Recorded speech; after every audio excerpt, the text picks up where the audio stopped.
Why, hello everyone, and welcome to the official Action RPG live stream. My name is Aaron, owner and operator of the YouTube channel Action RPG, and today we are back playing a little LE.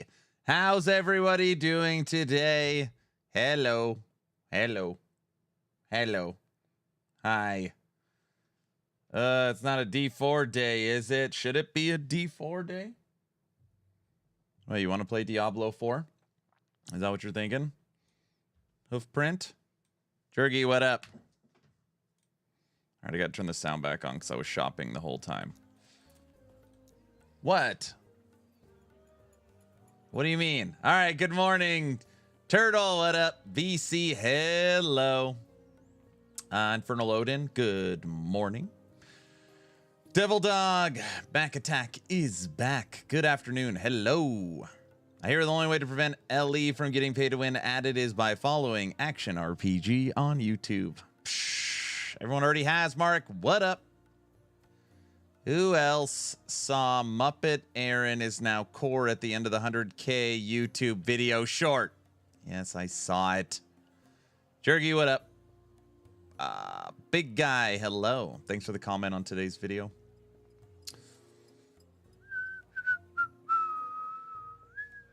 To get Judd on a Town Portal podcast would be amazing. I have questions. So does Kaiser. What's up? Good morning. CMP? POE? Hello. No, Hellclock. Hellclock, we beat the campaign. We'll wait for the September update. That being said, I was talking to the marketing director for Hellclock today about setting up the CEO of Hellclock, Mark, on Town Portal. So that is coming. Guilty, good morning. Native, good morning. Myers, hello. Hello, beautiful streamer. Congrats on 100,000 subs. Shady, thank you. In my opinion, it's not a matter of if LE gets some kind of pay to win, but when. Why do you say that? Aaron, straight in with the questions, but the new primal unique ring can repeat skills. Do you know if it could repeat all nodes in the skill tree also? So divine bolts also procs off healing hands. Would that be repeated? No, I don't think so. I don't know. I doubt it. Congrats on 100,000. Thank you. Good morning. History is what I say. I mean, I don't know. Krafton taking over EHG and implementing pay-to-win mechanics. So, for example, bringing the game free to play, but adding in pay-to-win, bringing in damage pets, gotcha, paid cosmetics that give you power, paid stash tabs, being able to directly purchase items from the Bazaar or ways to boost your drops in COF. I mean, I honestly think it'd be the end of the game. So, and they would have to completely eliminate EHG because EHG wouldn't have it. So it would be Krafton literally killing 11th hour games and replacing everybody, which I'm not saying isn't possible, and them completely changing the direction of the game. And the game's been out for 7 years based upon Kickstarter. You'd have to be the dumbest. It would be the dumbest business decision. It would have to be, we made a terrible business decision. It's unprofitable and we are losing money. So either we're going to kill it or we're going to make dramatic changes. That's what I would see happening. A little bummed about the potential for paid expansions, but I get it. Yeah, I said that in the video too. Yep. Well, if they go to pay to win, just play something else. But it would be sad. Yeah, it would be sad. Hey, Aaron, honestly, today's video is right on target and helpful to me. Good, good. Pay for a capybara. Somebody left a comment that I responded to in the video that I thought was really telling. They're like, there is still so much room for growth in this game for cosmetics.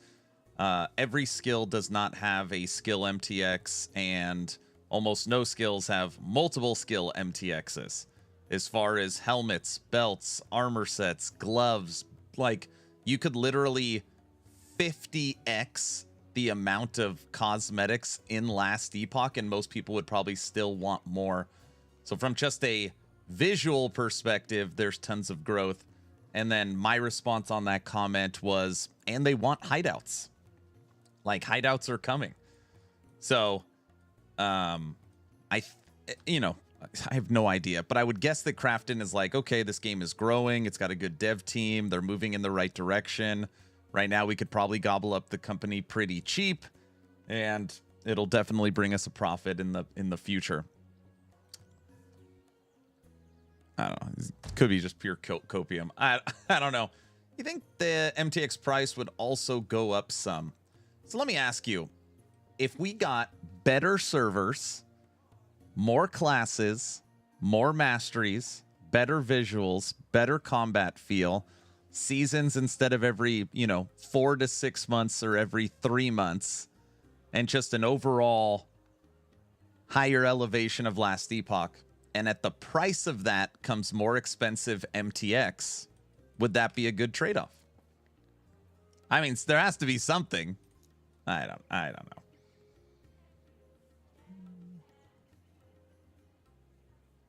The paid expansion is really not something I would be against. Depends on what is in those expansions, and it would do to those who don't have the expansion. So EHG from the beginning, including Kickstarter, said no paid expansions because they never want to split the player base. Like, oh, I have the expansion, and a friend doesn't have the expansion, so now we can't play together. That was always a no-go for them.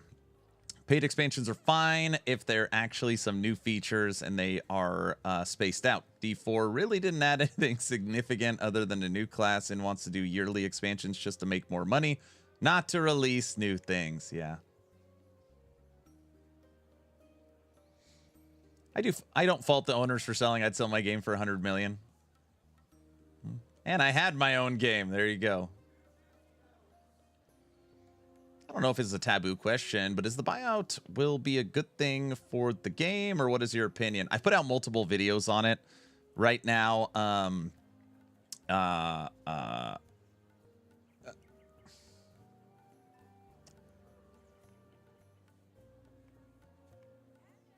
don't know. It's really hard to explain from my perspective. It's very hard because Last Epoch to me is not just the game. I've traveled with the studio. I know the people that have made it. I've made 700 YouTube videos. My entire career is practically Last Epoch. I've been here for a very long time. It's almost like a child leaving for college, or maybe a better analogy is the child. You get the call, and the kid's in jail, and it's like, hey, mom and dad, I messed up. Like, I can't really explain my emotion, like where I'm at. What I am most scared of, for me, is Last Epoch not feeling like Last Epoch. I'm actually not. I mean, I am concerned with pay to win, but I just don't see that happening. Like, I'll cross that bridge if it happens. But I don't know. The game feeling not indie, but feeling AAA. The game feeling more like a big, corporate conglomerate compared to, like the game's soul. I don't know how to say it. It comes off so stupid. I don't even know what I'm saying. That's what I'm a little more. That's my feeling. That's my feeling.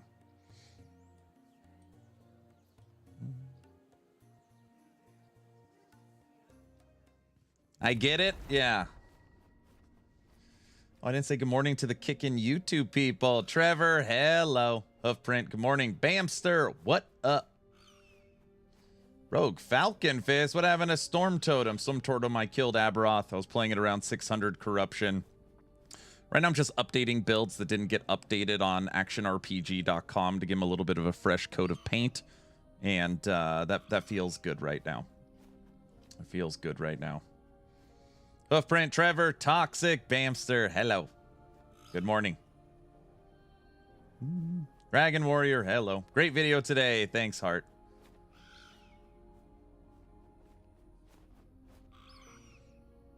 I think they got a very high price for their current business model. Yeah, there's a lot of people saying that they just got $96 million for Last Epoch. They have not finished the campaign. They have not finished the skills for the base classes or the masteries. They have not finished the passive trees. Like, the game is...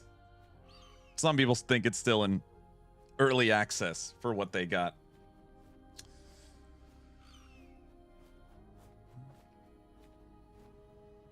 Too much worst case scenario thinking going on. Judd himself said, see wrong stuff happening, don't participate. He did say that.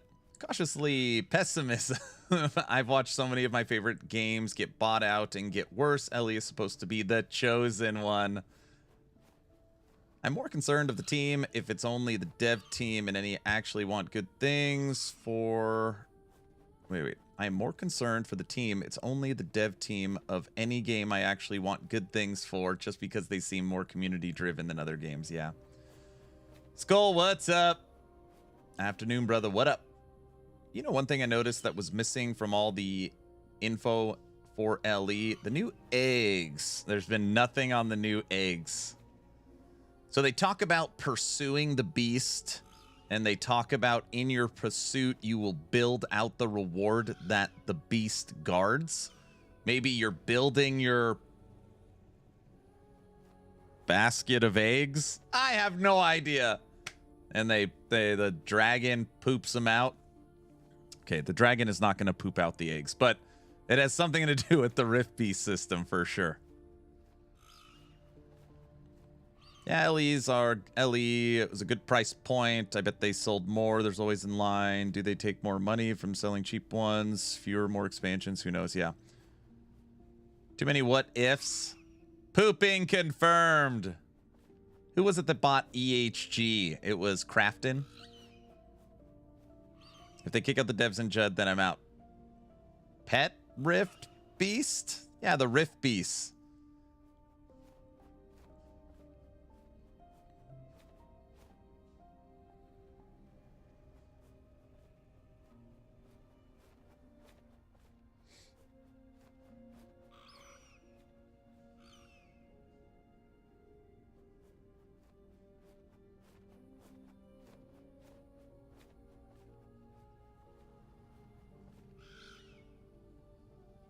Sounds like Wolson Hunts. It's not Wolson Hunts. All right, it sounds like Wolson Hunts. Or at least it wasn't EA or Activision who bought him. With a 95% death sentence. You know what I have found very interesting is more than anything else, I have found interesting that people are like, why didn't they just sell to Tencent? Man, Tencent would have been such a better company. I can't believe they didn't just give it to Tencent. That's like, wait, are we in some parallel universe? You wanted them to sell to Tencent? And I'm guessing that's just because of Path of Exile. No, thank you. I've seen that a lot.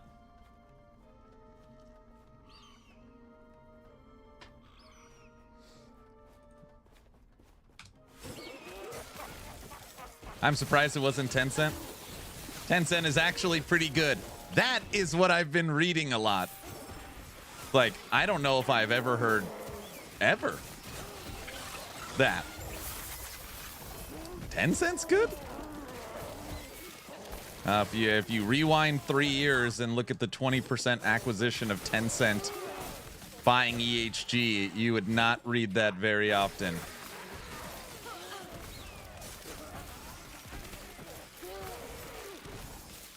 Oh, no. How the hell did the PR team for Tencent make that happen? I don't know if the PR team for Tencent made that happen. What maybe I'm guessing is that Tencent purchased 100% of Grinding Gear games, and a lot of people think that there was no influence from Tencent in GGG. So if there was no problem there, there would be no problem with Last Epoch. That is my guess.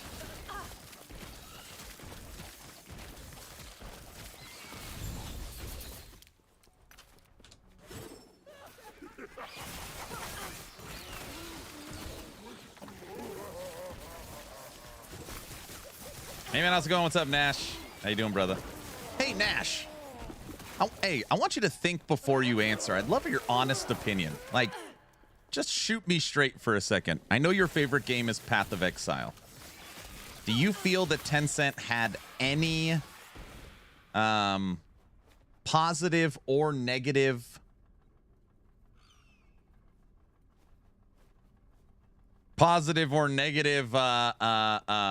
influence on grinding gear games? Is Chris Wilson gone because of Tencent? Does any PoE 2 or PoE 1 stuff, does it have their hand in it? Or is it no, they are a financial backer, Tencent had nothing to do with development? I'd love to hear your opinion.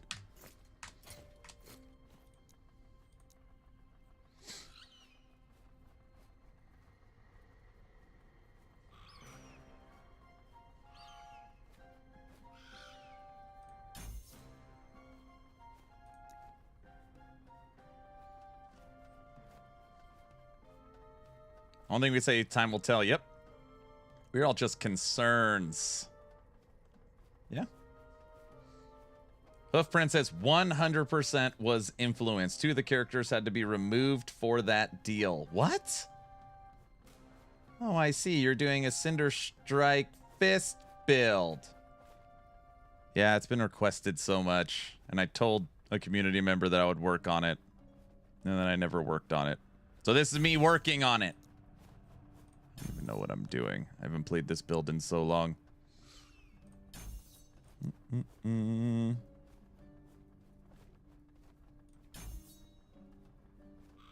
Not sure about why Chris left, but Tencent wanted a PoE client for the China audience, and it was vastly different with pay-to-win elements. People are scared those will come to PoE on the US client. Falcon Punch! Can't wait to add a T-Rex to this build. Are we just adding a T-Rex to every build? Is that the plan?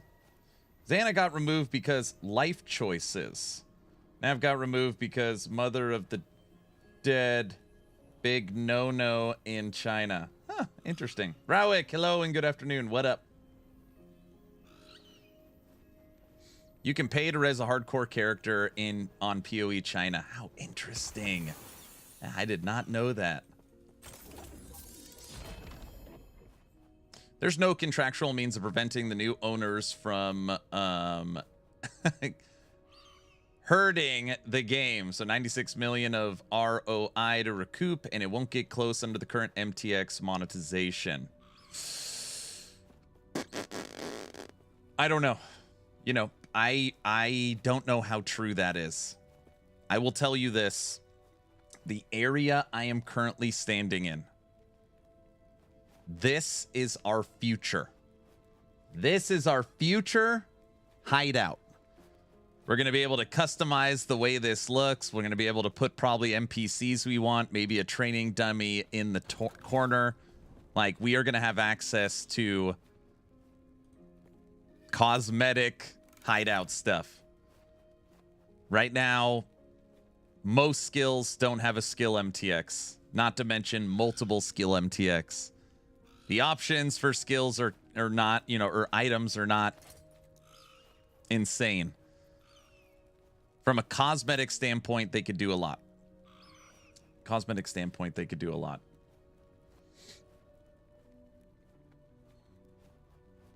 Kazzy said they had no marketing funds before Tencent. Now they are the king of marketing after Tencent. I see.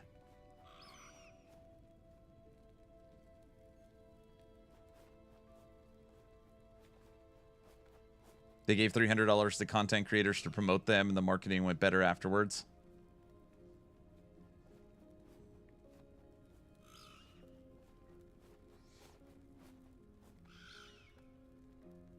I'm having trouble with my build moving forward at 175 corruption following your Heartseeker guide. Just seems to not find any good exalts. I'm playing COF. Any advice? Oh, you can't find good items? Well, you know, there is a way to help with item acquisition in the game.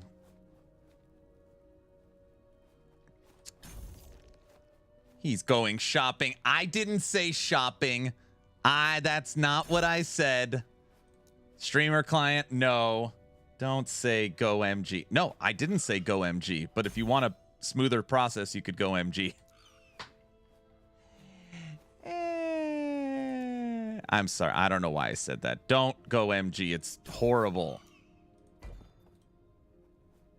I will never go MG. It's called COF and vastly better than any other choice. MG? Question mark. You have a deal for me? Bazaar advertising incoming. No, oh, come on. I'm playing COF and I can't find gear. Do you have any advice? You got to blame the question, the person asking the question, not me. Come on.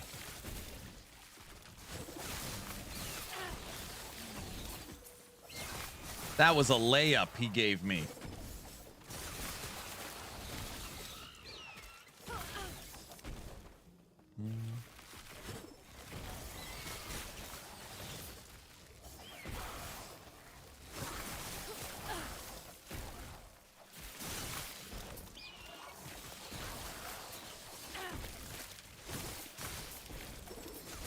Guys, today we're just putting this together. I haven't played Unarmed Falcon Fist since Season 0. And it's been requested for me to go back and see what I could come up with. So I'm just leveling the skills and figuring out the passives again. I'm just re-putting it together. Nothing beats the streamer client. There is no streamer client.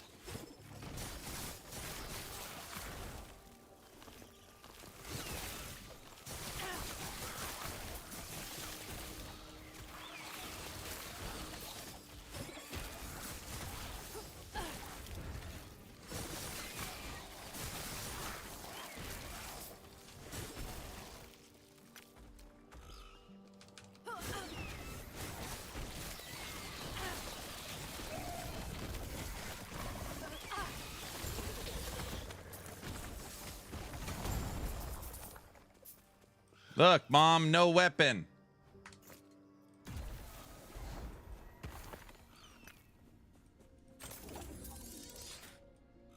I love the game. I'm going to go to Steam and say I hate the game because I don't like the acquisition. Steam. Again, I keep saying this over and over again. As long as the overall score doesn't move, it's okay. And it has not. So 1 month ago, we were at overall rating 79%. It is still sitting at a 79%. So there has been nothing that has actually moved the needle. And I try to put this into perspective. When Dawn of the Hunt dropped for Path of Exile, it was getting close to 80%. And there was so much negative on Dawn of the Hunt, it pulled the entire score for PoE2 down to the low 70s, almost into mixed. So even with this acquisition, the overall score has not moved.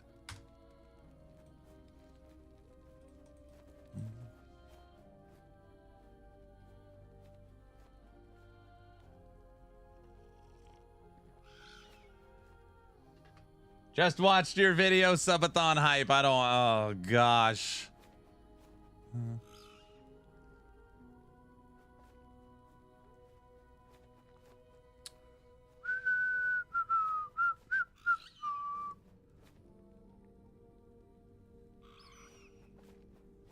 Are the market prices just as high on Last Epoch as in PoE2? It just depends. It depends on what you're playing. I snagged this 3LP almost perfectly rolled. So, I mean, if you said, hey, Aaron, go find this item, you could play for a year and never find it. This is a 3LP Falcon Fist, almost perfectly rolled, 4 to Cinder Strike, 4 to Falconry. I bought this for 20 million gold. Why? Because it is not a meta item. So, if you are playing Last Epoch and you are playing a meta build, like a S+ tier at you have to play it, yes, the prices are high. If you are just making your own thing and having fun, no. It is very, very reasonably priced.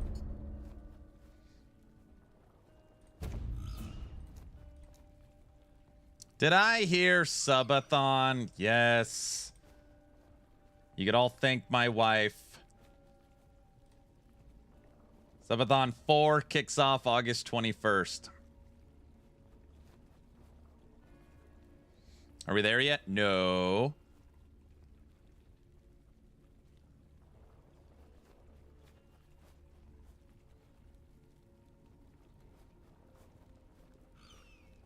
Thank you, wifey.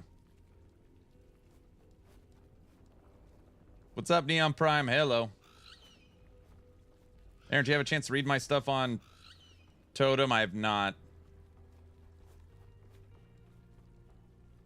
I didn't know Falcon Fist would work properly with a shield. That's good to know. What were you using? Please don't say a quiver. You look so excited. Yeah, I'm so excited for another subathon. I just can't hold back. It's just, I'm so excited. And I just can't hide it. Just feel like I'm about to lose control, and I think I like, and I don't like it. All right. All right, that was pretty good. Come on, guys. That was a pretty good one. Oh, no. What did I say? 34 points into a skill. I didn't even know that was possible.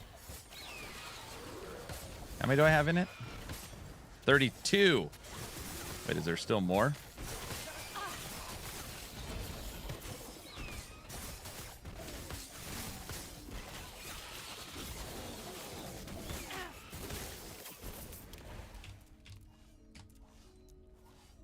Yeah, so right now it's at 30. Gosh. Right now it's at 32 to falconry. But this right now has a 1 to falconry. This has a 4 to falconry, which means this will end at 35 points. 35 points into falconry.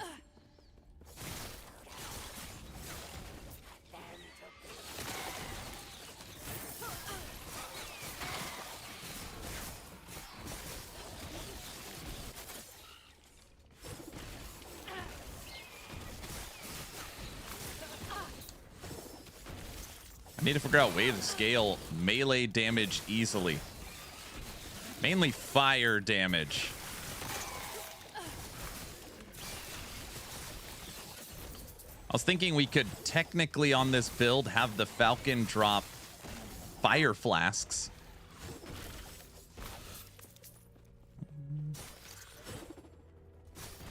We would literally be a minion Falcon with a melee hit and a throwing flask. That normally has good synergy, right?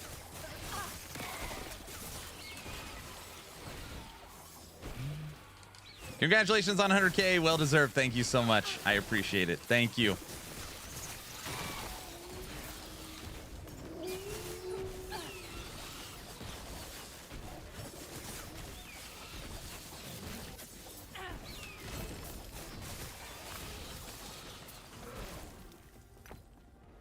Anyone else? How does this acquisition affect these people? Wait, hold on.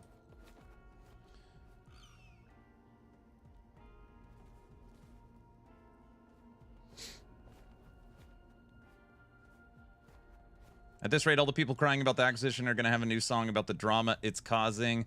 It just amazes me, the number of people that immediately jump on the doom and gloom wagon, all while presuming they know the details of the sale contract. You're going to start by looking at the monetization in their other games. Company like that doesn't toss 96 million in the garbage and have some plans to recoup it. They aren't dumb. So just under that, do you feel that Tencent owning 100% of Grinding Gear games has ruined PoE? Do you not play Path of Exile? That is just the closest thing we have that is in the same ballpark. Is it? Yeah, PoE's dead because of Tencent. If you feel that way, I understand your argument.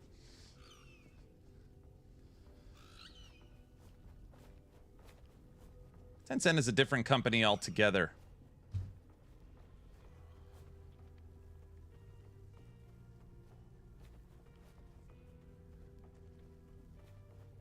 Okay, never mind. Okay.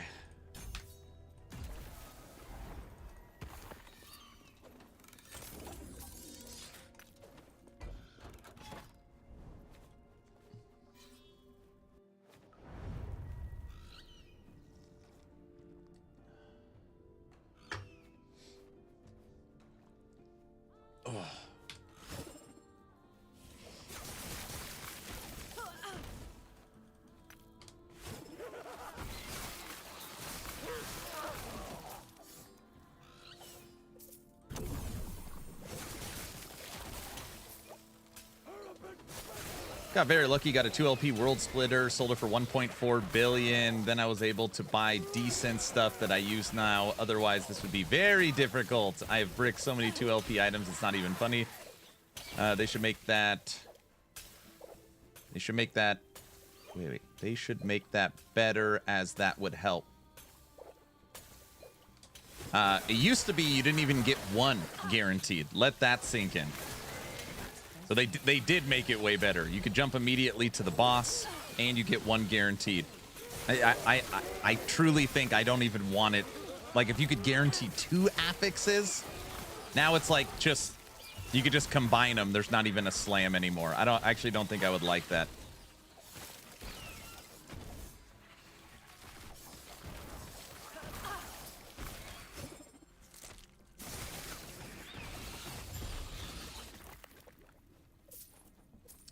It just cracks me up. We were just having a conversation how Tencent has a pay-to-win. If you die on the PoE in China, you could bring your character back to life through real money. Somebody just told me that. Oh yeah, on the China PoE from Tencent, if you die in hardcore, you could spend real money to bring it back. It's a different company.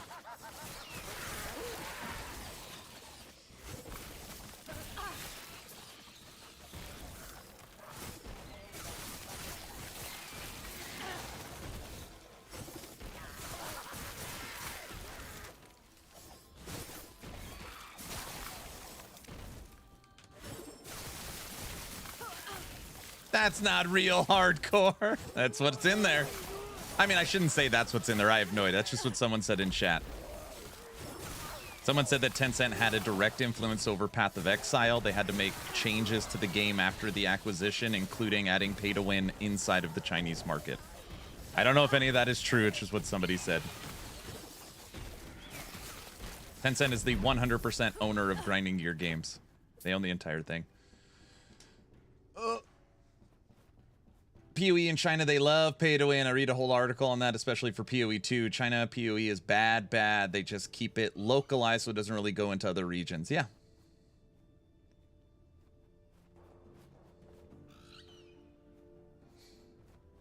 If you had to ask me worst case, and obviously this is in my head worst case. Worst case is cosmetics go up in price, paid expansions in the future, and maybe, this one's like a big maybe, pets pick up stuff for you. Which most people want that anyways. Those are my 3 I could see changing. Prices go up on cosmetics, paid expansions, pets pick crap up for you.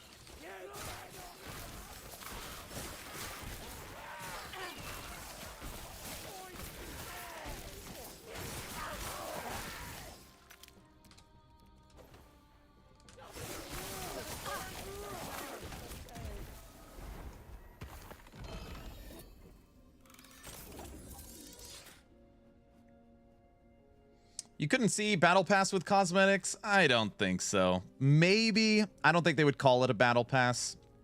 It would be some hodgepodge of like a seasonal journey, reliquary, Battle Pass system. I see it more as like seasonal achievements or something. I don't know. TLI pets. Woohoo! No, not damage pets. Pets to pick up stuff for you.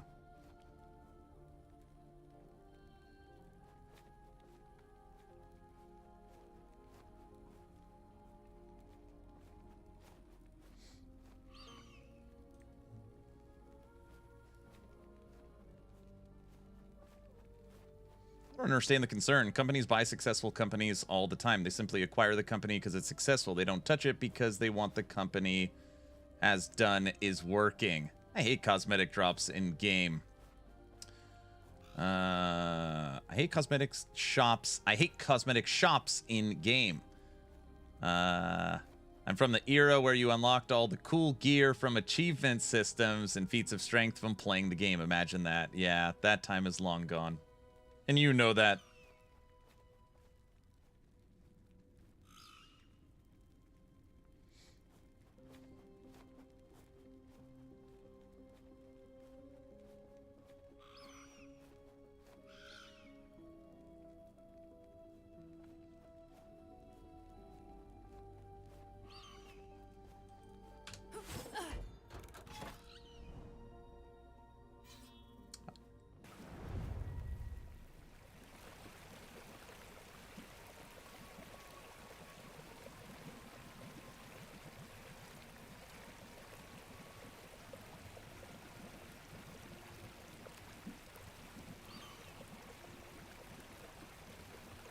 In the end, I look at it like this. I love LE and I'll continue playing it, but if Krafton introduces pay to win and FOMO into the mix, I'll gladly walk away.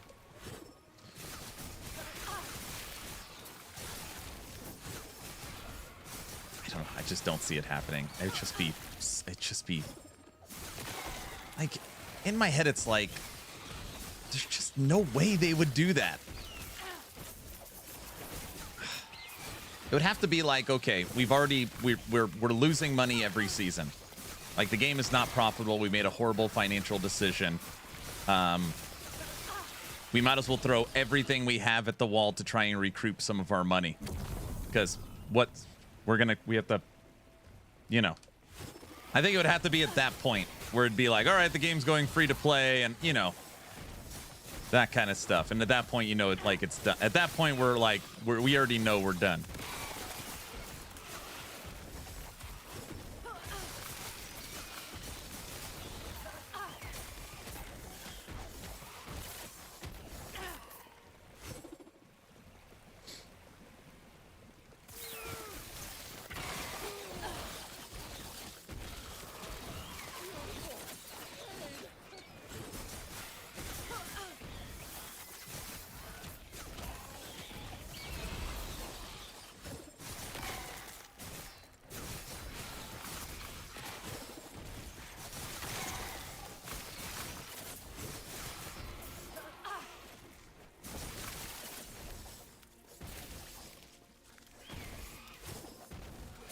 Yeah, we will see.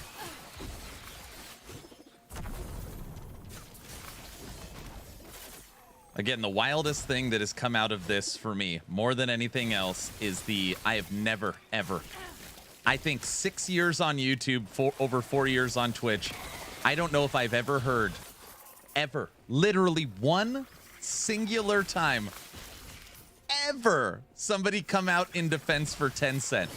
Never. And all of a sudden, it's like, why didn't they sell to Tencent? They're great. It's like, what? That is so far the most shocking thing I've heard from the community. Is why didn't they sell to Tencent?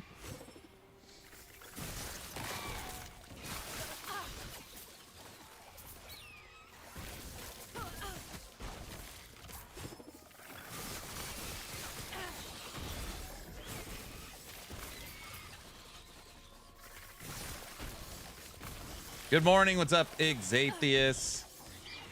Congratulations on 100,000. Thank you so much. Thank you. Thank you.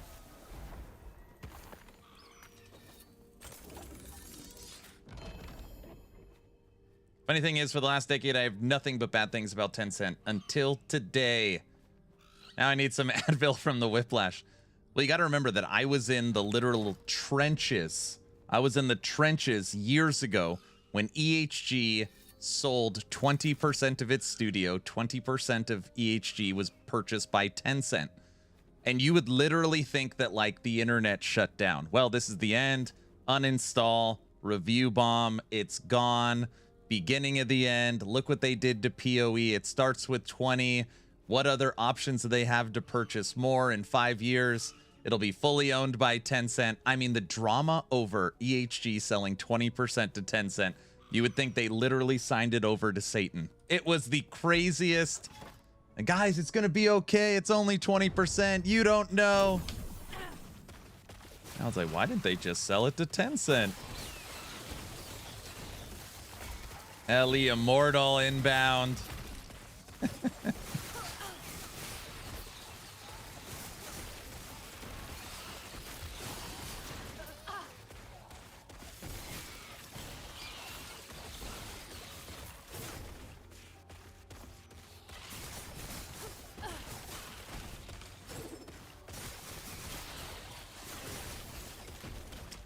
How's the Necro rework looking for season 3? So we don't know a lot. Well, I can infer a lot. We know that there's 3 new passive nodes on the passive tree. We know that they have changed up the way that nodes connect, so you're going to save a ton of points. We know that it has 13 new threshold nodes. We know that skeletons and abominations are getting fresh, reworked skill trees. We know we're getting a new minion. It's a Tyrannosaurus Rex that will boost melee minions. We know that minion AI is getting completely redone. So hopefully they're not sliding all over the screen and dumb. So we know quite a bit. We know that snapshotting has been officially removed from the game, which they could just re-release season 2 with no snapshotting. And that would suffice for me.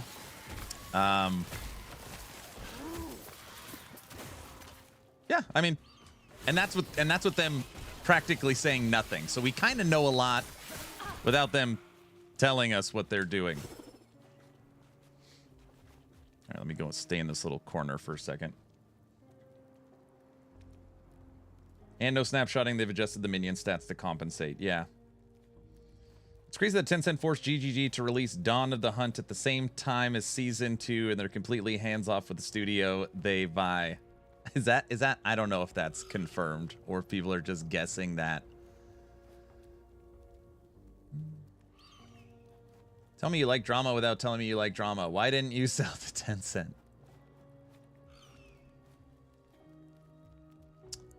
I get that the gamers in those regions demand to be bent over and ripped off with pay-to-win stuff, but it's still detrimental and toxic AF to them, and they work hard for their money. Yeah, but I don't know. Maybe I'm old school. I just turned 40 this year. I've got a wife and 4 kids. I'm a pretty firm believer that if you don't like what's on the TV, change the channel. If somebody likes what's on the TV and leaves the channel on and then picks up the phone and calls the infomercial to give them their money, that's their choice. No one's telling them they have to.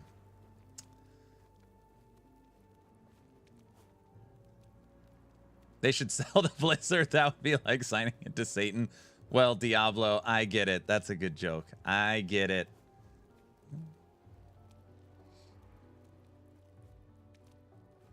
Because Tencent has a good track record with GGG.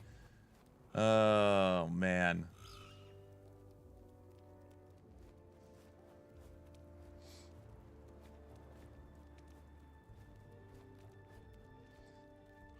The pro GGG thing is summed up in this quote. What's better than the devil you don't know? A devil that you do know.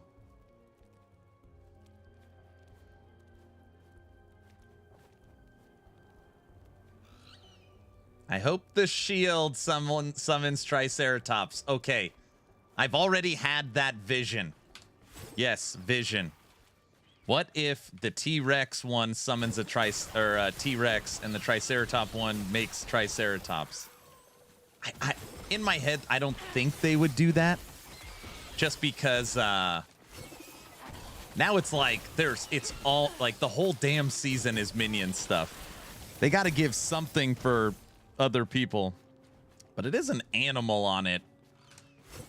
Or maybe they're just like, hey, we are fixing Minions this season and they will be good to go moving forward. So just let's give them all the Minion stuff. You are young pup, 40 years old. Back in my day, we only had 3 channels. That's it?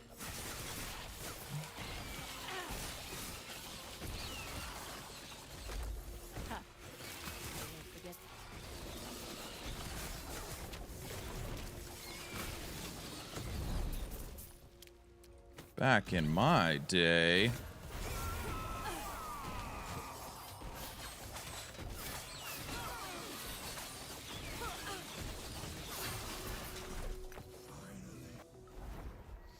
My new tinfoil hat theory. They released PoE 2 at the same time because Tencent was mad at the purchase. Tencent knew EHG was selling to Krafton. So Tencent GGG made the decision to drop Dawn of the Hunt on April 4th to screw over EHG April 2nd. That is a very interesting tinfoil hat theory. I'm buying into the conspiracy. It's pretty funny. That's a juicy one.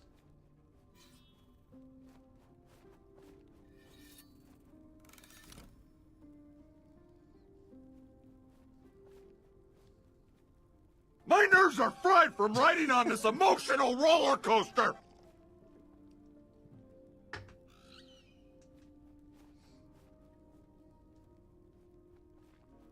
In the past, have they released all content such as new items before the actual season release? No, they will show you them so you could see them. Oh, so I mean, we'll be able to, but they won't be in the game, of course. I never went to LE because I was never sold on the end game. Wait a second. This whole time you've been talking about PoE and GGG and LE and Krafton. You've never played Last Epoch?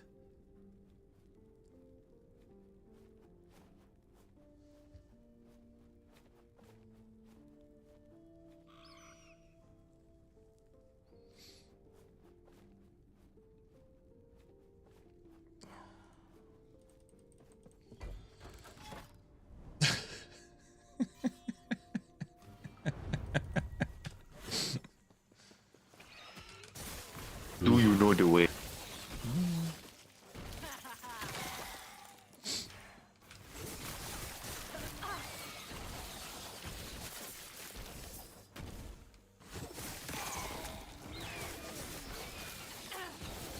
So I like really hit the nail on the head when you were talking about the acquisition, and I was like, do you play Path of Exile?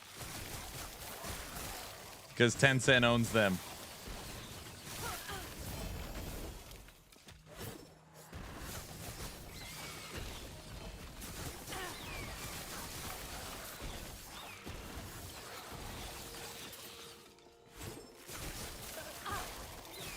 We've had a discussion over the last couple of months on this channel.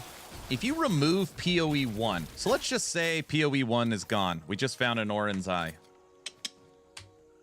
Very nice. You remove PoE 1, okay? It's gone. What hack and slash, exile-like, Diablo-like, isometric ARPG has a good endgame? The only answer I ever get is Torchlight.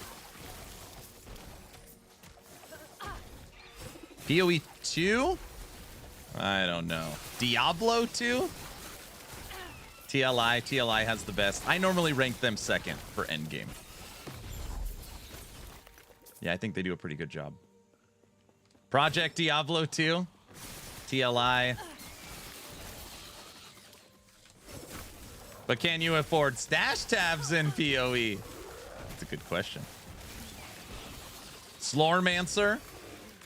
Slormancer's okay, but I mean, would you really say Slormancer's endgame has more to do than Last Epoch's? I don't know about that. Titan Quest 2? Titan Quest is not launching with endgame. Hello Kitty Adventure Island?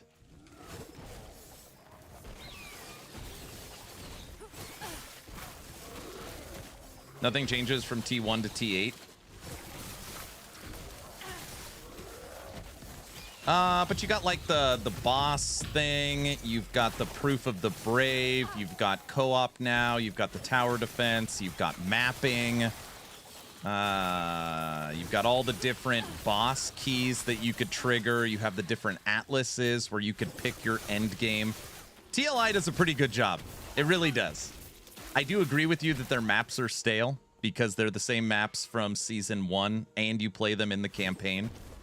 So I get your point, but they do have a pretty good end game.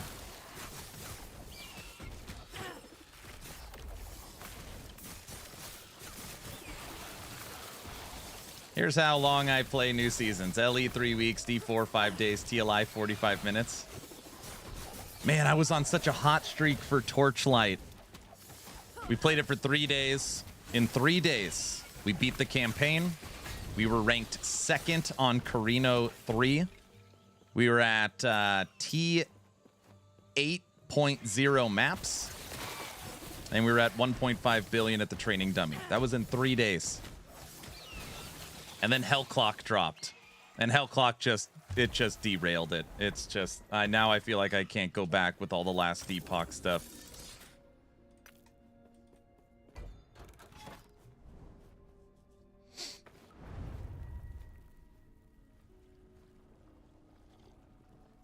Simon says, no, for me it's PoE 1, Last Epoch, Slormancer. Hey, puppy. Hey.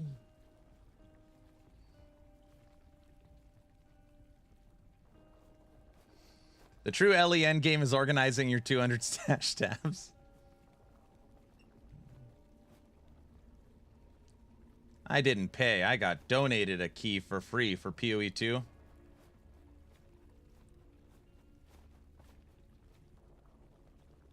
Carino 3 had so much potential, became Circle Spell Guy. I couldn't do Circle Spell Guy.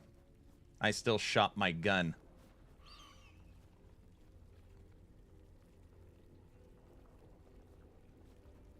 My issue with TLI is the cartoony anime stuff. If you look at Torchlight 1, 2, and 3, it's always kind of had that visual. But yes, Torchlight jiggle physics. Yes, they have all that stuff. You know what it reminds me of? Like Lost Ark. I don't know if anyone's played Lost Ark. And it's literally like, we have our new armor sets. And it's like string bikinis. It's like, what? And a new pet. It's a surfboard. No, it's a new mount. And it's a surfboard and all kinds of weird stuff. 1.5 billion. You got to hit 5 trillion. No, I hit 1.5 billion with Carino 3 shooting on day 3. We had a really good first 3 days is what I'm saying. And then I stopped. There's a lot of jiggle there too. Yes, there is. So Lost Ark kind of falls into this, the problem a lot of these games have is that when you first play it, it is pretty like spectacular. I played Source on Lost Ark. The spells, the combat, I was like, this is very cool. Very cool. That was the last community MMO we ever played. We did raids. We did competitions for housing. When the new raid dropped, we would play together to beat it in voice chat. That was years ago. But your skill at level 1 is the same as your skill, you know, at level 100. And after a while, you just want to turn the VFX off because you're sick of looking at it. Like, it never changes. Diablo 4 actually kind of has this problem, too. It's like, whoa, upheaval. The combat feel on upheaval feels pretty cool. I like it. And by the end game, my upheaval just attacks quicker and is bigger.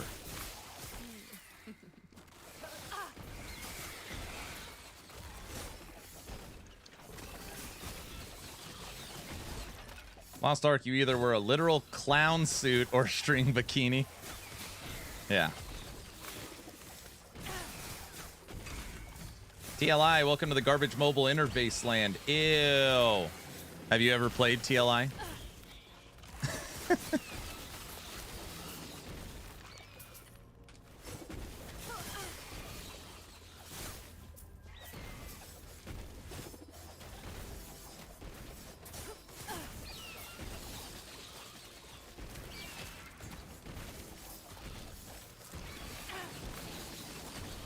TLI has a new PC UI. It looks a lot better. Yeah, that's why most people don't even know that.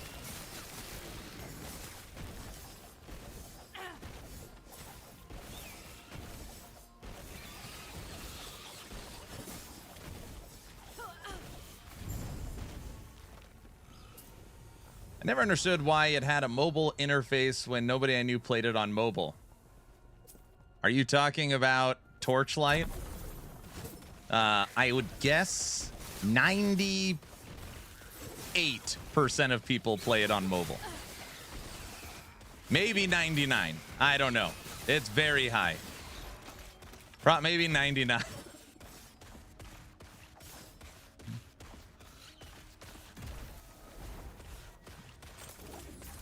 I'm going to try it on mobile.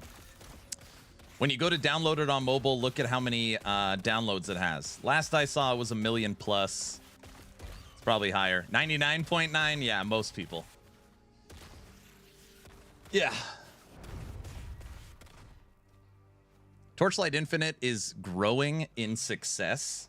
For a while, it was like, are they going to shut the doors? This year, they had their first Torchlight Infinite con. They put a con together.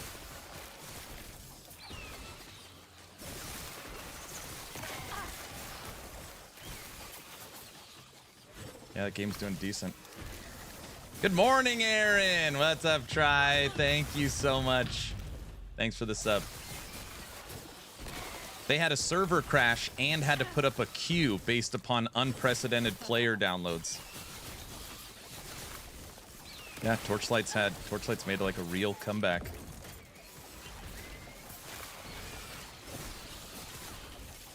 Gotta reach to the grave for leveling Necro. Woohoo! Everybody, I know there's been tons of chat. If there's anything you wanted me to read or discussion or question, just you can go ahead and put @Aaron in the chat now. I'm not gonna scroll back up. I know I missed a lot.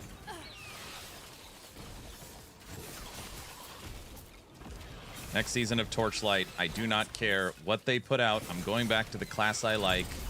OG, Carino 1, Ranger of Glory, Lightning Shot, deck stacking. Aaron, that class is garbage. I don't care. That's what I'm going to play.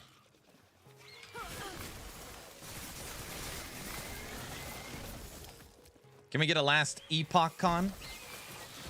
So if anybody wants to have an honest conversation for just a second, like, okay, hey, Aaron, what could the acquisition potentially do that is good? Last Epoch con, seasons every 3 months, game releasing on console, way better servers / performance, improved visuals, including combat feel, hideouts, more classes, more masteries, more endgame, finished campaign in 10 times faster. I prefer dishonest conversations. I know. Con for the rich. Great. They actually slap a modern PC interface on it, I'd play it again. There is a PC interface. You literally go to options PC, and there's PC UI.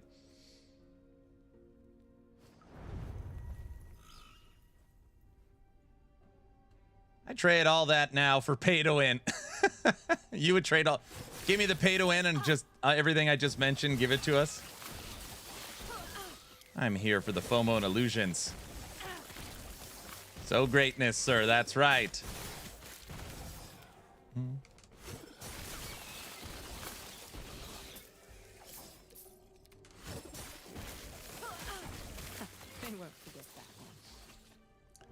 I just can't have a conversation anymore. You haven't played Last Epoch. So it's when you talk about how this game needs this, or this, and you've never played it, I just can't take you seriously. Because if I told you one of the 100 things that Last Epoch has that PoE doesn't, you wouldn't understand. Like, all of the quality of life. You just wouldn't get it.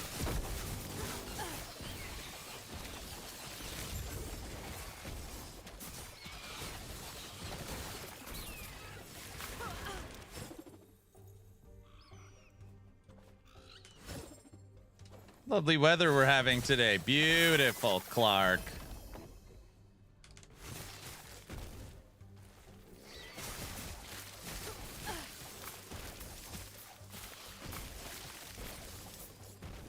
Is it true that you're gonna end up in a mental institution? Cuckoo's nest, cuckoo's nest. No. I don't know, Trevor. Because 4 is like this, but if I'm starting this way, I'd have to go that way. I don't know. Is the fence ready for the subathon? No.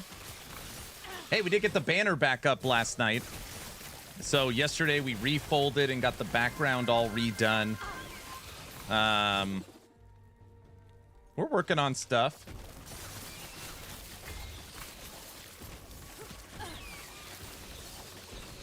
Last Epoch is the gold standard when it comes to quality of life. Oh, for sure. And the end game continues to get way, way better.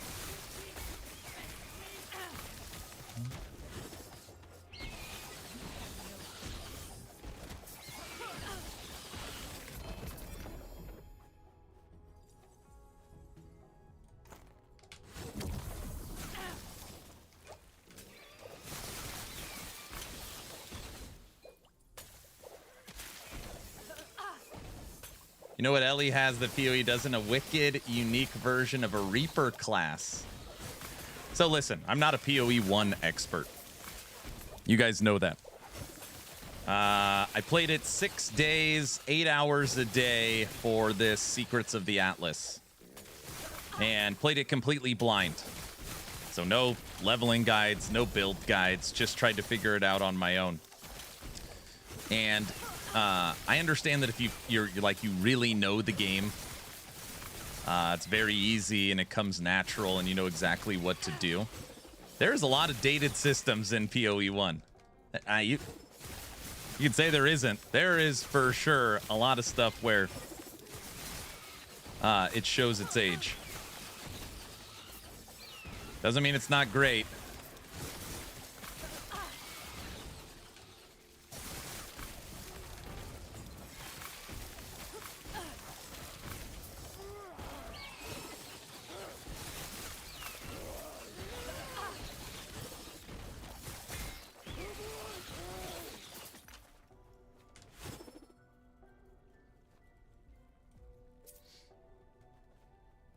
But it's not just no vacuum loot. It's that there is one if there is one thing that they could just like, it would be just so much better. There is one thing that PoE in general has that is the worst by a mile. It is, if you had a graph of every action RPG, they would be so low they would not be on the graph. Their inventory is literally worse than Diablo 2 original. It is the worst inventory of any action RPG I think ever made. It's the absolute worst. It is horrible. It's horrible. It's the smallest with the biggest items. You still need scrolls. You still need to manually hold all of your crafting materials so that you could interact with stuff while you play. All of your quest items, all of your crafting materials, all of your gear, scrolls, all has to go into the smallest inventory that can't be sorted. You have to every time I'm playing, I'm manually moving things around to try and make it fit. It is the worst. It's the worst. And then I was like, dude, I can't wait for them to update this PoE 2. It's the exact same. It's the exact. I don't know why. It is the. Disagree. D4? No way. D4's is 1,000 times better. D4, when you pick up all of your different, your maps and your quest items and all this stuff, they have multiple tabs up here that it all gets auto sorted into. Now, what I don't like about D4 is it doesn't do inventory Tetris. I do like inventory Tetris. So they have like every item is the same size. I don't like that, but it's still way better. It's still way better. Not just ARPG, just games in general. It's the worst. Yeah, it's really bad. Yeah, it's really bad.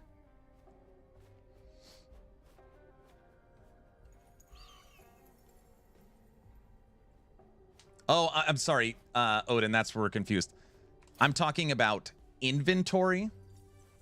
just this. I'm not talking about stash. I'm talking about inventory that you have on your character. That's all I'm referring to. Player inventory, correct. Yeah, not stash tabs. Stash tabs, they do quite well.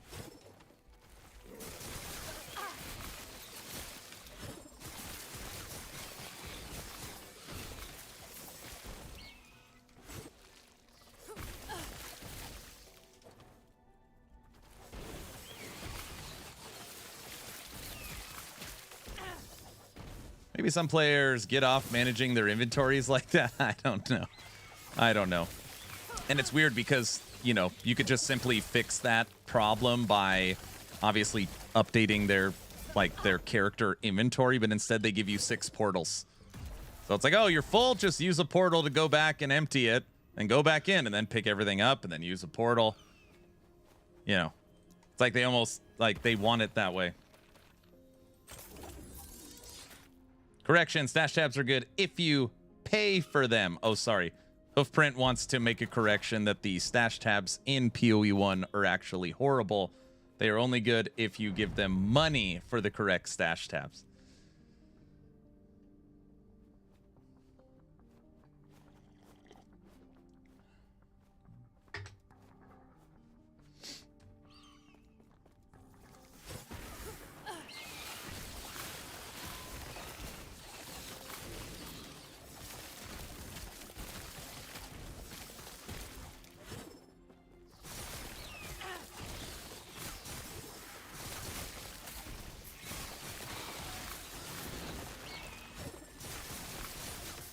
I like inventory Tetris. I'm just used to it from D2. I like it. It makes sense. Like, I love those kind of fantasy elements. Like a two-handed weapon is obviously huge, and an amulet is 1x1. I like that. Isn't there arguments that PoE is borderlines pay to win because if you actually want to play the game seriously, it is a requirement to buy stash?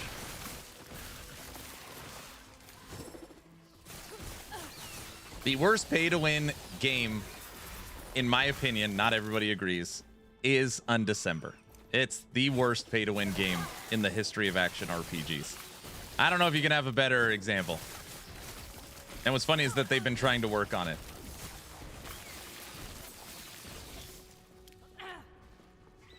I can't stand inventory Tetris unless you have to auto-sort it.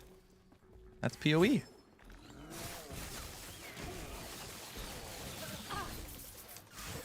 Yeah, but you can't... I would never criticize a game I've never played. That's what's hard. You can't say you know this game if you've never played it. You want to know why? Last Epoch has something that you can't really know until you experience, all right? This is going to sound very stupid. This game has the fun factor. It's like... It's hard to put it into words. This game really leans into the fun. It's very enjoyable. Like the pacing, the pacing of the game, the power progression, testing out different builds, and it's very fun. And it's hard to just be like, well, break down the end game. Here's the T chart from accounting, positives and negatives. It's really fun. It's just a fun game.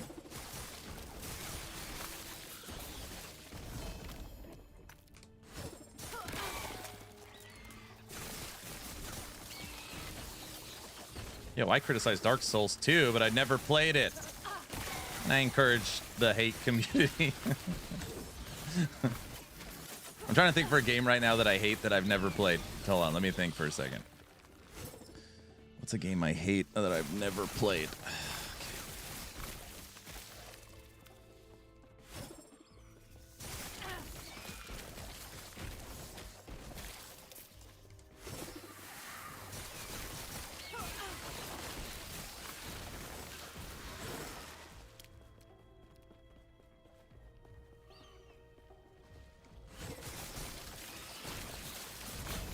I don't like Concord.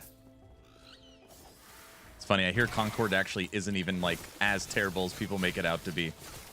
I don't know, I've never played it. Minecraft? I pretty much play all action RPGs, even if it's for like a demo or something. I saw gameplay on it. It was that bad. Concord does not exist. Oh,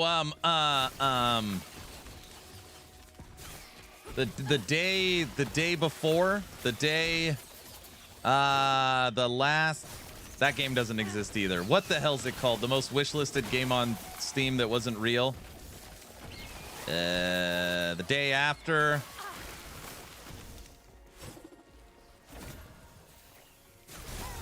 The morning after. No, it's not called that.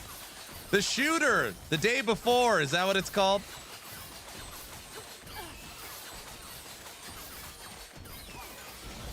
I've never played Minecraft Dungeons.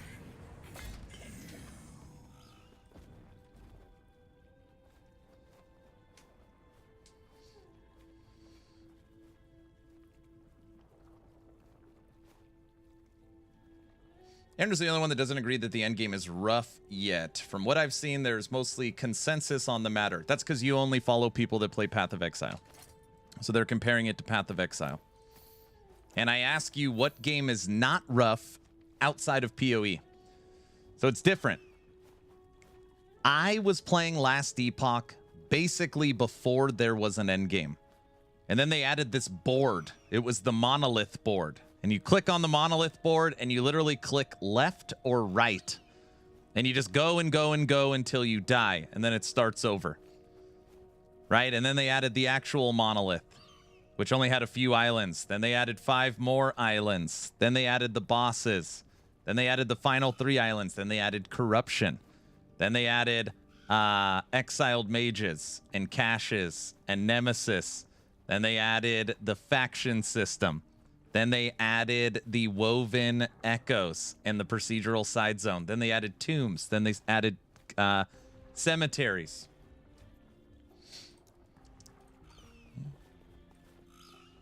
I follow all content creators. But you've never played.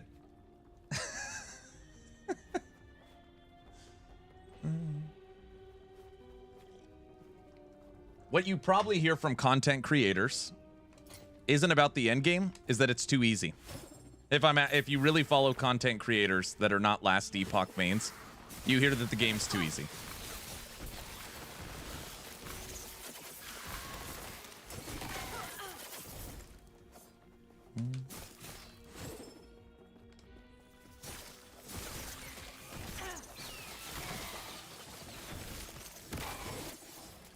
Do you think EHG has to sell? They are low on money, meaning they are running a live service is expensive. I've kind of had some conversations, like I can't share a ton. They were doing fine financially as far as being in the green. So this last season was huge, Rotten Gamer. They were a top 5 game sales and top 5 supporter pack sales. So season 2 was massive for them from a financial perspective. Game was in the green. They were financially stable. But the more concerning part is that if season 2 wasn't a success, what that would have been. Does that make sense? So, basically season 2 got them the funds and everything they need for the future. But as Judd put it, if you watch the video that's pinned, is that it's stressful having that always on your back, that to financially maintain the studio, we got to have a successful season, and that season pays for the next season. So they're like always kind of dealing with that financial stress. So they were financially profitable, they were doing well, but they weren't like, okay, we have enough money for the next 10 years. Where the acquisition gives them the funds they need for everything they want to do and doubling the size of the studio. And they don't have to worry about that anymore. So I don't know. But obviously I'm not a part of those conversations.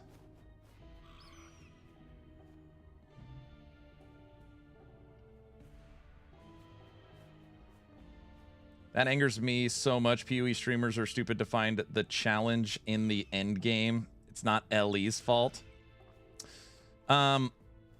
There's only a couple instances I saw of PoE streamers literally playing figured out broken S+ tier meta builds, and then on the flip side going and saying the game's too easy. That is like, man, like, that's the kind of thing where I just hope, like, I just really pray I'm never like that, where I can't look at myself in the mirror and be like, Aaron, you are not like the common denominator here. You wake up and you get to play this game for a living. You're very blessed. This is not everybody. You know, I just will never forget when Mike is talking on a Friday dev stream and he's just getting grueled about not enough endgame and the game is too easy. And why do you say 300 corruption is a successful build when really a successful build is 1,000 corruption? And Mike finally says, guys, 90% of all Last Epoch players have never played 100 corruption. Now, I'm sure that number is different now, but it's like, you know, the loudest voices are normally the ones that are in the minority. And it's just so easy if you're in Twitch land or YouTube land to think that you are the majority when it's vastly outweighed on the other side. It was like before season 2, it was like 0.01% of the community has attempted regular Aberoth, you know?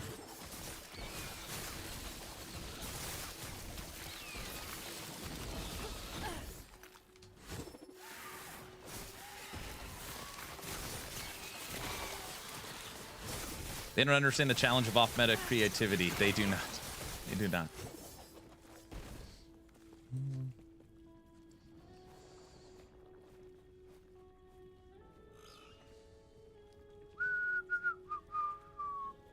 Jet should try to make a Hearthstone-style card game, and Mike should start an extraction shooter to help fund Ellie.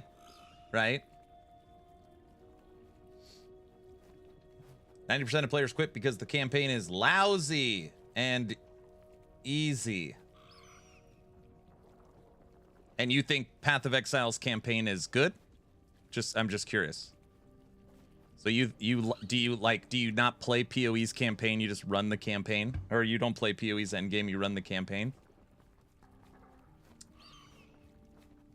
Never heard that before.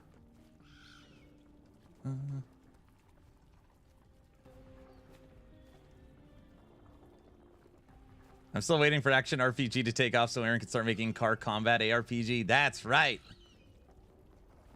I agree with you, Aaron. I play PoE since 2013, and I can't stand most of the streamers and YouTubers.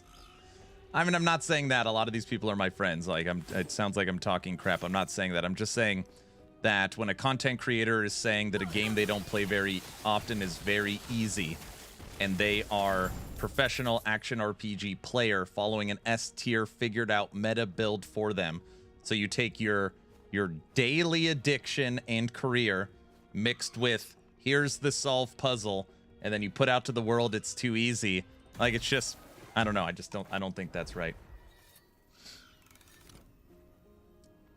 Aaron, can YouTubers and streamers do more damage to a gaming studio? I don't know. I don't know.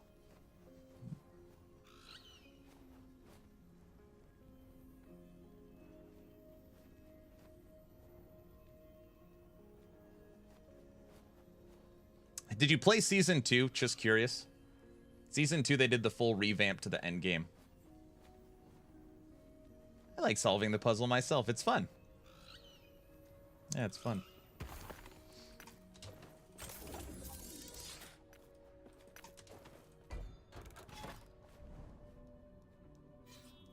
Three of my friends quit before Chapter 5 because they thought the game is too easy and boring. PoE's campaign is better than Ellie's. PoE 2 swung too much in the other direction. So, just to be clear, Dawn of the Hunt, PoE 2, Dying on the Beach to Wolves, you want a challenging, difficult campaign where you're dying, you're hitting roadblocks, you gotta look up game guides and walkthroughs for the campaign, interactive maps, leveling guides. What you're asking for is, instead of people saying, hey, We literally want to skip the campaign. I want to skip it. I don't even want to do it. You're saying they should go the other direction and make it super difficult and slow. No, that one swung too much in the other direction. Yeah, but you kind of hear the point, right? Like, I tried to put this in my video today because it is kind of like, I don't know, tiresome is maybe the right word. It's always like, why doesn't Last Epoch just be PoE or Diablo? It's like the question is always the same thing. Why don't they add Paragons? Why don't they add Delve? Hey, what, you know, it's just like, well, they're their own game. They shouldn't be copying anyone, right? And in this case, EHG has, you know, they've publicly said this before, that the campaign is supposed to be really a tutorial. It's not meant to be difficult. It's for you to understand the passive tree, understand the skill trees, pick your mastery, learn the lore, learn the story, understand how crafting works, set up your stash in your inventory, test different builds and different skills so to get you ready for the end game. That's literally how the game is designed. The campaign is not supposed to be overly challenging or difficult. It's supposed to ease people into the game. So if they immediately were like, okay, we don't want it to be as difficult as PoE 2, but we're going to add a lot more levels of difficulty, do you think that helps them? At bare minimum, it slows down the game, right? I mean, it would slow it down.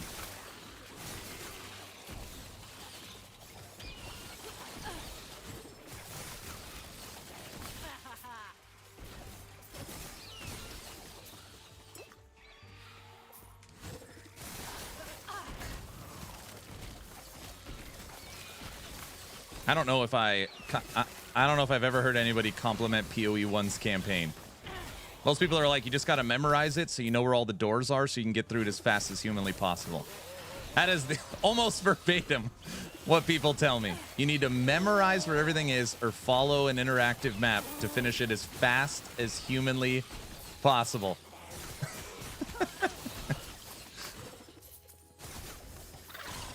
That's why I don't play PoE 2. It's too slow. There's going to be good and bad and positive and negative to every situation. I would venture to guess that if they made the campaign harder, there'd be more people upset than happy.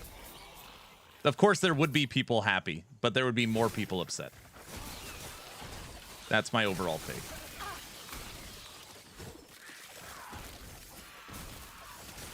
I love LE, but I don't really care about the story that much. Yeah, exactly. Most people are like, there's a story?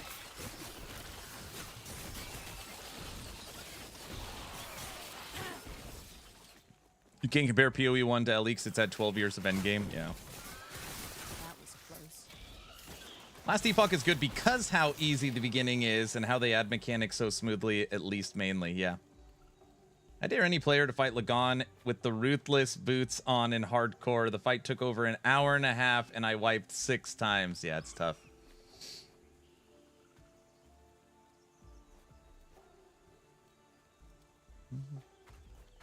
I'm sorry, everybody. I know I'm missing tons of chat. There's just so much of it. I can't keep up.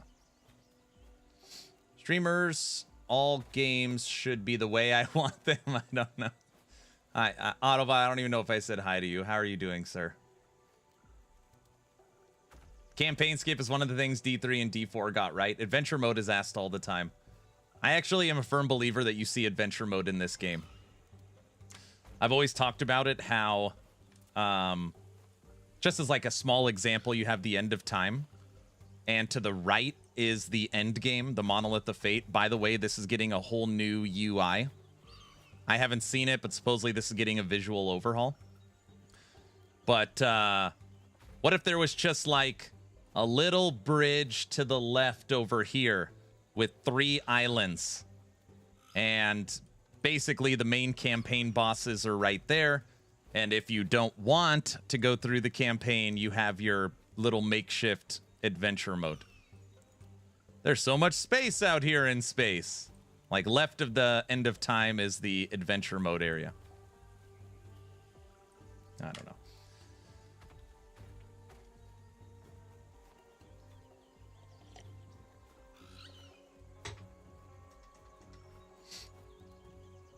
Just popped in. Hi. Hello, sir. If Ellie had modding, I'd be all over it. It has a full offline mode. It's got a full offline mode. PoE is overrated. You don't like it?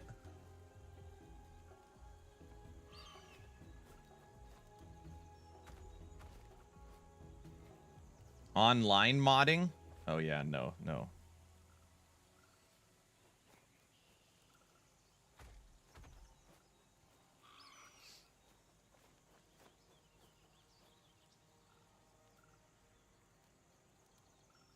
When I started LE this recent season, the monolith confused me at first. It was a lot in a way, but once I started playing it, I understood it and thought it was sick AF. Yeah, it's pretty good. Once you get all the different things and mechanics, there's a lot to it. I watched the pin video. Thanks for the TLDR on the concerns about the acquisition, and congrats on 100,000 subs on YouTube. Thanks, Chris. Thank you. Dumb question, but I'm interested. Have you seen Craft to Exile 2?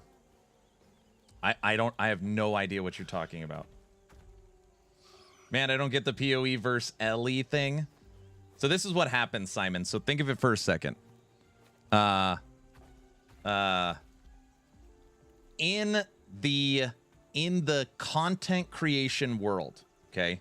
In the content creation world, the big three are Path of Exile, and you could just lump PoE 1 and PoE 2. You're grinding gear games, Blizzard with Diablo, and Last Epoch. Last Epoch is third, okay? Just as if you look at sheer size. Most people don't ever want to talk about Diablo or Blizzard, even though they're the biggest by a mile. You know, in this world, they're not really talked about. So you take out Diablo. So what does that leave? I don't know. Ford versus Ferrari. Last Epoch and PoE. They're both, I think, also games that people really enjoy and like and see a future in. So they're the ones that are just always, they're just always compared. Most people aren't going to compare Grim Dawn or Wolcen or Titan Quest, at least not yet. And Titan Quest won't be a live service model. People don't really compare Torchlight Infinite 'cause it's more of a mobile market. So it's Last Epoch and PoE.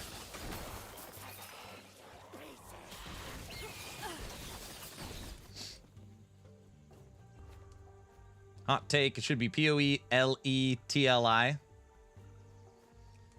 So, again, a lot of people don't like talking about it because they just feel like it's impossible. Diablo 4 is still the biggest game. Reports are saying about 3.3 million active players. So, it's just, since it's not covered a lot on Twitch and YouTube, people think the game is dead, you know, when it's not. It's just, it's a very large game.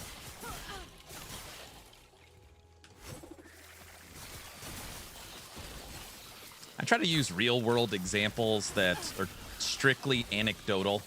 I always tell the story, I don't know, before Subathon 2, I was at the park and my kid was playing with a friend, and the friend's dad came over and we were just chatting. And, you know, it's always the, like, weird convo of, like, oh, what do you do for a living? And every time I get asked that question, it's always like, here we go again. It's like, oh, like, you know, I'm a content creator on YouTube and Twitch. And it's always like, what? My 8-year-old wants to do that. I'm like, yes, yes. But anyways, like, oh, what kind of games do you play? And it's like action RPGs. And he's like, oh, like, you know, Last Epoch, PoE, Diablo. Diablo? I know Diablo. I play Diablo. Oh, that's cool. You're a content creator for Diablo. Yes. My wife's best friend, husband's over the house. We're chatting. You see the new season of Diablo 4? Me and my friends are all playing. It's like anytime I talk to somebody, they've never heard of PoE. They've never heard of Last Epoch. They've never heard of Wolcen. They've never heard of Grim Dawn. They've never, you know, they've never heard of any of these games. What game have they heard of? Diablo. Even when we were in Germany at Gamescom, people would walk by and it'd be like, Diablo clone. That's a clone of Diablo. Oh, another Diablo. This looks like Diablo. Is that Diablo? Did you guys copy Diablo over and over and over and over again at the booth? You know, it's like, hey, do you have a Kleenex? And like Kleenex is a brand. What you're really asking for is like a tissue. But, you know, Kleenex is the... That is annoying, but it's true. I mean, I'm just saying it's true. You can deny it and say, no way, I don't believe it. It is for sure true. They lived in a bubble air and you should drag them to LE. It's just when people talk about it's a casual game, it really is like, I think that's used too often. This is one of the few cases it is very accurate. The Diablo franchise is like, it is mainstream casual. And I don't know how bad, you know, it's fine if people like it. Tell people you're a professional skateboarder. No, then they'll ask for a trick. I tell people I manage OnlyFans bots. E4's not bad. You just don't like it. People can enjoy whatever games they want. Oh, you're talking to Callie. People like KFC.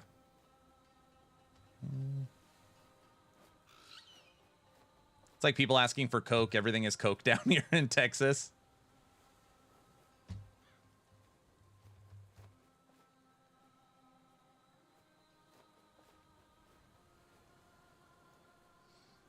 We heard it here first. D4 compared to a wet tissue.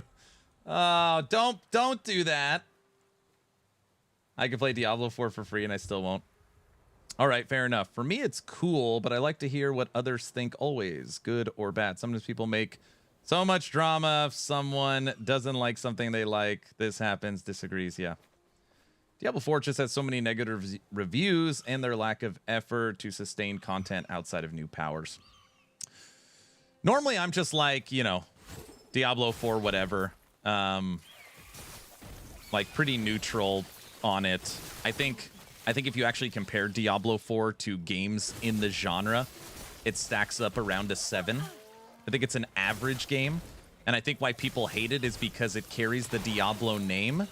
So you expect an 11. Like, if Diablo 4 is a 7, it might as well be a 0. Because I expect it to be the best by a mile. That's how I really feel about it.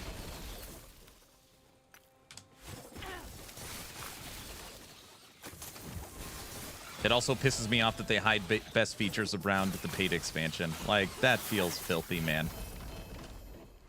That just feels filthy. It's like 5 seasons of practically nothing, and then all the good stuff's going to come on the paid expansion. That sucks. I'll take the PoE versus LE debate over the Krafton drama. What's up, Frodo? How do you feel about Hellclock's endgame? Oh, yeah, I don't like it. No, I don't like it. It's not going to be... It's going to actually be a very, like, positive interview. The next person we having on the Town Portal podcast, hopefully this week, is Mark, the CEO for Hellclock. So the Hellclock devs reached out. They want to come on the podcast with me and Frosty LaRue. So that should be a really fun discussion. I'm excited for that one. It looks like, if you asked me if anybody's played Hellclock, it looks like that they... Hellclock bad? I thought you enjoyed it. No. That came across wrong. I really enjoyed Hellclock. Hellclock pulled me away from Torchlight Infinite. The question was, what do you think of Hellclock's end game? What do you think of Hellclock's end game? I said I didn't like. I really liked the game. I played it for 3 days. I was going to stream it 1 day, 4 hours. And I streamed it like 3 days, 8 hours, and made a video on it. Yeah, I really like Hellclock. What it looks like is, okay, we're releasing Hellclock 1.0. This is not early access. We're launching game launch Hellclock. And they looked and they're like, we have no end game. There's no end game. None. And they added up, I know this sounds weird, Hellclock 1.0 got a Hellclock endgame in beta.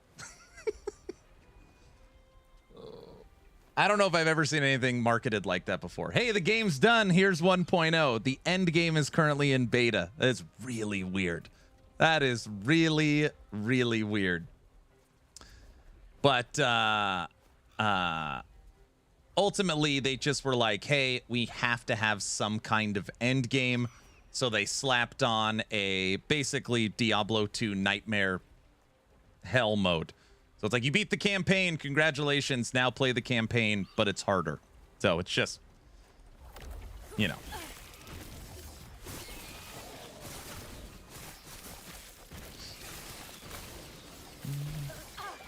Aaron, why don't you and Frosty try to have one of the devs from the Diablo on, then actually speak with them and tell them the community wants to see. I know, you know, I haven't talked to them recently. I was at the Blizzard party in Gamescom. I was at the after party at BlizzCon. I know Adam Fletcher and a couple of the guys, but that just won't happen. It just, sorry, Diesel. I would love to. I would love to.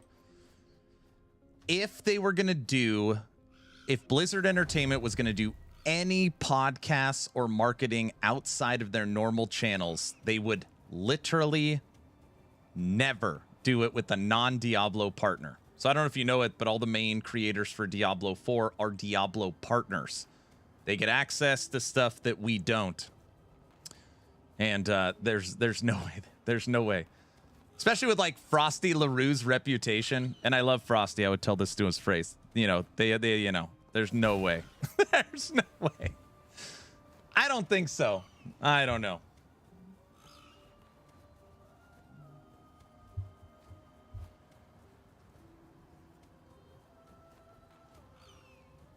They would never do a podcast for I mean, they might. I mean, Frosty's entire like mainstream thing has been the making fun of D4, right? His whole channel kicked off with the parody of the Last Epoch D4 comparison. That means there's also partners for PoE, which means streamer client is real. Confirmed. Aaron's not a paid shill.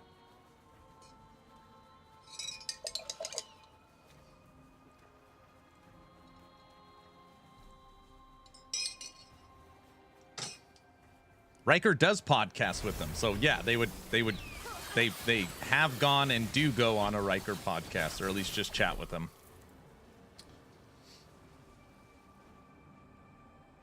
And you know, Diesel, it wouldn't be value added. It wouldn't be like bringing Mike on and Mike talks season 3 and we find out new info. It would just be, yeah, we've heard the concerns, we're working on it, stay tuned. It would be a whole podcast of that. The whole damn thing would be that. The whole thing.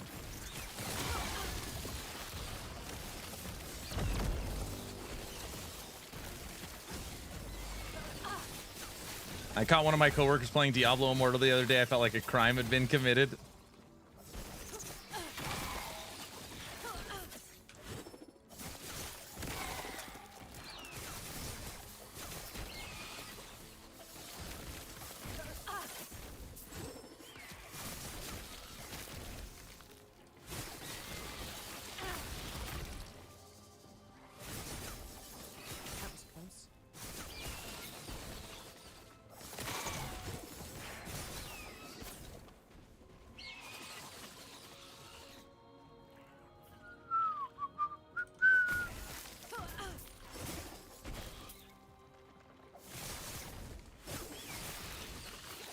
Feedback, feedback, feedback.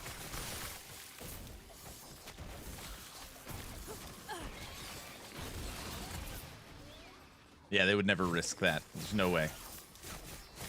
No way.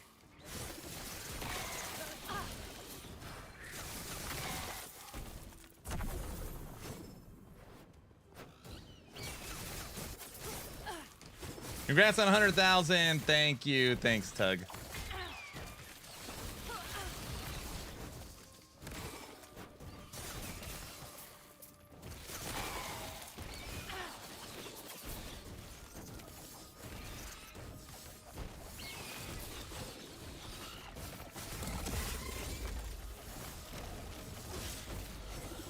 Well deserved. Thank you so much. Yesterday we crossed 100,000 subscribers on YouTube.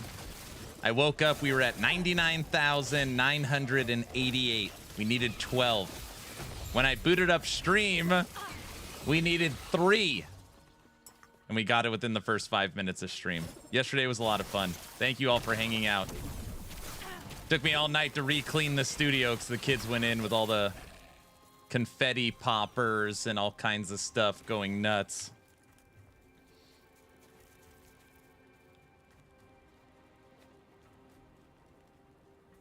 That was fun.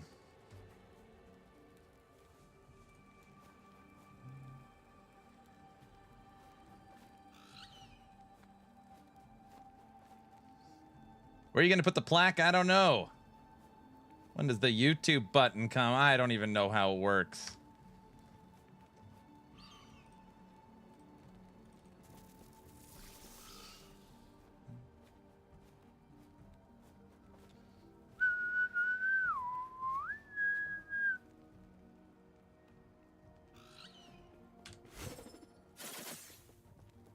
Kids are great. Yeah, they're awesome.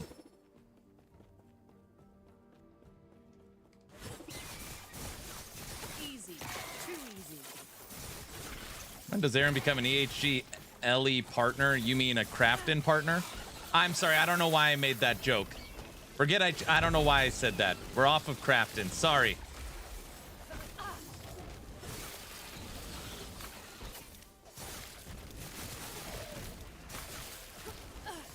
He's already paid by them. Yeah, Krafton already reached out. Hey, we need hey, we need to turn this ship around. They didn't say that. I gotta stop joking around. I'm just kidding. I'm kidding. I'm kidding. All right. Every once in a while I forget, like, I'm gonna get myself in trouble being stupid. No, they did not reach out to me. Are you sleeping on August 21st? Am I sleeping on camera? I believe. Ask the Aaron to change the channel. I didn't even do. Krafton with Krafton. Oh my gosh. Sure, we believe you. Oh gosh. You guys believe me, right?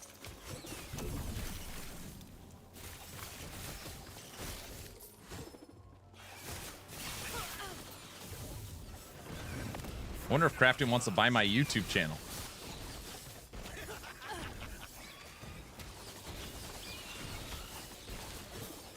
What? Why are you laughing?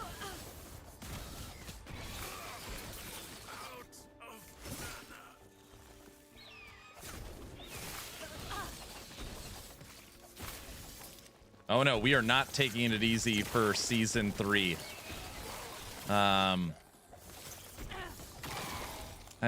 You guys wouldn't believe me. It doesn't even matter. It's Friday, and it's the day of the news of the acquisition, and the day of the news for the new trailer drops. So literally, I wake up to chaos. I make the acquisition video. I'm about to go live on stream, and then the trailer drops. So then I make the trailer video, and now I go live on stream on Twitch, and I'm dealing with acquisition and trailer, and then the Last Epoch dev stream.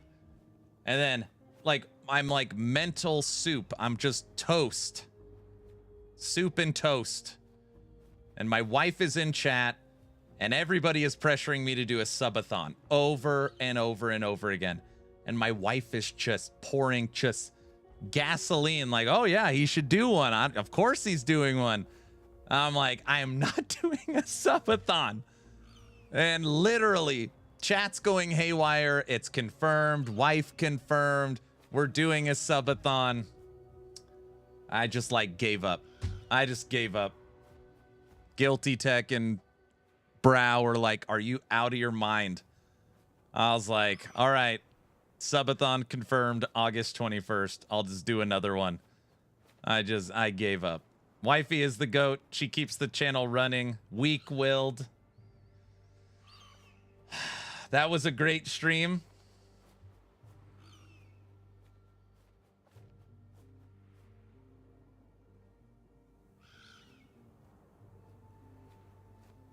Make each sub add 2 seconds. With a tender touch and a smiling face, she's the one behind the man we see. Wifey action RPG. And everyone's like, oh, he's faking. He was going to do one anyways. Yeah, go ask Guilty, Brow, and Tech. I was like, no, we are not doing a subathon. Like, we are not. There's no way. Like, immediately, Brow he spends all night making the subathon for Anthem. They start putting out this crap. Oh, for sure, he did not want to do one. I'm shocked he's doing it. Wait till we hear about Subathon 5 in December. It's real funny. Next one wasn't until next year because the dates just didn't work. Correct! Yeah, I played Dwarven Realms last season. You've said lots of things, Aaron, I know. Don't sweat it, embrace it, I will.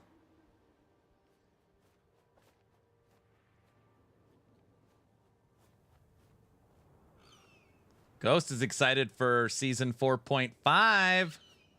Imagine if he did it in December. Looks good, and I'm so happy the Muppets have become core. The Muppets are not core.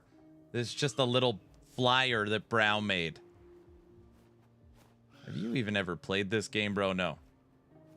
The best part is that Aaron is doing a Muppet stream. No, I'm not. This is where somebody says, hey, which one is Aaron? I can't tell which one on the screen is him. It's not a funny joke. It's already been made. Let's just go ahead and just move past it.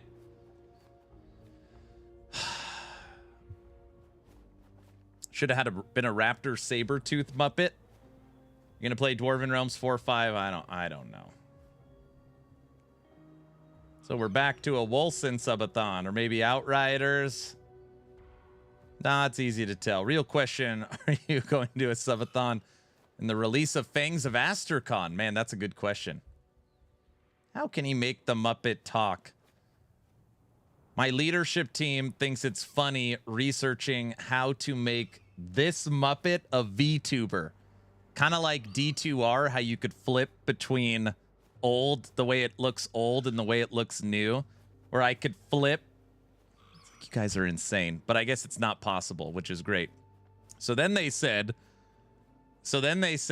I have to make the Muppet and go under the desk and literally play a one-button build with my mouse. And as I talk, I do this with the Muppet. Yes, we need Muppet Aaron. Muppet filter is very possible. What a great idea. You guys are insane. I'm a kind person. None of the Subathon 4 songs will mention Aaron's in a Muppet. Okay, good. The summoner build would work. Honestly, it would be massively popular. Muppet class and LE confirmed. Muppet tuber is gonna happen. Muppet Subathon. Can someone make the Muppet open and close its mouth and put that on a loop like he's talking or singing? A Muppet VTuber is easy. Don't tell him that.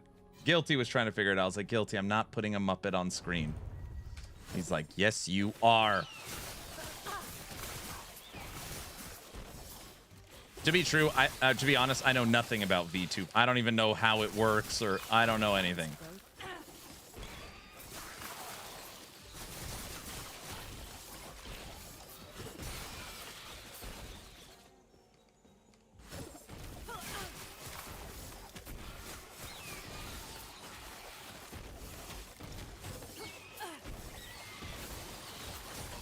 It's easy peasy.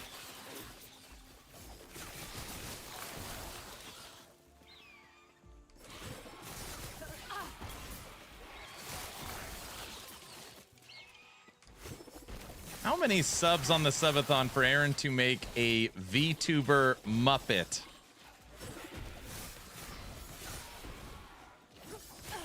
I don't want to start asking real questions because the more questions I ask, the more it comes, like, it becomes a realization. Right now, we're just joking around.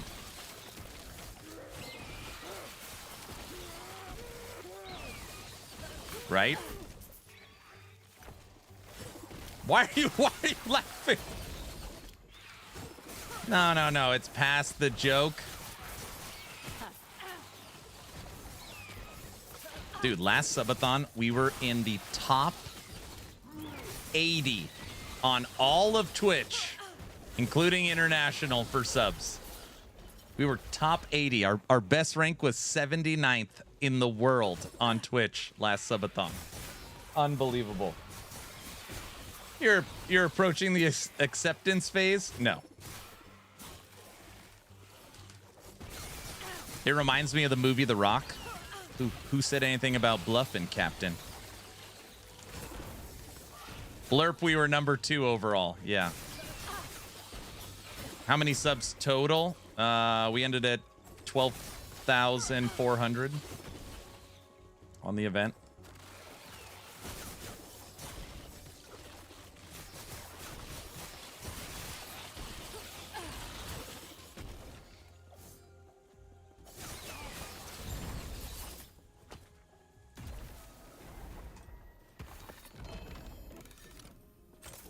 Okay. So maybe 5,000 for Muppet Aaron.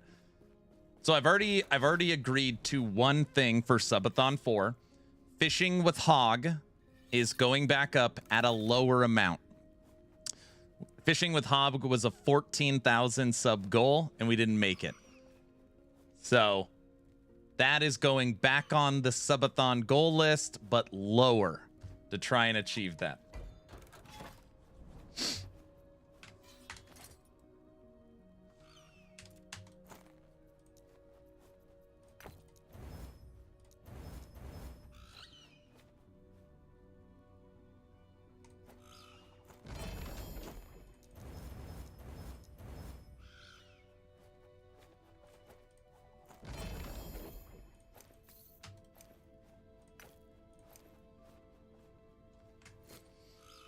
New goal, 9,000. Muppet as Aaron. Oh, wait. You could just use Snapchat filters and just add the image of the Muppet.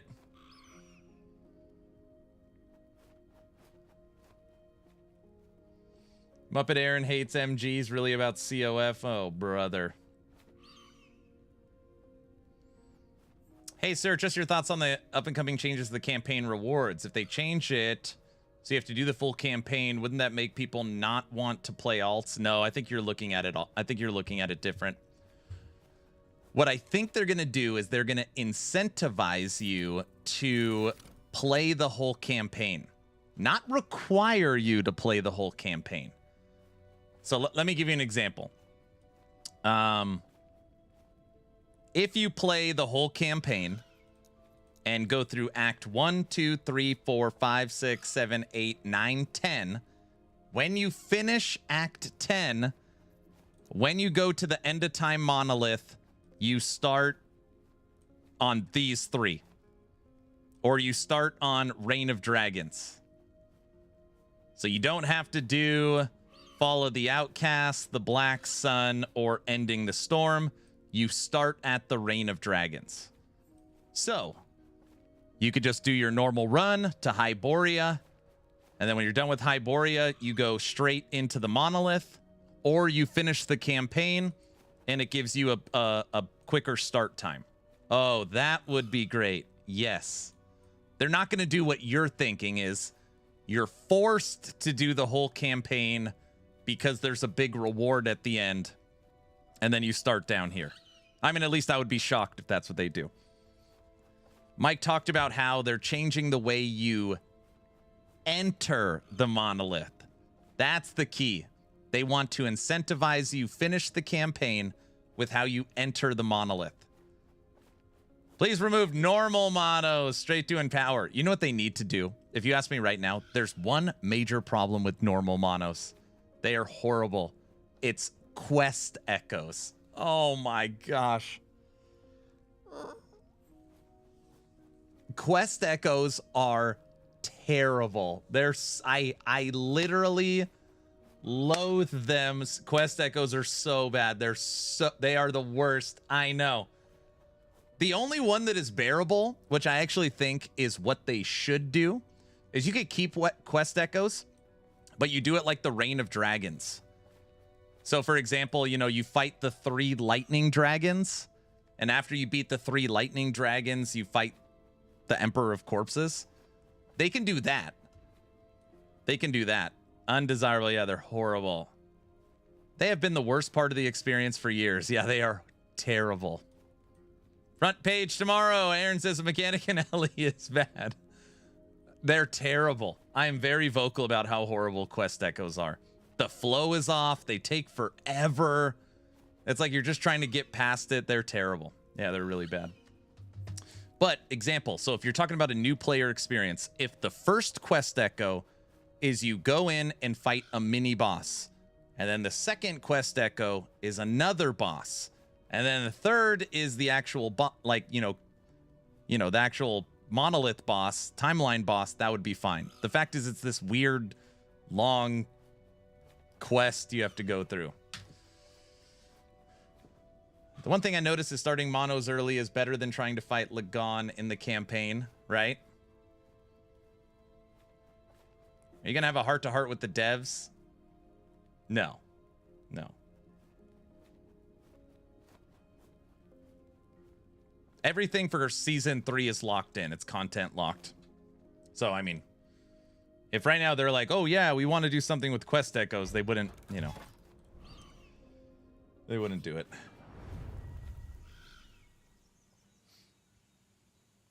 Could have 3 separate quests, but in a line. So we only need to do it once. Yeah. Yeah, they're horrible. They're terrible. And they've been terrible. It's so funny. I don't mind normal monos. I mind quest echoes. I hate the worst one is that Spirits of Fire one, where it's this huge, endless fire lava area where you got to run the whole map. Actually, no, maybe that's not the worst one. The Lagon one, where you got to find all the little things. Oh, that is it.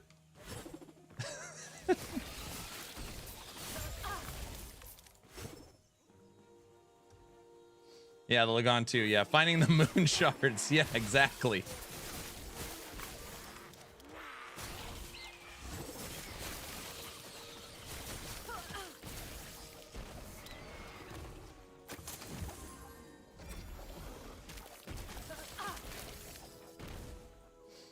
If Judd asked Aaron if he would do a sit down with him live, he would do it.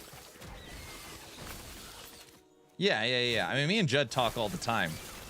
But Judd making a public appearance on the podcast to talk acquisition, we don't.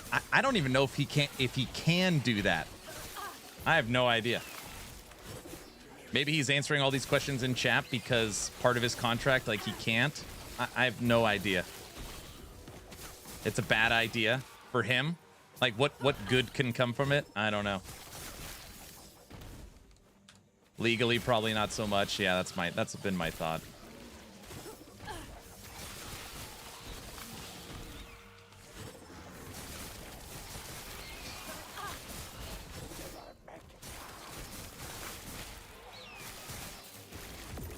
Because Krafton would give a lot. Krafton to Judd. They'd give him a lot of Krafton. So then if Judd was like, okay, hey, I'm going to come on the podcast, but we can't talk acquisition. We can only talk season 3. Then, again, why is he not talking about the elephant in the room? Oh, it just, there's just no, it just doesn't help. It would be horrible. It would have to be, he comes on the podcast, we talk acquisition, the whys and what we expect, and season 3. I think that would be good if he could legally do it.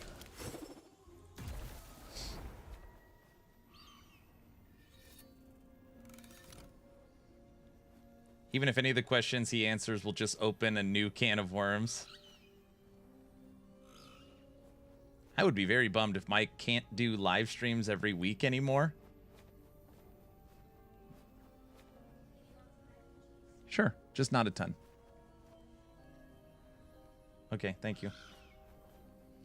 No, it's not going to be Mike stops crafting every live streaming every Friday. He's just going to start streaming from like a castle, you know.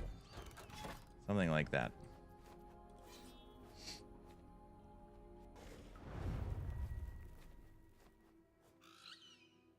During the announcement, he already kind of screwed up. He first said partnership. Later, he said full acquisition. Yeah, I put that in my... I literally put that in my video both times I covered it.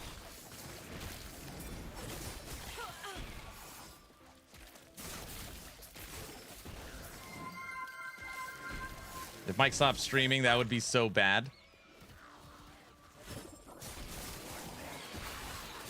That one is... okay, you guys aren't gonna like this. There's a big difference between Krafton says he has to stop streaming or he says he doesn't want to stream anymore. And I'm not saying he would say he doesn't want to stream anymore, but that's very different. Just so we're all on the same page. It's like, oh yeah, we don't want public, we don't want EHG live streaming every Friday. Like we want to save that for big marketing pushes. That would suck. I'd be very upset. But if Mike's like, oh, I'm going on vacation for 10 years. Hey, congratulations. That's different.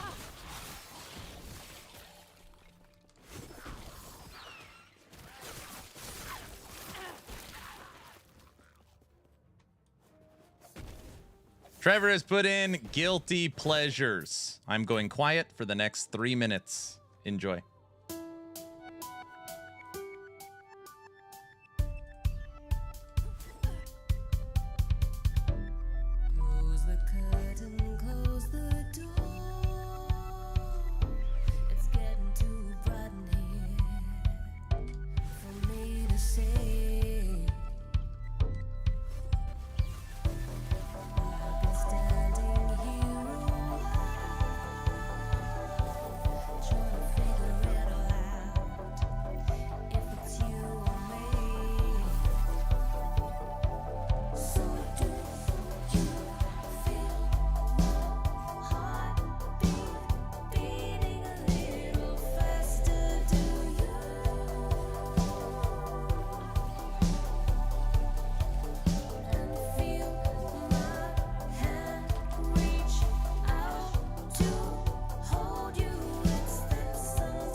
Standing here a while. trying to figure it all out. If it's you or me, I'm alive.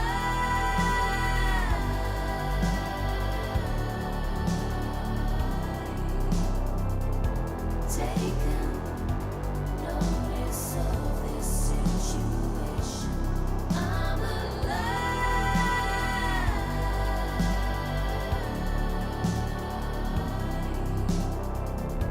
Taking notice of this situation.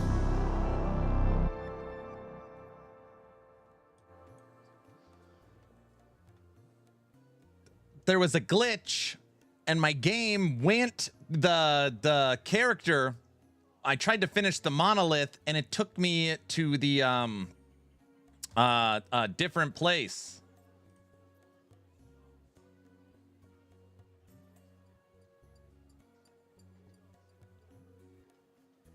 Guys, good afternoon, Aaron. I'm not sure what build I want to run for season 3, but I'm down to 2 builds, either Wolfpack with Primordial Exalted Helm or Warlock Volatile Zombies. Oh man, Wolfpack with a T-Rex leading the charge. Duh, lame explanation. What are you talking about? What do you mean? This guy and his bizarre behavior. How bizarre, guys. Come on, I'm trying to build a new build, and I'm trying to utilize the faction selection that I made to help that.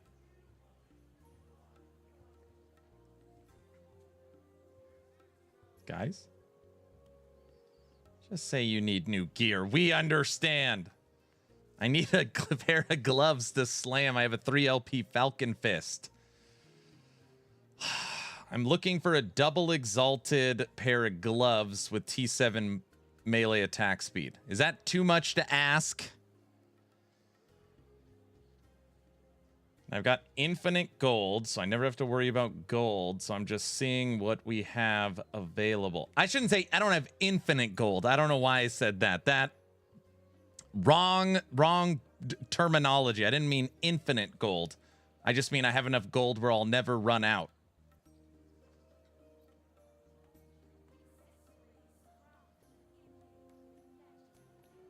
You guys know what I mean, right? Yes, it is too much to ask. What are you talking about? Aaron wanted to make a video on the stuff he was selling, but 3 hours was a bit too much. If you keep shopping at this rate, you might actually run out. Well, I have 1.9 billion, and then I've got an additional 2.2 billion that I can't. That's perfect. Thank you. And I have an additional 2.2 billion that I can't redeem. So we're at like 4.2 billion, which isn't that much. It's not that much. It's just the right amount for what I need. He's a shopaholic. I literally never shop on stream anymore. Almost never. That being said, it's going to change quite dramatically when the new season starts. Oh, don't. What? I don't. When was the last time you saw me shop on stream? Buddy? Bud? You're going to lie right to our face just now? Yeah, but this doesn't count because this doesn't count. What if we added armor shred? All right, fine. Here, you guys can listen to this, even though it's not accurate. Where's the Bazaar song? What am I doing? Armor shred. That is more expensive.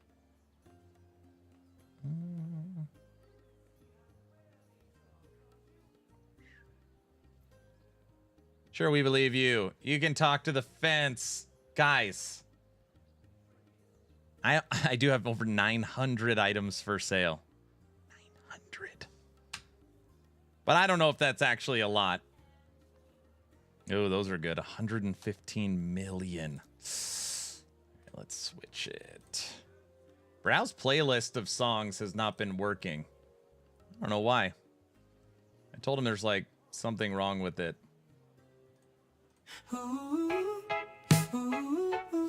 Will you do a new trading guild video with upcoming season 3 merchant guild changes? Yes. Go. Errands deep in the scrolling flow. Tabs on tabs, gear to chase. He's not fighting, he's marketplace. Boots, a belt, maybe a ring. Doesn't even need the thing. Just one more, he starts to say, but he's shopping the whole day. Get in, loser, we're going shopping. No kills, no drops, just deals popping. Forget the boss, forget the plan. He's back in the bazaar again. All right, Crimson, have a good one, brother.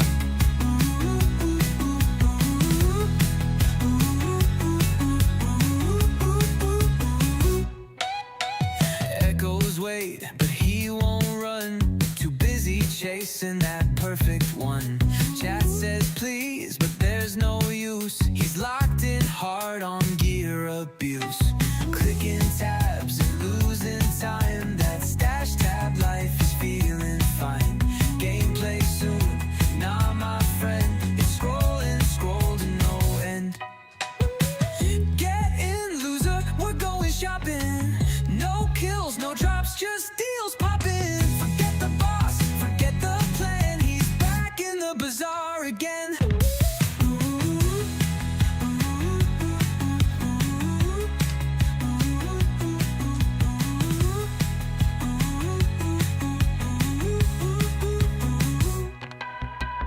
Filters tight, eyes on glow. Crit and life, that's how it go. Game on hold, stream on fire. Buying gear is his true desire.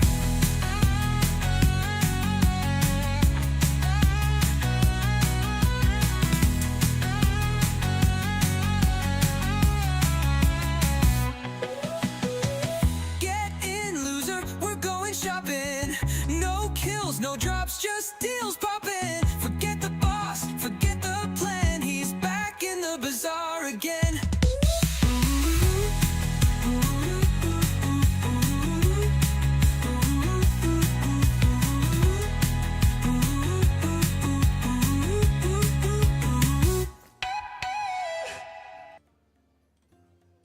All right, there. I accomplished nothing at the bazaar. Are you happy?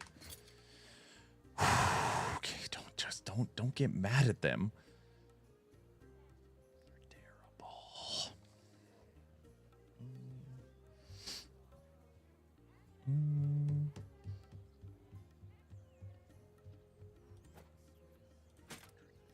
Slanderous as an MG player, I find this song like.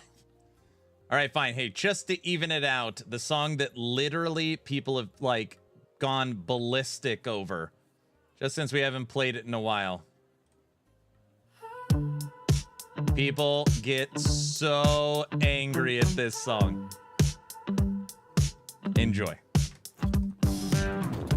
Burn through maps, no end in sight. Another echo, another fight. Prophecies lie, they're dressed up nice, selling hope at a gambler's price. I roll the dice, I chant the lines, stacking luck like it's divine. But the stars just shrug at me while I chase that rarity. Told myself it's fate, but I'm circling the drain. I keep playing brave, but it's always the same. This is circle of fortune, feels like a cycle of futility. Every lead's another ghost, every drop's just a possibility. I've been chasing that spark in the dark, like a fool with a need for clarity. This is circle of fortune, but it's pulling me beautifully. I've memorized the drop tables, wrote my luck in twisted fables. Farming bosses faces bruised and blind, still convinced there's gold to find. Scribes are silent or they lie. Another altar, another try. Just one more, I always say, but the dream just drifts away. Thought I had the plan, but the map just folds. I'm a junkie for the hit, but it never holds. This is circle of fortune, feels like a cycle of futility. Every chest just laughs out loud, like it's in on the conspiracy. I keep dancing alone with the ghost, trading sanity for mystery. This is circle of fortune, but it's fooling me beautifully. You maybe are the chase too much, the swing before the touch, but hope's a game I never win, and still I'll play again. This is circle of fortune, feels like a cycle of futility. Every lead's another ghost, every drop's just a possibility. Still I chase that shimmer in the dark, cause maybe it was meant for me. This is circle of fortune, and it's killing me beautifully. You maybe are the chase too much, the swing before the touch, but hope's a game I never win, and still I'll play again. No one gets mad. Aaron's just stirring the pot like always. True.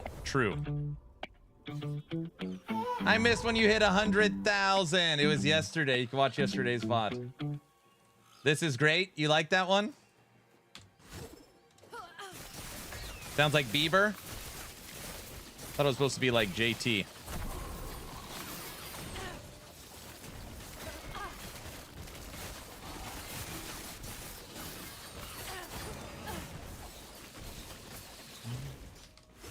And I love COF. Good.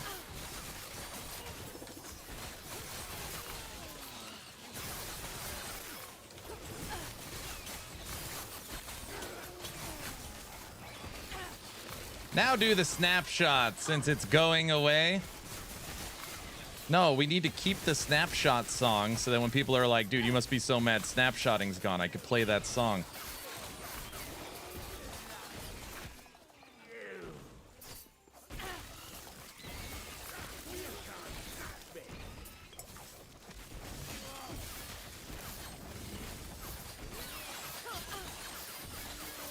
Congratulations again on hitting 100,000 YouTube subs. That's my goal one day soon. You're 2. It's going to be soon. Hey, Frosty. Is there any day this week you can't do Town Portal podcast for the Hell Clock devs in the evening time? I used to be a Snapshotter song. The only thing upsetting about that is it paints COF as like an always losing. Well, the Bazaar song just makes Aaron sound like a market pimp making cash. You see, ice hockey, Bamsters in YouTube. See? Frosty, 100K subs is 100 million subs, right? Yes. Yes. Frosty's going to get there quick.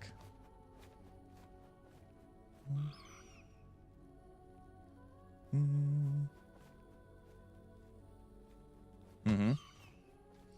We need a new Snapshot song in the style of bye, bye, bye.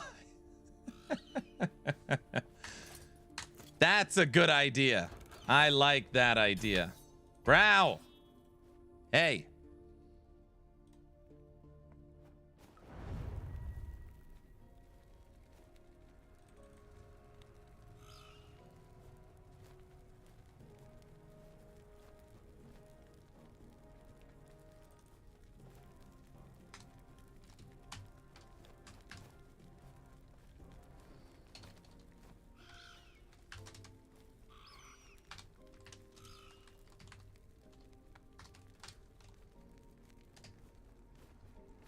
Brow. Aaron is always fall back selling gold coins on the home shopping network if things don't. That's right. I've always got a backup plan. Yeah, I could just go back to QVC.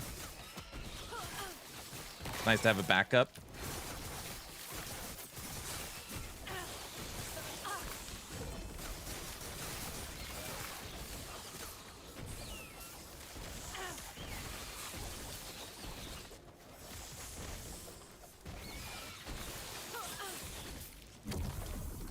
The wife said for movie nights during the subathon, we have to watch the entire Jurassic Park series.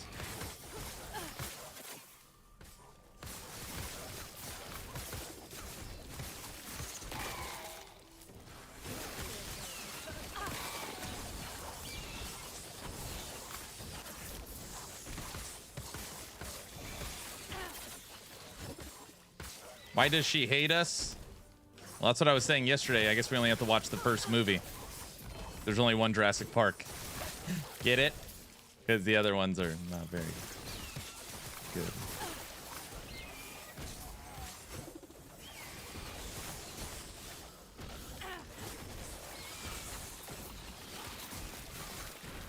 Yes, we get it. Okay, good. Hello, do you know if transmog will be added in the next patch? And when you mean next patch, you mean August 21st? No.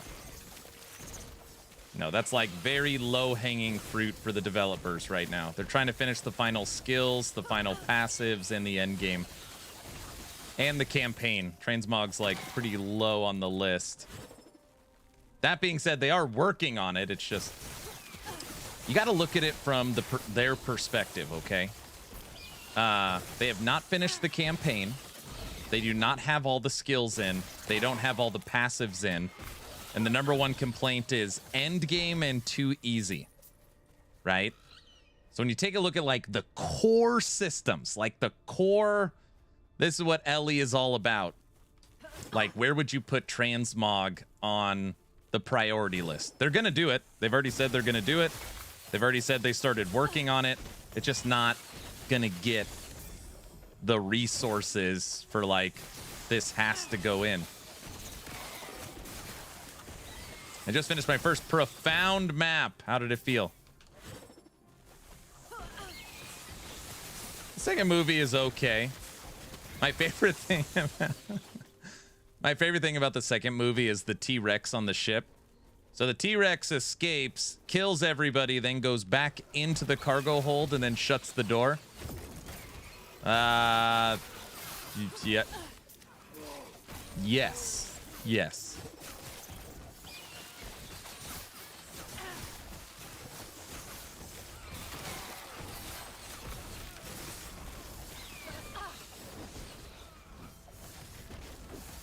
That's a reasonable plot. Yeah. No, the T-Rex didn't kill the people in the boat. Something else did, like the flying dinosaurs. What?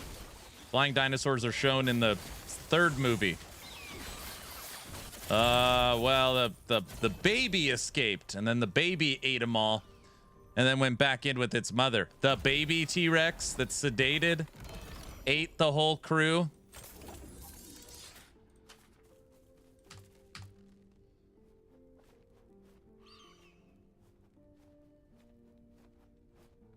Dumb. Well, when it went back in there, the guy shut it, but it was just his arm there holding it. So the T-Rex ate him, and he hit the button to close, and the T-Rex ran really fast. But it's so dumb. It's so dumb.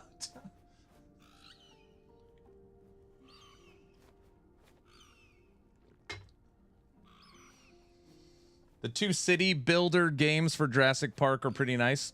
Third one's coming out. Oh yeah, we saw the trailer for the third one. What will skill sigils even do? Okay, now we're getting into the territory of just me guessing. They have never, ever, ever described skill sigils in any meaningful way. Ever.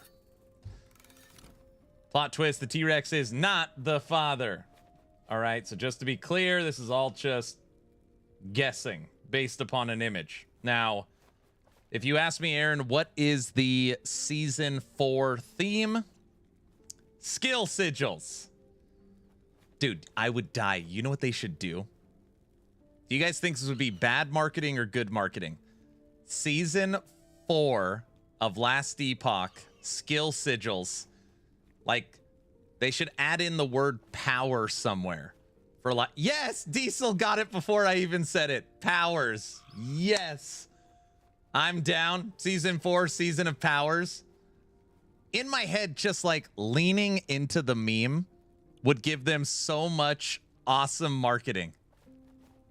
In my head, I think that would be very clever marketing. I don't know if it would backfire. Hold on, I'm trying to find something. I saved it so I wouldn't lose it, and I think I lost it again.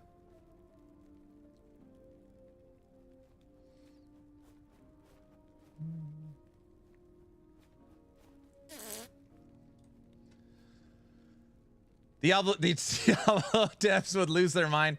Monkey, congrats on 100,000 YouTube subs. Thank you so much. Please, God, no. I think it'd be really funny.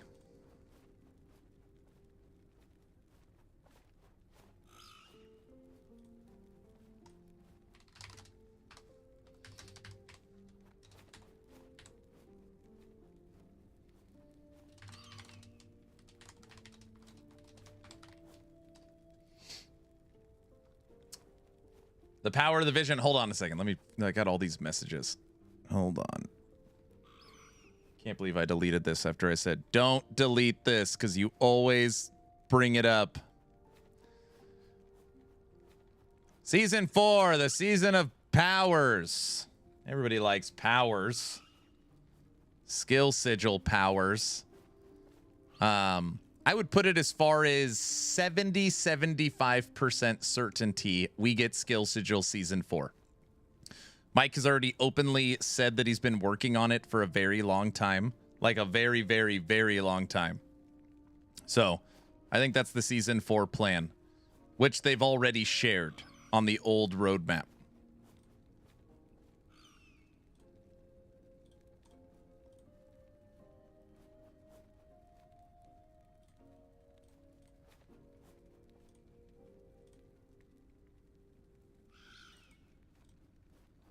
Okay. Hydrate.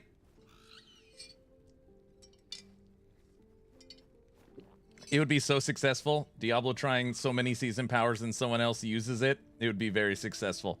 It would be like you're borrowing a year of Diablo marketing for yourself. I don't know. It sounds smart to me. It might not work out. Okay.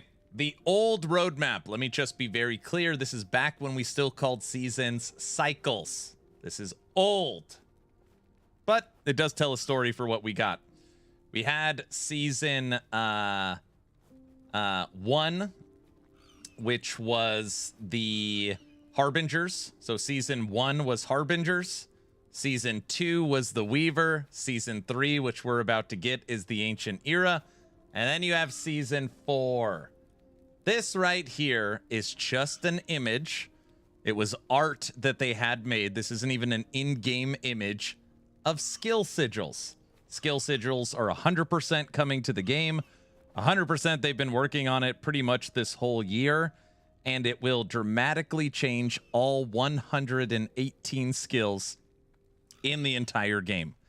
Skill power-ups? And as you can see from just this image, and we always joke that, you know, the Frosty LaRue's video on, like, you know, the skill twig Diablo 4, you could either take your fireball with more crit or crit more often or whatever it is.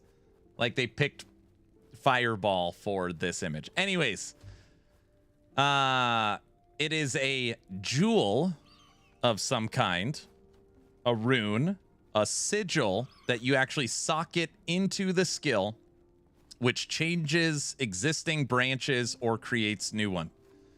Basically a new way to modify every single skill in the game. You can get a new boss in the campaign too. So yeah, so LV, you're right on track. That's what I always say. I always compare it to the jewels that you can put into the passive tree in Path of Exile 1 that can change things around it or just give its own power. Don't you say runes, because then you open up rune word fanatics. God, I would love that. Yes, yes.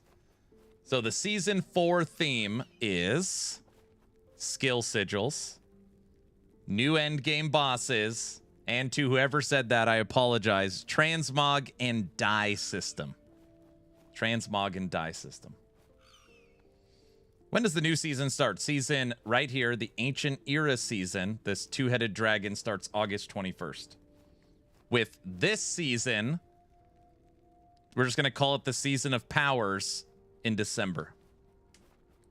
But where are the powers? These little gems unlock new power for the skill. Okay. Hold on. Toxic. Powers unlocked. No. Skill power unlocked.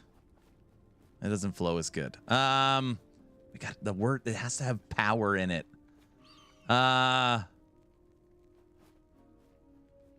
Power skills unlocked.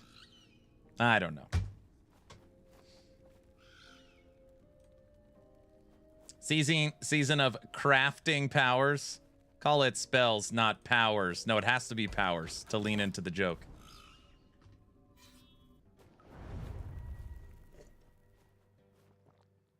Power creep. Season of skill powers.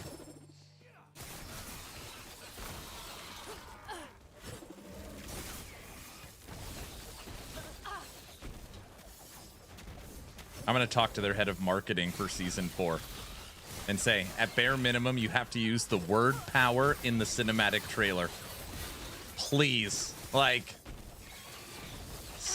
they love hiding little Easter eggs. I still don't know them all. He said at the end of that thing, there's tons of little hidden stuff. Diablo powers.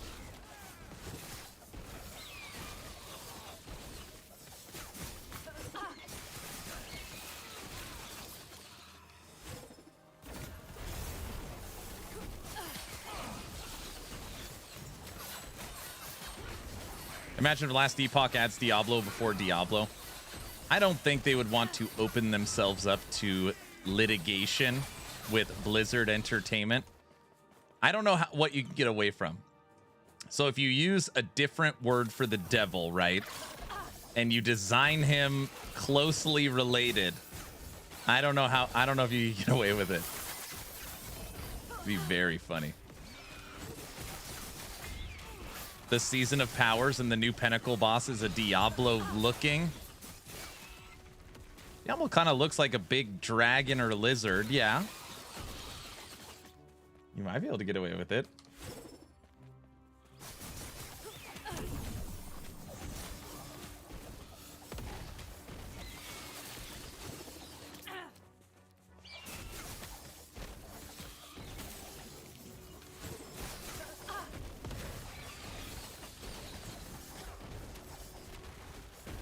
Last Epoch Season 5, Powers Unleashed, new boss, El Nino? El Nino?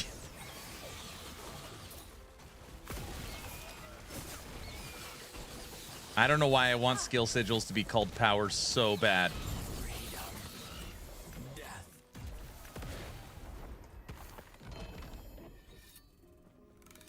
You're so pumped up already.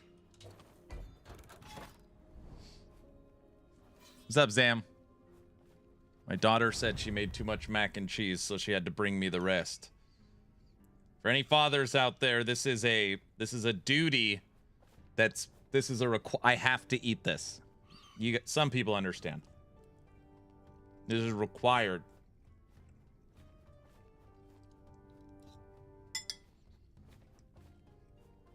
No choice.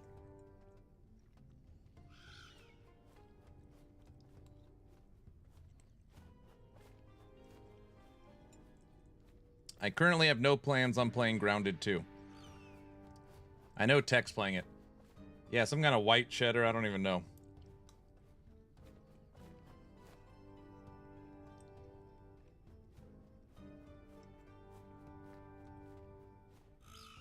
Yeah, you don't want to eat it, exactly.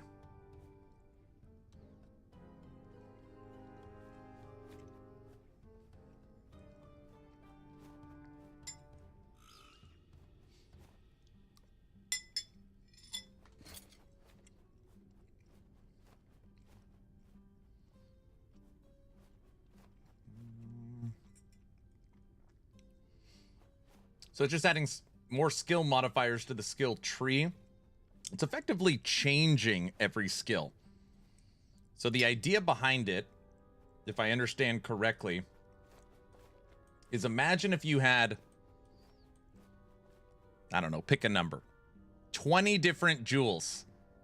Each jewel did something different to Fireball. So Fireball you could play 10 different ways, and now those 10 different ways can be played 10 different ways with 20 different jewels. So now Fireball can be played 300 different ways. Like, just see what I'm saying?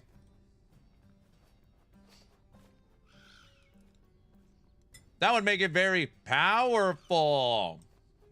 Mm-hmm.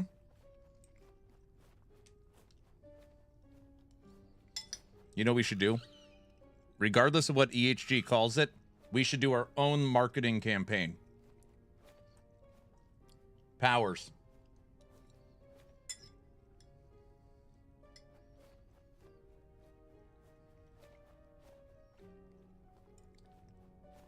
Have a good day at work, Exathius.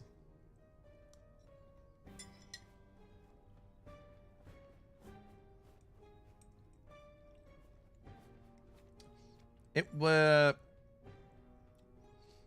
might come as a shock to you, but I never understood the American hype with mac and cheese. All variants I tried, I just thought would be better with classic Italian sauce. I don't know.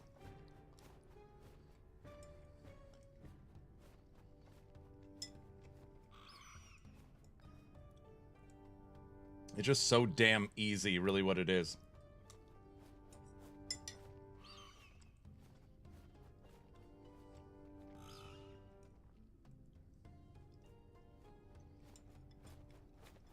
There will for sure be called powers in this community.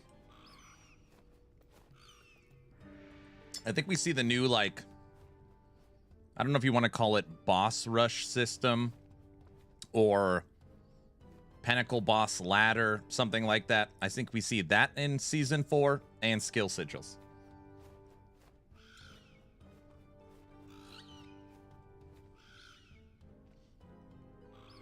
Congrats on 100,000. Thanks, Silver.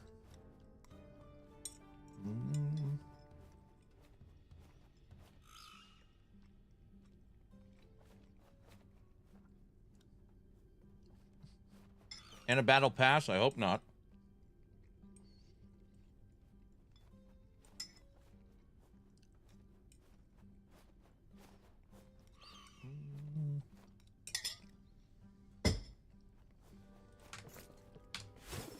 Done.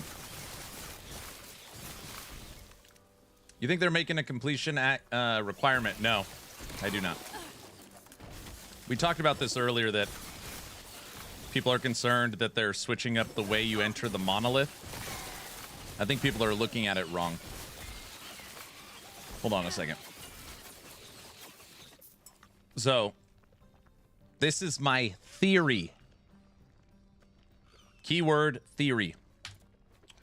Right now, you play through the Runed era, you play through the Imperial era, you come to the Divine era, and then you hit Hyboria. Once you're in Hyboria, you get your final idols and passives, and then you immediately go to the Monolith. That's how most people play. I don't know, maybe not. That's how I play. I think what they're going to do is, instead of just playing only to this act, if you decide to play Act 1, 2, 3, 4, 5, 6, 7, 8, 9, 10, all 10 acts, and finish the campaign beginning to end, the way you enter, again, this is the wording they have used, the way you enter the monolith is different. Instead of maybe starting at Fall of the Outcasts, since you have completed Act 10, you start at the Reign of Dragons. Or you start at the final 3 islands. I think they're actually going to reward you with monolith progression for completing the entire campaign. Or start at Empowered. Maybe. Maybe. So, hey, you don't want to finish the campaign? Dude, you don't have to finish the campaign. Literally, once you unlock your mastery, you're at the end of time. Go ahead. Have at it. Do your thing. you want to finish the campaign, we will reward you with 5 attribute points. We'll reward you with your passives. We'll reward you with your idle slots, and you will get a jump start on the monolith. That's my guess. Because people are looking at it the opposite. Dude, they're going to force me to play the campaign. Or they're going to put the idols and passives in Act 10, so I have to play it. I don't think that's what they do. That's a good guess. I think that's what they're doing. I think that's a reasonable guess. Yeah. Sounds like a lot of power. I'm going for the campaign anyways. Just to be clear, this will be the first seasonal league cycle, whatever the hell you want to call it, start, where we will play all 10 of the campaign chapters in order without skipping. Feels weird even saying that out loud. I don't know why.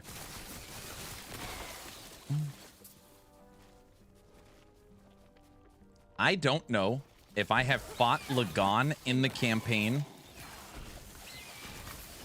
in the last 3 years. I don't know. Maybe ever. I don't know the last time I fought Lagon in the campaign.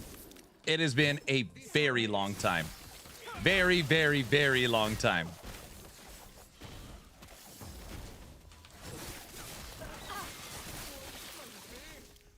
They nerfed him a little.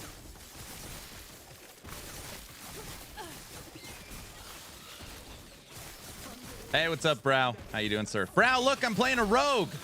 I know Falconer doesn't count, but... Wait, does it count? Or no? Brow doesn't think Falconer counts as a rogue.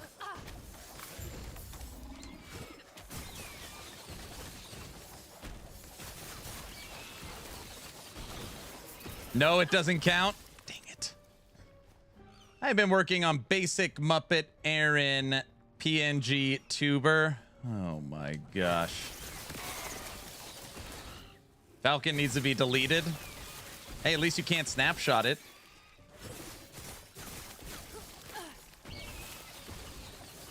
How long does it take to get through the campaign? 3 or 4 hours? Doesn't take that long. Are you listening to the story? Are you just running through? Are you doing side quests? Do you mean get through the campaign like where you get all your idols and passives, or get through the campaign as in beginning to end chapter 9? You guys, do not root on Guilty. Tell him he's insane.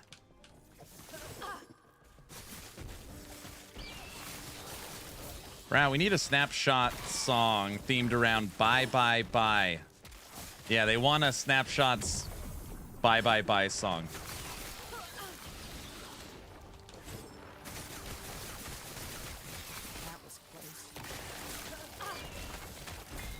Guilty, you are very sane. Will you come on?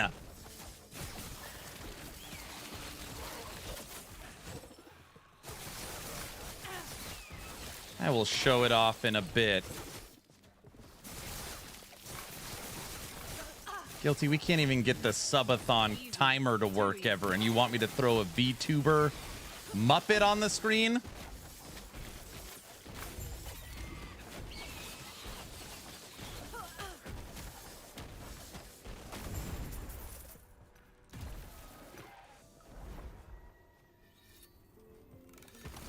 If you guys have not heard the Snapshot song, this has Snapshotting went mainstream for a few reasons, which made me literally feel physically sick in season 2.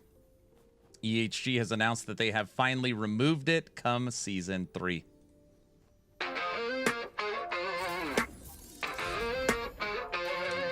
You walk into town like you own the game. Buff up your stats, but it's all just fake. You can't stand tall, you can't play it straight. So you lock it in and you ride that wave. Oh, you say you're just clever, but we know better. You can't build it right, so you bend the fight.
of a skill you'll never find.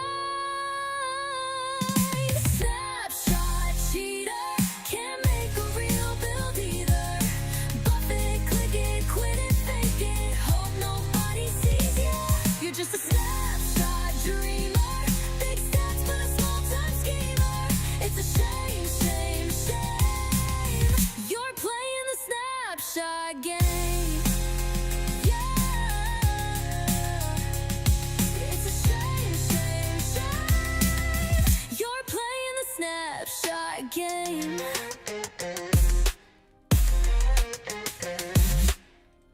Wait, I missed half the song. Such a nice song. You like that one? Great song. Wow, they love it. Look at these gloves.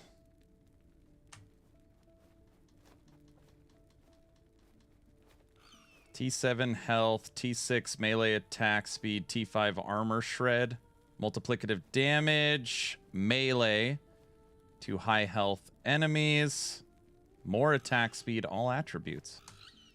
Oh, what am I stupid? I can't. I wonder if that song brought any haters out of the woodwork. No. So you glitch the air is a bar.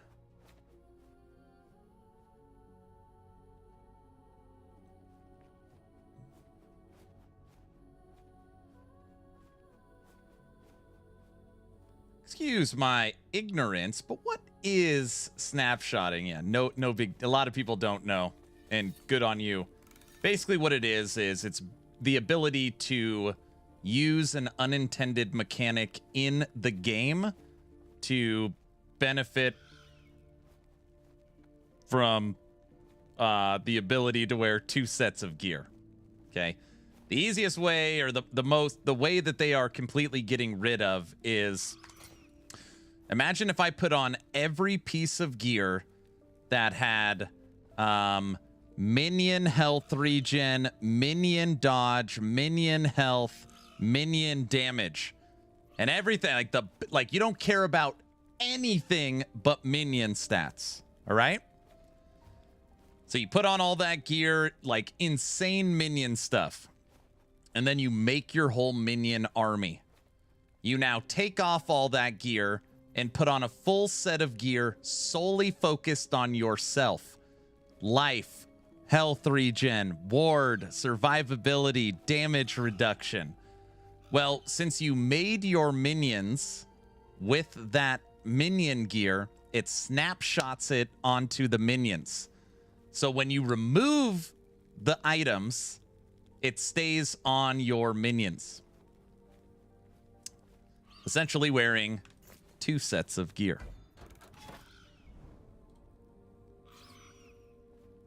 EHG basically says it's like 1 step down from cheating. It's not cheating. It's not bannable, but they say do not do it. It is something they're actively trying to get rid of. It's not healthy for the game. And come season 3, they finally killed it. It's gone.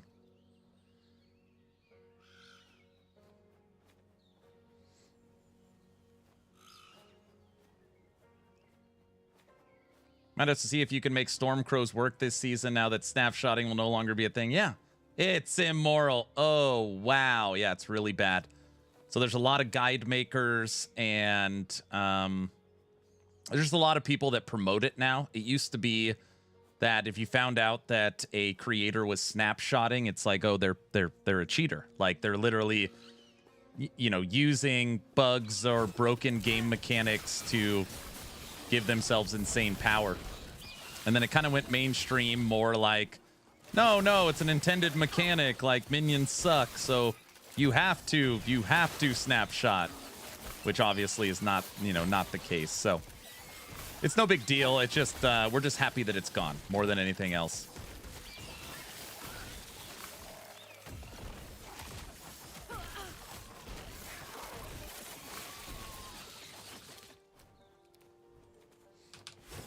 Storm Crows were already possible to do, just the crows die at 300 corruption. So I'm 100% sure this fixes. It'll be very strong. We'll see what they do to, like, promote Storm Crows.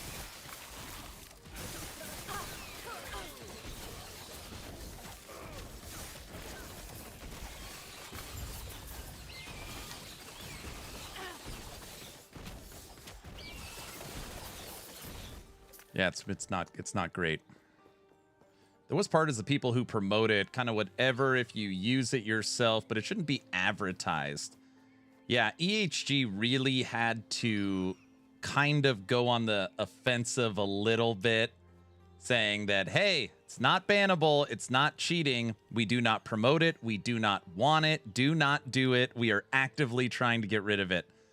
So hey, it's our fault for it being in the game, it's our fault for not removing it. It is sure as hell not an intended game mechanic. Because I think that was the big wait, did EHG mean to put this into the game? Like, is it an intended mechanic? And that's where they're like, no, it's not cheating, but no, it is not intended.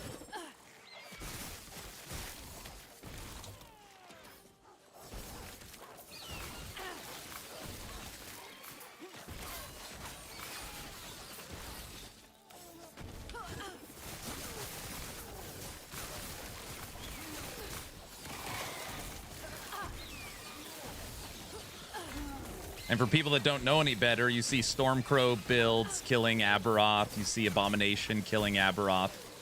And there's always, like, there's two questions you have to ask. One, is it an online character? Two, is the build snapshotted? And most of the time, unfortunately, it's one of those two situations.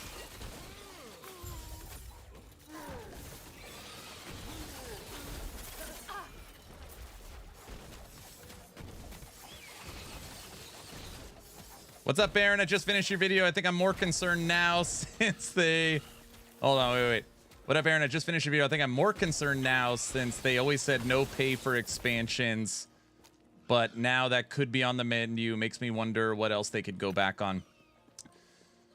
Yeah. You know, Ghost, I'm not going to be, like, overly optimistic, and I'm not going to be doom and gloom. I'm just going to be wait and see, and I will call it like I see it. If I see dramatic game changes, if I see monetization changes, if I see stuff I don't like, I will call it out. But until then, it's like wait and see. But I would ask you this, okay? I would ask you this. If Last Epoch gets better quality seasons every 3 months, they finish the skill trees. We get more classes, more masteries, more endgame, better servers, console release, right? Cinematics into the game. All, you know, everything that people want to see comes into Last Epoch that would have taken us 10 years, that now we can get in 2 and 3 years. But we have paid expansions. Is it worth it? Or is it, no, it's terrible. You just got to figure out what side of the aisle you're on.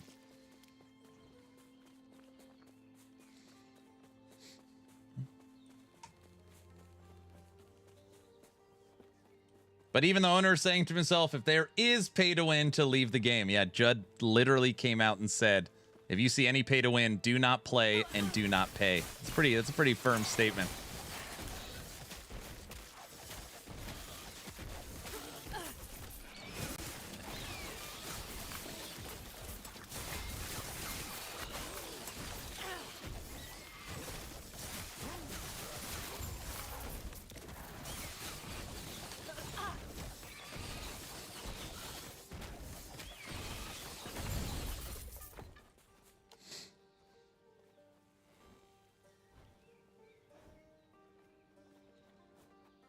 Honestly, if they can get all that done in a reasonable time and give us much larger seasons in the form of paid expansions, I don't mind it. It's just principle if they start going back on their word. No, for sure. I hope they stick to only cosmetics, but I would be fine if paid expansions, as I would buy supporter packs anyways. This is my stance. No, they will leave and go pay $40 for PoE 2, so they don't have to pay a dime for a good game. My only concern in this whole acquisition is that they gave up control and the uncertainty that comes with that. I am with you, though. Only thing to do now is just wait and see what happens. Yeah. Businesses have to pivot. That's a sad fact of life. Their business model wasn't sustainable then, so it had to change. I know it just tilts me because saying that means it's intended, or at least some point. I assume the snapshotters are hoping for pay to win so they could Oh my gosh.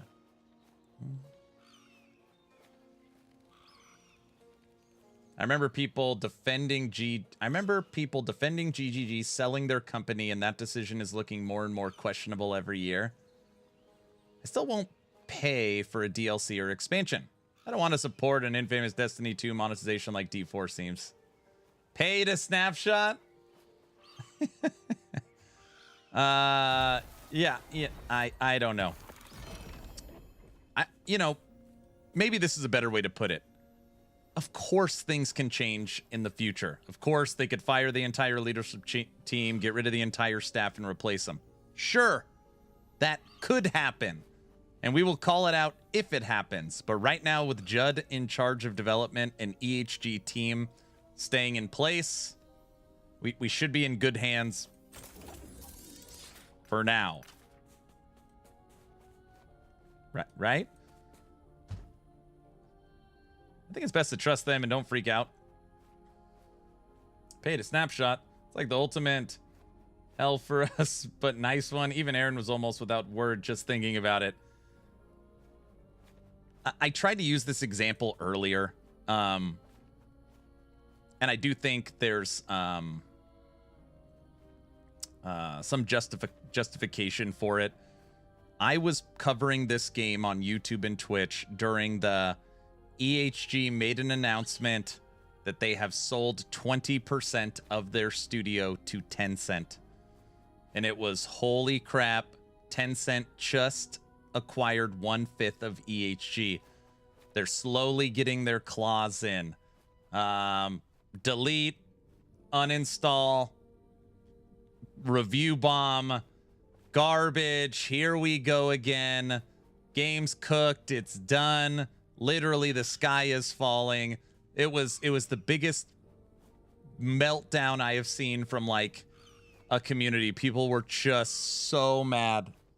Oh, they were so... I mean, I'm telling you right now, for how many people were playing Last Epoch at that time to now, it was a bigger meltdown than right now. Tencent buying 20% of EHG was a bigger meltdown than Krafton buying the entire studio. That is how mad people were. And it affected nothing. It had no effect whatsoever on the studio, and people were so pissed. The Tencent 20% purchase is why the game became a multiplayer online game and gave them the funding to go 1.0. So if you just take that example, I mean, I blame Diablo more immoral for instilling this fear in people. And normally the response to that is, Aaron, this is very different. They've lost control of the IP. They're no longer, they no longer have majority. You can't compare those two situations. What I'm comparing is public outrage. People were outraged at that time and said that the game is done, which is exactly what people are saying now. And that had no effect.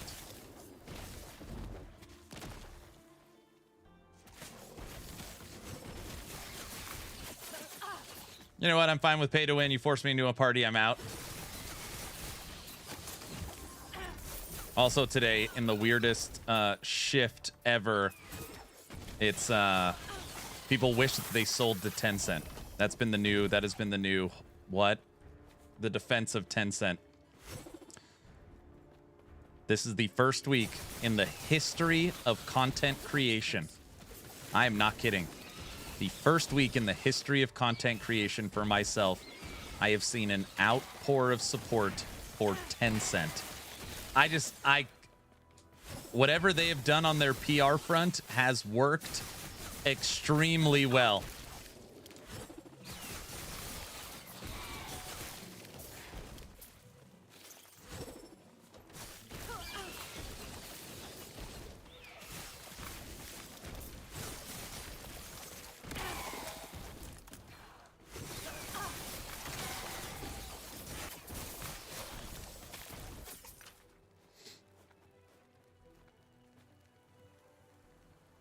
Titan Quest 2 is also coming out, and it's probably going to be a live service or season, so people just want to own... Wait. Titan Quest 2 is also coming out, and it isn't probably going to be a live service or season. for people who just want to own the game. Titan Quest 2 is not a live service game. It'll be created just like Grim Dawn and Titan Quest 1. It will have paid expansions and DLCs, no seasons.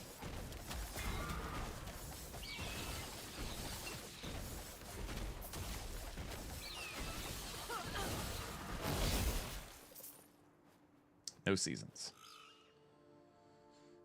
Gamers are getting confused what devil to pick. Full on, why didn't they sell to Tencent? It would have been way better. Man, they did Tencent dirty. You're like, what are you talking about? I think Judd's point, regardless of just PR, Krafton benefits more from allowing them to continue creating the game the way they see it. They will get more ROI from that. Yeah. And Tencent owns 15% of Krafton. I know.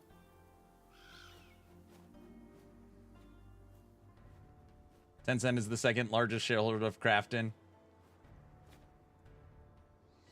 People say that Tencent does not put their hands in the pot, so to speak. I don't know for sure, though.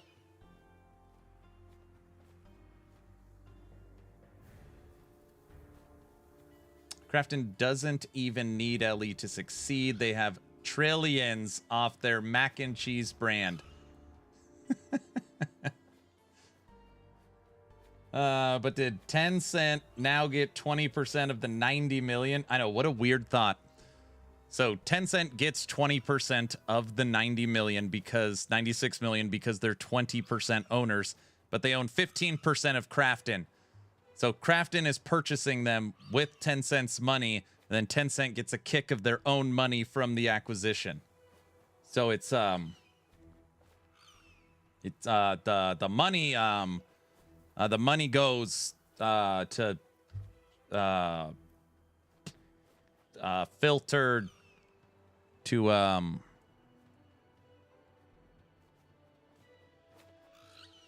yeah.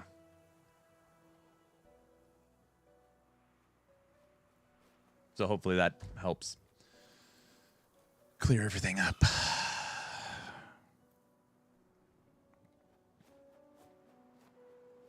Oh, Brow sent me this. It goes in circles. I don't know.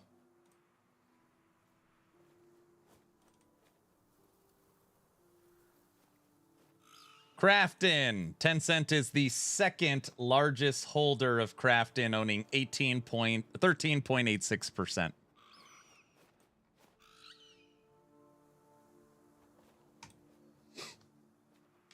Classic laundering.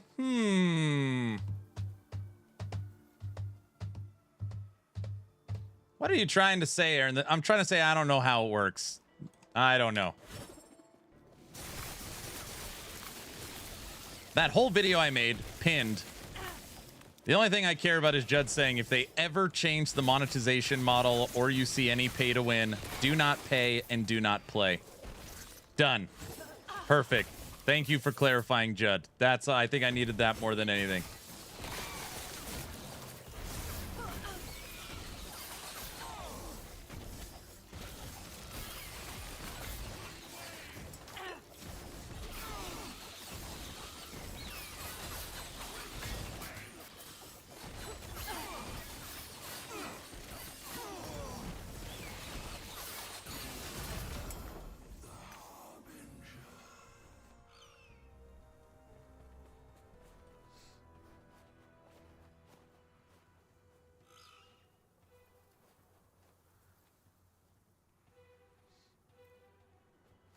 I'd be curious to see what the community's opinion is on the necessity of having an isometric perspective in action RPGs moving forward. PoE 2, among other games, have proven that there is a desire for the evolution in the genre's fundamentals. And I expect to see many great single-player action RPGs moving forward in the Souls JRPG space.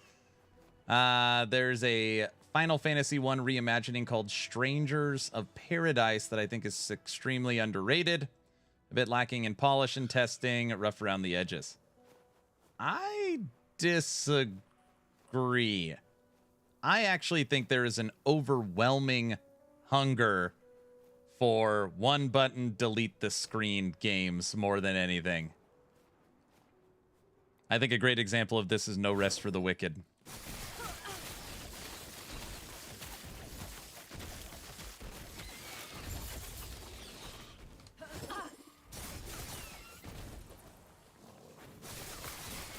I don't know how to I don't know how to say this without sounding like a jerk.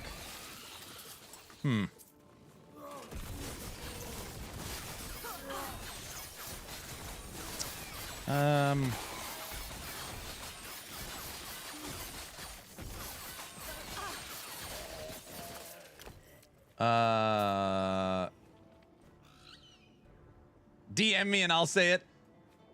A lot of times people will come into the stream and be like, hey, I'm new to the game. I need something super powerful, super easy to gear, one button build. I was like, wait a sec. Okay, you're new to the game. You're looking for something broken, one button, delete the game. Yes. Have you ever played before? Well, I've played a little bit. I'm just looking for something to just, you know, could do all content. I only want to hit one button. And something easy to follow, you know, and it's, I would say that is more of the majority.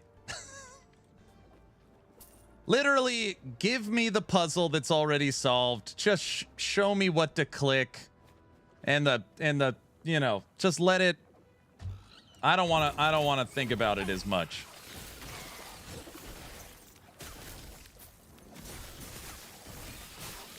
I'm trying to think of like a respectful way to say, like, I think in this genre, like, players are becoming lazier is what was on my mind.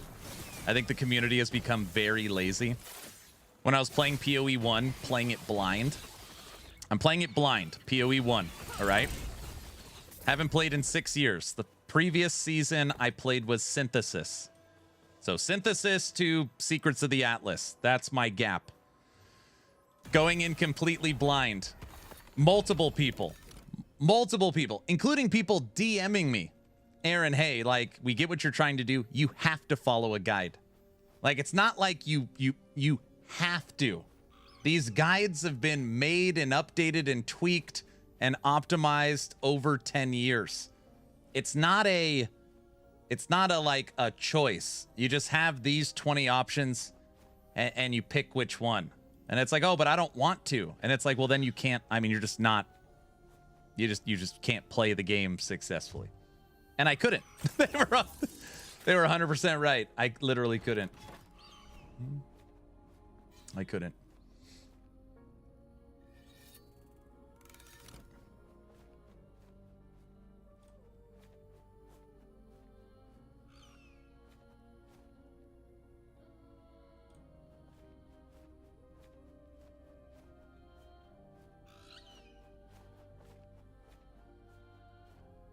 Something's wrong with you.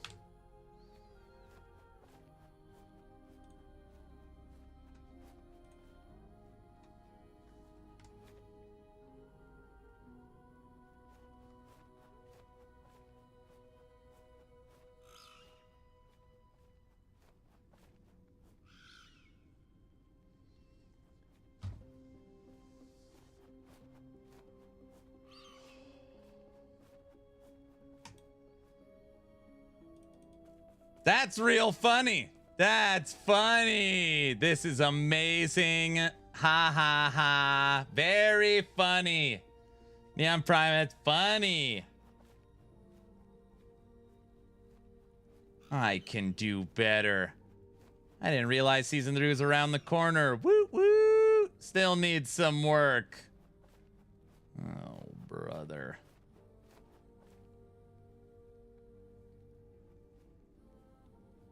But isn't that what you are talking about, cultivated by streamers and build creators, one button zoom builds? I'm just saying that I think the point I'm trying to make is that, well, just to be clear, somebody said, was it you that said it? No. Jet SF said it, that he thinks that there's a move away from zoom and more into Souls JRPG. And I was trying to make a point that I disagree. I don't think there's a move more towards No Rest of the Wicked and away from the Diablo-like formula. I think, if anything, the community's actually getting more lazy and more, just give me the damn thing and I'll do it myself. I think if you had some way to pull the community in a meaningful way and talk about, hey, given no other options, the options is go left and you figure it out yourself.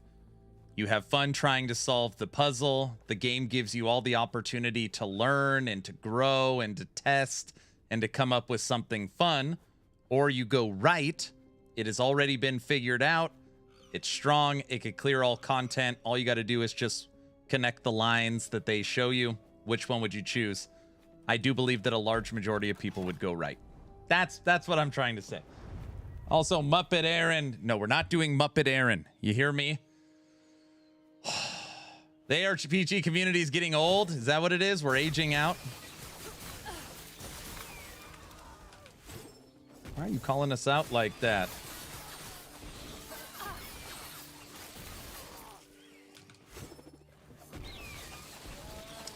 I like the idea of looking up build types that will do all content, but not like cookie cutter build guides unless you get stuck. PoE 1 was hard. I think PoE 1 I would have had a much better time if I had the ability to like respec. So that was it. I just kept trying to test something and then it would be like, no, I didn't like it. I want to play something else. And you can't really do that. I was literally always out of gold, always out of Orbs of Regret, and then the currency I did have, I had to transfer that currency into Orbs of Regret. I just couldn't test things.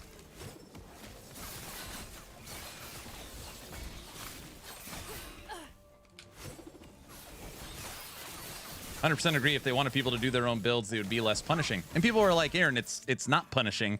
They made it where you could use gold.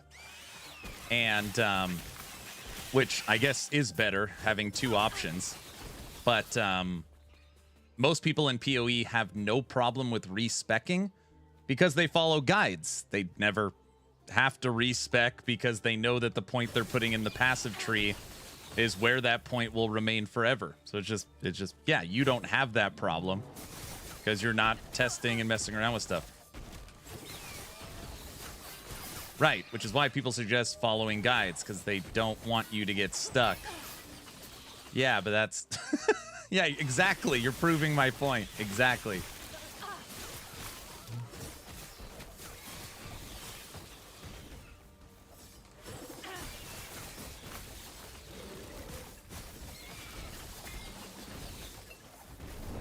Oh, first death. Avalanche. Of course it's Avalanche.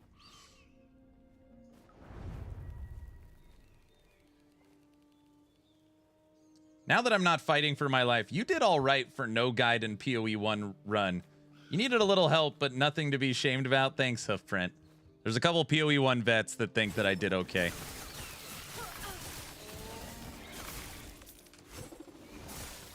Yeah, there was one thing that was it was super disheartening for PoE 1. Is I came up with a design, I didn't like it, I switched out, no big deal. Came up with another design, didn't like it, switched out. Then it was like I finally found what I wanted to do, but the items that I needed, I couldn't make the currency to outpace inflation. So it'd be like, okay, this jewel I need for golems is 1 divine. I got the 1 divine. Wait, now it's 1.4 divines. I got the 1.4 divines. Now it's 2.7. And it's like, I couldn't outpace inflation to get the items I need. So then, of course, people are like, oh, well, you have to make a currency build first. So you have to make a build you don't want to play to get the currency to play the build you want to make. And in my head, I'm like, do you hear yourself? I have to play what I don't want to play to get the items to play what I want to play because, like, what? Yeah, I hate the idea of league starters. Like, what? PoE 1 is like a different animal, man. It really is a different animal. Yeah, you can't play that to start with. You'll never be able to make anything.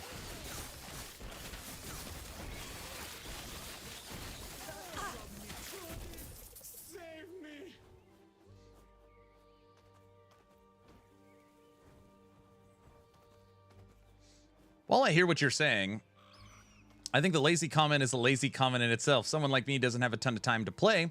Need one button builds to enjoy time I have. For sure. That's what build guides are awesome for. But that's not the point. Like, I think you're missing the idea. And that's why I was trying to think of a nice way to say it. I think even the people that have lots of time would prefer one button builds that are pre-made. This wasn't a dad gets off work and he's only got an hour to play every night. I'm saying in general, given the option, if you had lots of time to play, would you pick to construct something yourself, or would you pick to follow the thing that's done? I think most people would pick the figured out thing. That's what I'm trying to say. This isn't the person that doesn't have a lot of time.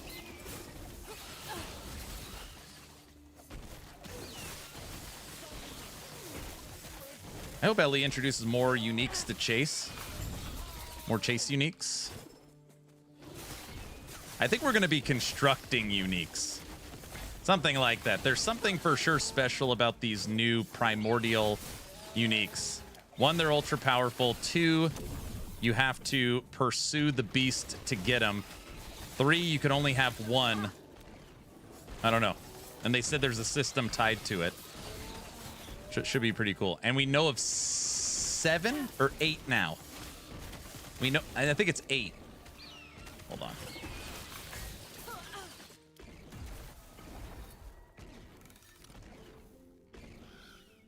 One, 2, 3, 4, 5, 6. Amulet 7, relic 8. The little bundle.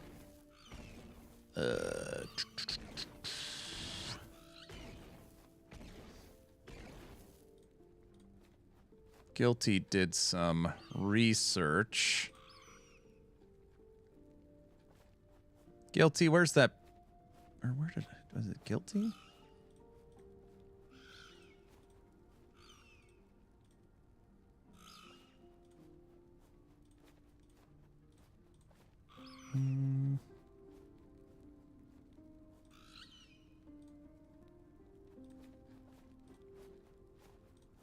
Must have been in general chat. Maybe it wasn't Guilty.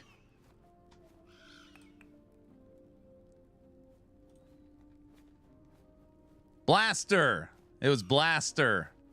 I'm sorry. Blaster, you did it, not Guilty. Guilty, get out of here. Keep working on the Muppet, I guess.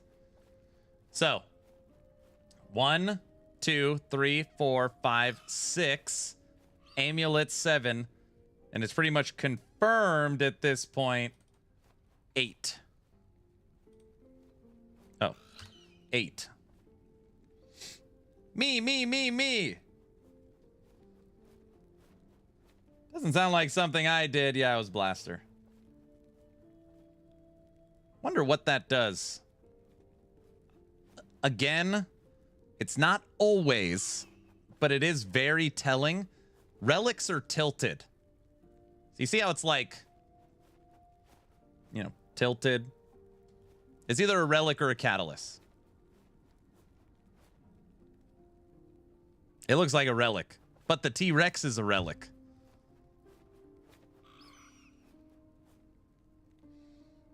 Hoofprint says 10 years of pain with the sloppy coat of paint, thinking it's a new season. That's current PoE 1. Definitely a relic, in my opinion. It looks like a relic. Oh, it could be an idol. I could see idol. Might kind of suggest to me that it is a primordial unique in stage of construction. But anyways, this with these, with the amulet they've already shown, is at least 8. And they have confirmed that there's a new creator unique coming out for Lich. So that's, again, with them basically showing us nothing, we know there's at least 9 new items. Which there's no way there's only 9.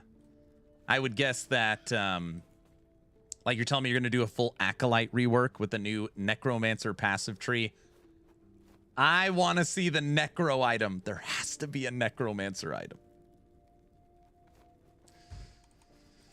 There has to be. Who's the creator? Heavy. He's the one that made the necrotic Lich. Two-handed. What the hell's it called? Huge Lich fan. Yeah.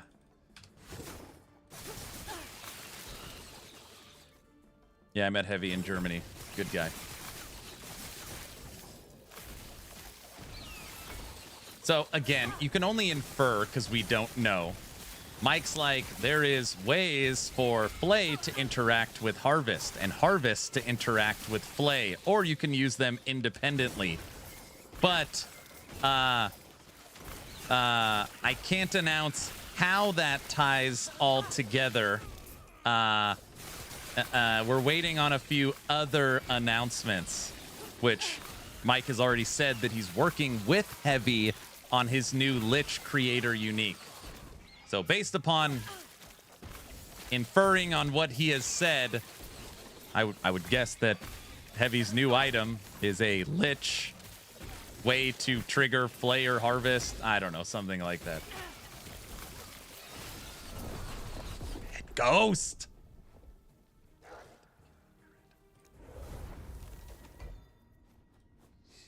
Calling now, probably wrong. The shield turns your shield bash into Triceratops that jumps out of your shield to ram into enemies.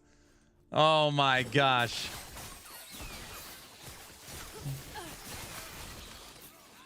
Hey, have they done anything major to the graphics during Season 2? I played Season 2 for a few weeks and quit. Game looks awesome. They did the Unity 6 upgrade. Yeah, every time someone's like, bro, I don't know how you play Last Epoch. It looks terrible. I'm like, comparing it to what? Like Diablo 4 and PoE 2? The games that cost hundreds of millions of dollars? Is that what, like it looks terrible? Like, I'm not saying it's the best game, but terrible? You think it looks better than D4?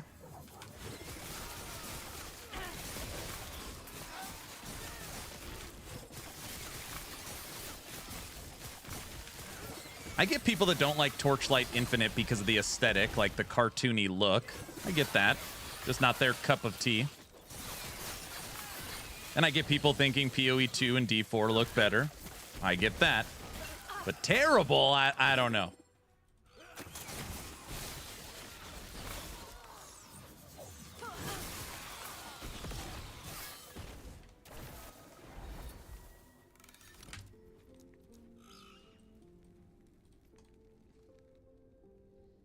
As a Slowermancer enjoyer, graphics don't matter as much to me. It's about the fun. Yeah. Aaron, what are you hoping to see in Season 3? I have a very simple request. Okay. For years and years and years, when you want to play minions in this game, you play single minion. There's nothing wrong with single minion. It just always gets the support. Single retaliation golem, single wraith lord, single abomination, single archmage. And then, you know, obviously Beastmaster is designed to be single minion, single Sabertooth, right? Single bear. Aaron hates single minion builds.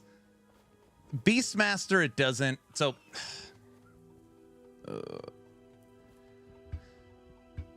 I feel like I'm one of the last. I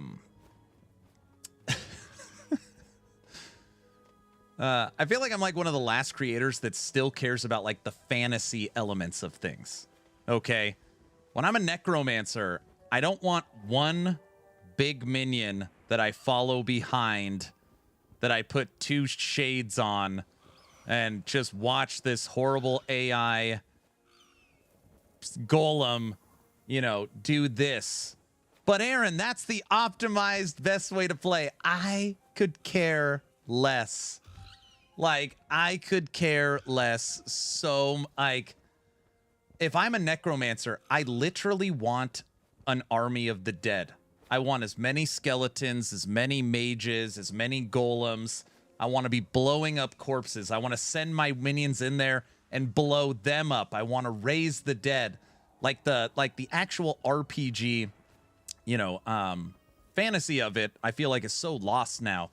It's always about, optimization. What's the strongest? What does the most damage? And, you never hear people talk about that. You never hear people talk about, like, is it fun to play? What's the theming of the build? So, anyways, to make like a really long story short, what I really want to see is a return to minion army. I want a ton of wraiths. I want a ton of skeletons. I want a ton of mages. I want a ton of golems. I don't want one single way to play abomination. Like, I want there to be ways for me to be front and center of my minion army, with lots of different options. That's a large part why D2 Necro is so iconic. Yep. You could care less, so you could care more? Correct. We need big family. Stop with the single, yep. And there's reasons for this. The way the game is designed. So back in the day, you used to have the Flame Wraith build, where you could literally have like 200 Wraiths. You just crash the game. You could have infinite amount of Wraiths. And you used to have these insane, crazy armies of minions. And I think from a performance and server standpoint, EHG is like, we literally have to change this. Everybody that wants to play a minion, you get one. You get one. Pick one. It's going to be really strong. Yeah, have fun. I honestly think that from a performance standpoint, they had to do that. I want them to revert to minion army.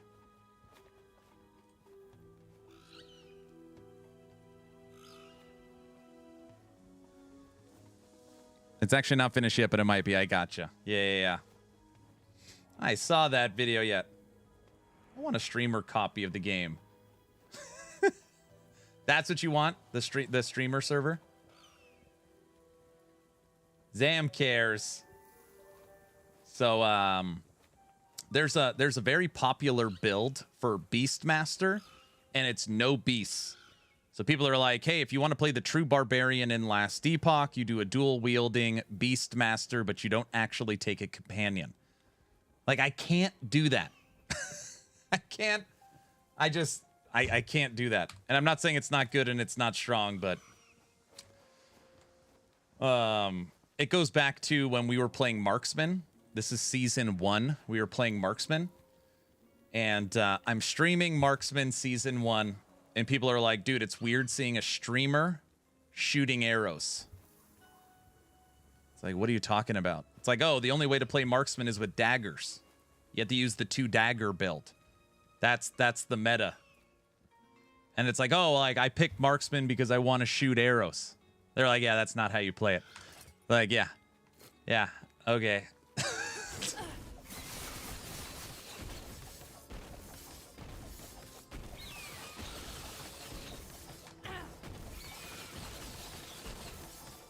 Well, this is awkward. All right, I saw 370 in there.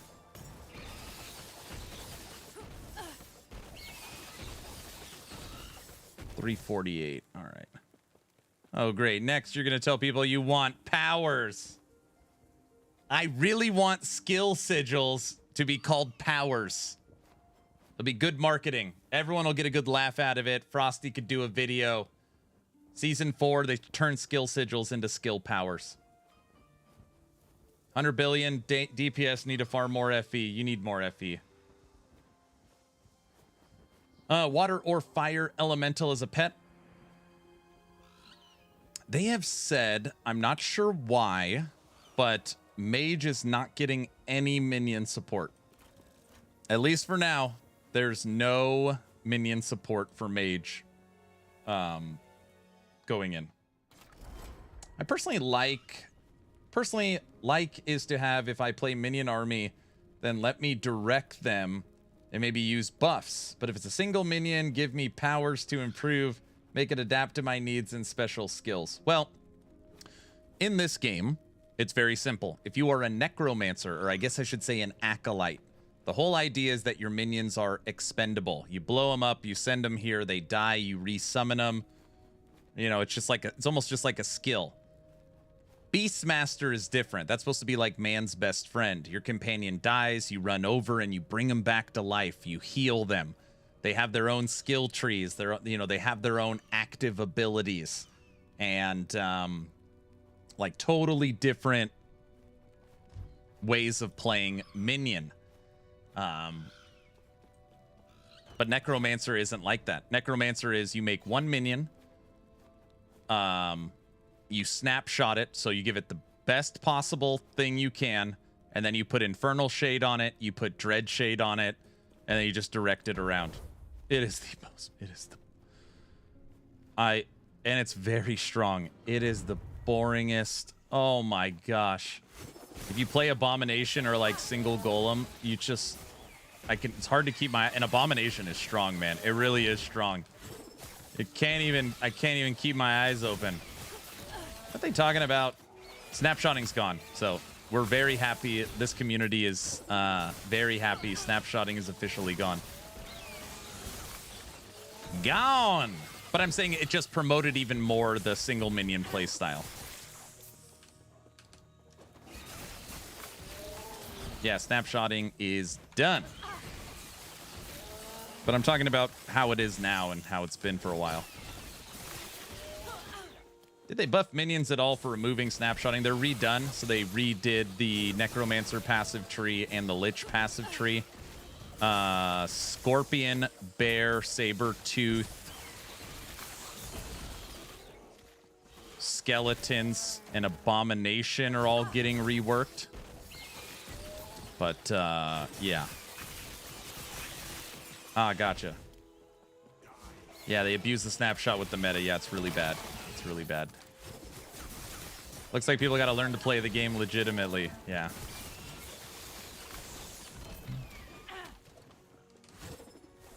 I'm looking forward to Lich in Season 3. You got a new skill. You got a new passive tree. You got new uniques. It's also going to be reworked. So a lot of people aren't talking about the rework of Lich as well. It's gonna have like a different way it functions. We don't really know what it is, but right now it's terrible. Acolyte is my favorite mastery class, and Lich is my least favorite mastery. So bad. Monkey, just go watch all the 100 videos on my YouTube channel. I'll break it all down for you.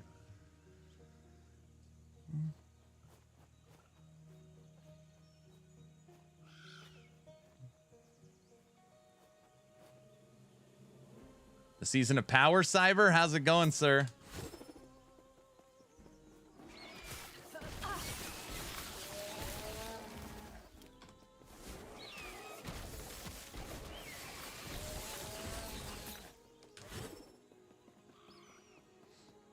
Run faster.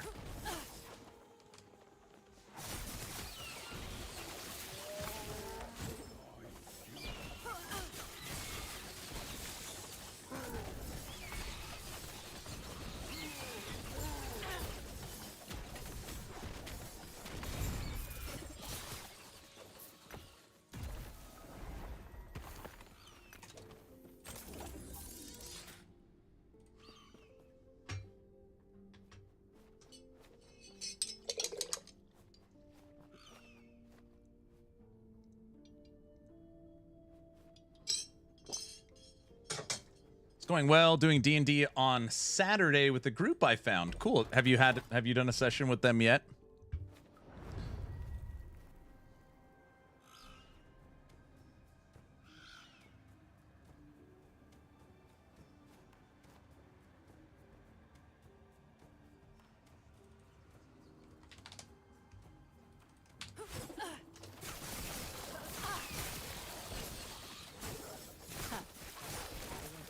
First session this Saturday.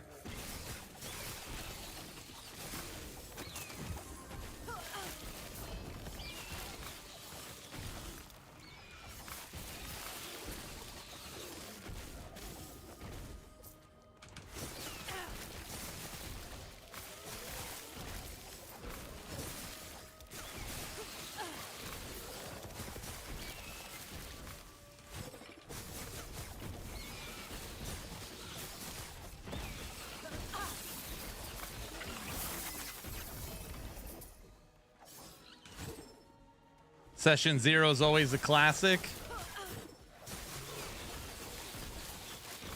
Brow, I teased the first 4 seconds of the season or Subathon 4 song yesterday.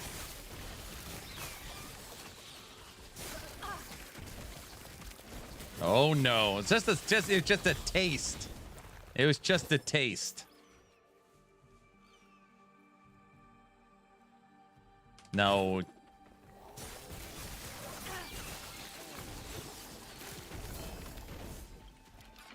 I haven't played D&D in ages.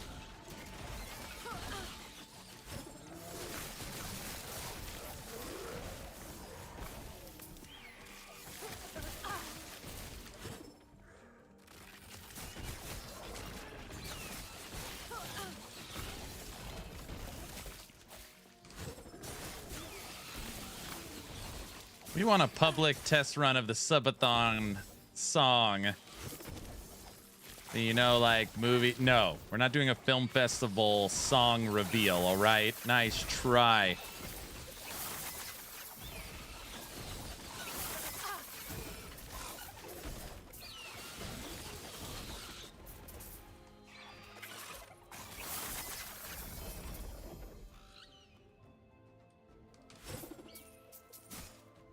Like a trailer? Yeah, exactly. No, I never got into D&D.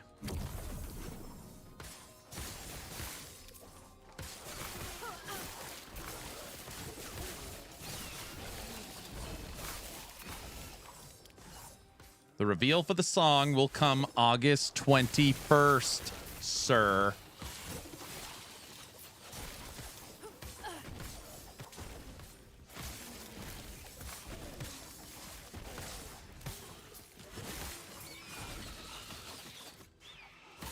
Watching a video about a fighter, cage fighter. He refused to fight like the meta. People laughed at him for how he was not fighting meta, and he became the champion. So he created the meta.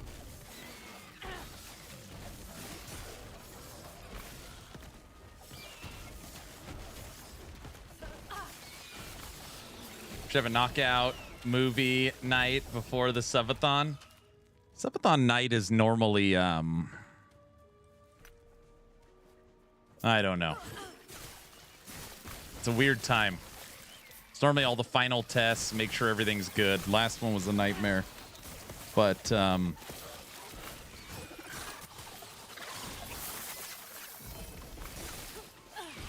try to relax as much as possible.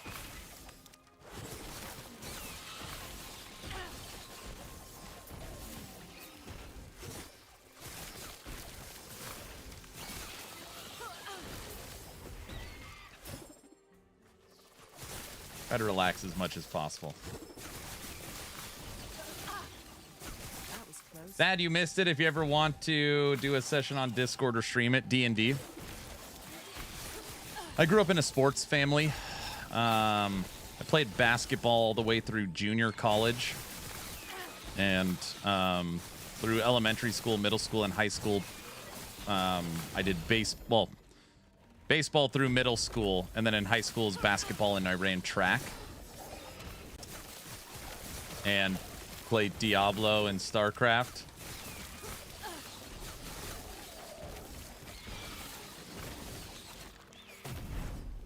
And then made babies. 4 kids at the I got 4 kids at the age of 40. Good number still for LE streaming, Aaron? Relax, don't do it, singing. I feel like if I was going to pivot and get into, like, tabletop, I'd move into Warhammer, I think. I had a best friend that would always go to Games Workshop, and he always wanted me to get an army and paint them, and I just never did. I feel like I'd go that route. Warhammer 40K.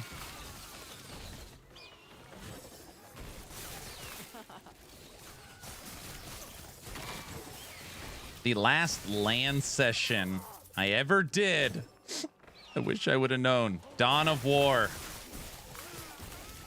Last land session.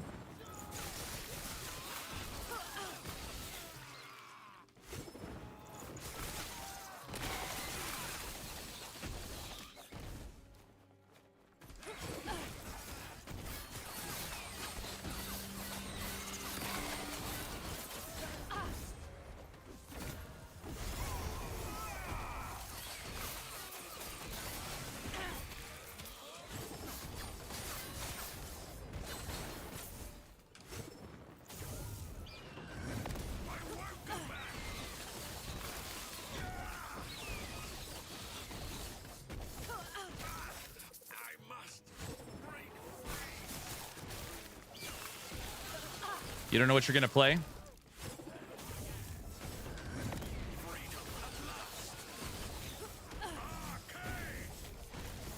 How do I fight Aberoth? Here, I'll show you. I did nothing wrong.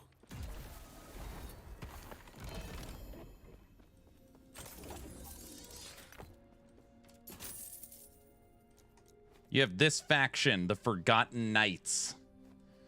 In the Forgotten Knights faction, which you unlock when you hit empowered content. So that means you have beaten the Age of Winter, you've beaten the Last Ruin, and you've beaten the Spirits of Fire at level 90.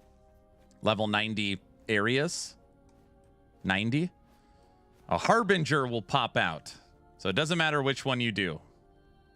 The last one, a Harbinger will pop out, you kill it, and you unlock the Forgotten Knights. Now, in the Forgotten Knights, you have to kill all of the Harbingers. 1, 2, 3, 4, 5, 6, 7, 8, 9, 10. Really, you have to kill 9 because you kill one of them when you unlock the faction. So, once you unlock the Forgotten Knights in empowered content, you will kill all the Harbingers. Once all the Harbingers are dead, you right here defeat Aberoth at the Shattered Road, and this is where you fight him. So you'd go right here. You'd run down here. Click on this portal. Take an eye. Put it in. Click open. And you'd fight Aberoth. I hope that helps.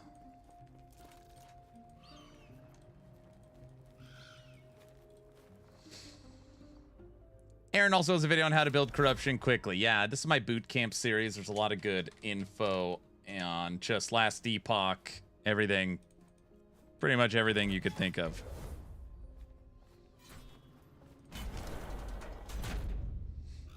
My miniatures were not so nice. The others had great ones.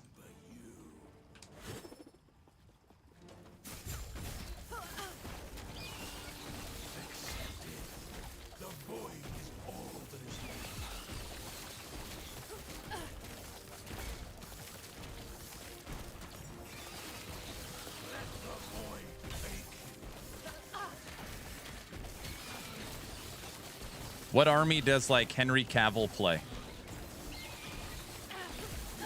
I'm very curious. Since we're talking Warhammer. Does he say ever? Publicly?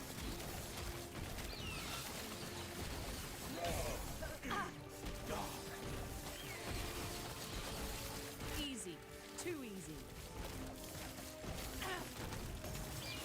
Stodes, I believe. This is what a Harbinger looks like. You finally found peace. Well, it's one of them.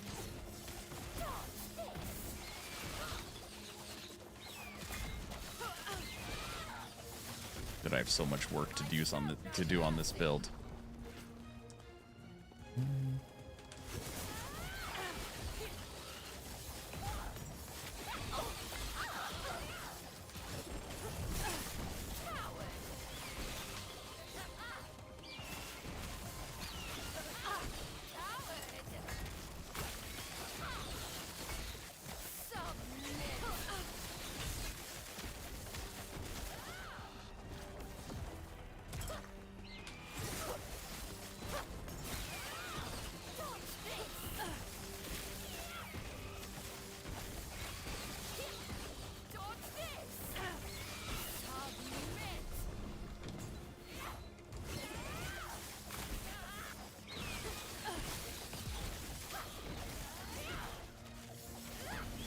Trying to see if we could kill a Harbinger without a weapon, you know.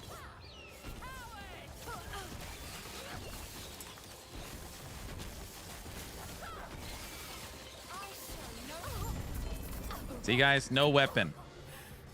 Lie to us.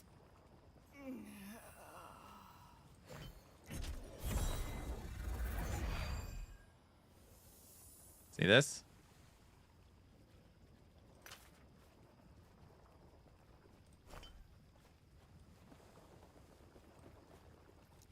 Which can punch people.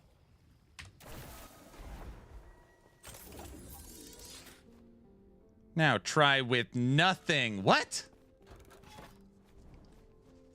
Nothing? I don't know about that. Right?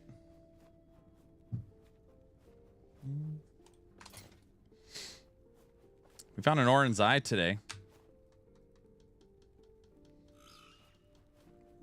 It's a good mana roll, good less fire damage taken roll, mid implicit roll. Throw that in a nemesis.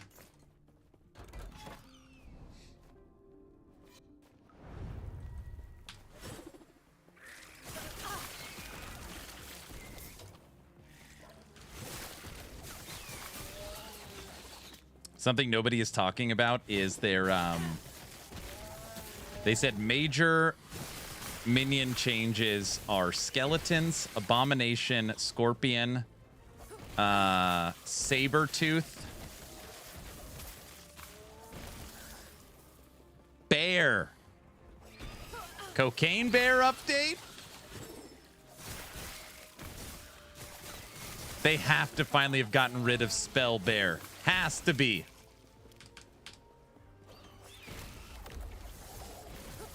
I love Scorpion, but the trees suck. Dude, Scorpion has one of the worst trees there is. It is horrible. Hopefully Mr. Orange isn't on. He loves Scorpion. Oh, man, that tree drives me crazy. Spell bear makes 0 sense. No, you spell bear B-E-A-R. Get it? A spell.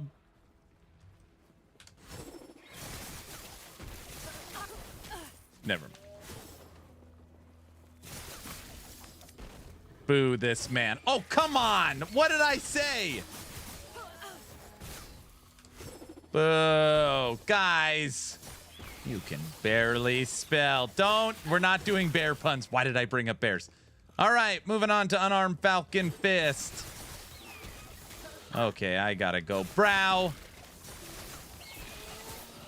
Leave it to the professionals. You could barely make a bear pun. So, if you guys don't know about the bear skill tree, the whole left side of the tree is a spell bear. It literally casts briar thorns. And it is currently, somebody could correct me if I'm wrong, the oldest thing in the game. It is the original bear skill tree with like the oldest nodes in the game. Reimer, who just left the studio, and left sounds bad. He left like about a year ago. Is like, I can't believe that's still in the game. I can't believe it. It is the worst. It is the worst. It's terrible. Anyways, so I was like, okay, so during the subathon, I was like, today we are dedicating the entire stream to spell bear. And I literally gave it everything I could. I don't know. I must have spent 500 million gold at the Bazaar trying to spec it out. And we got Aberoth to the final phase. We got Aberoth to the final phase. And then he finally killed us. That's as far as I took Spell Bear. It's so horrible.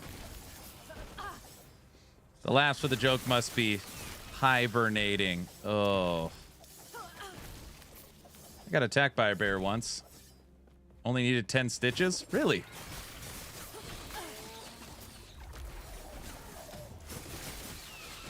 That's wildly funny. Oh, no.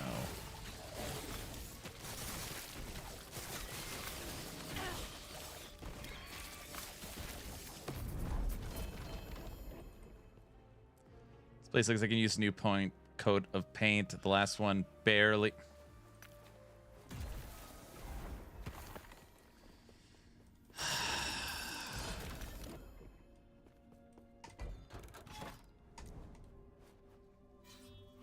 Is it in the realm of possibility that last season we season started Cocaine Bear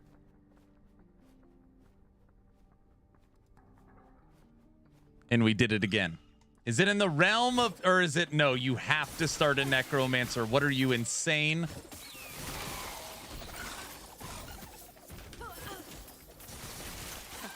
Log out? What? Greetings and salutations. What's up, Mr. Hammer? Hello.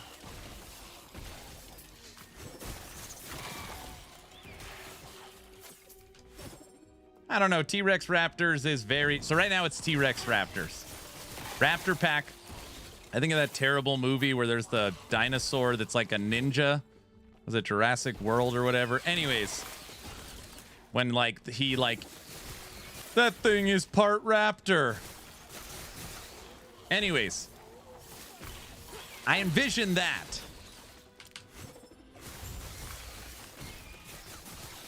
Cocaine Bear for the win. You do what you want. We'll be here for it. Thanks, Logout. Logout 100,000 subs, dude.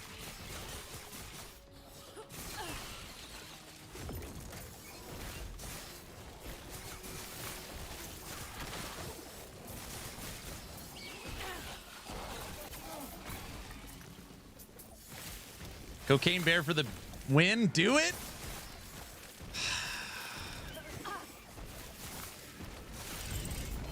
We were here when there was 30,000 subs, right?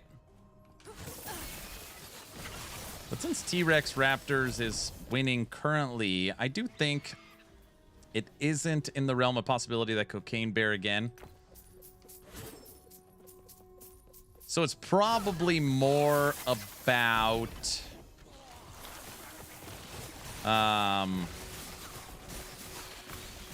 like if we find out Bear gets a new skill tree, like it'd have to be a whole new skill tree or something. Everyone will be playing Acolyte. You can be a different one. I think everyone will be playing Lich. Lich is getting a class rework, a new skill, new uniques, and a new passive tree. Necro's getting a new passive tree. So, yes, everybody will be playing Acolyte, but it'll mainly be Lich. Can you be the fallout of T-Rex sucks? Everyone will be sore losers. T-Rex will suck. Wait, how do I say this right? Yes, T-Rex will likely suck because it's a minion without a skill tree. So if you had a minion, I don't know, Ballista, but it didn't have a skill tree, even if you had the best items, would Ballista suck? Yeah, it would suck. That's T-Rex. What makes T-Rex special is the bottom, where it says when it roars, it buffs the minions around him, and those minions get 20% of the bonus on the T-Rex item. So I would be shocked if the T-Rex by itself was good. I'm going to guess it's going to be terrible. What it is, it's a free minion that buffs the minions around it. That is very interesting. And that's why Raptor Pack is so good. Raptor Pack is a melee physical minion army. So if the T-Rex roars very often, it's buffing the raptors, and the raptors are getting a huge buff from the attributes of the item. That's what makes it interesting. But when you take a build like Golem-mancer, and you got 3 golems, and you got mages, and you've got wraiths, technically it does the exact same thing. It is a melee physical necrotic build. The problem is the fantasy element. So I've got a whole undead army, and then I've got a T-Rex running around with it. But it would technically still work.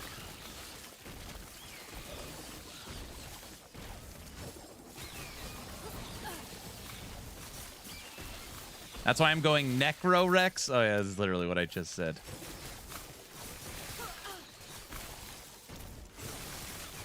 Don't worry, Undead T-Rex MTX. Okay, now we're talking.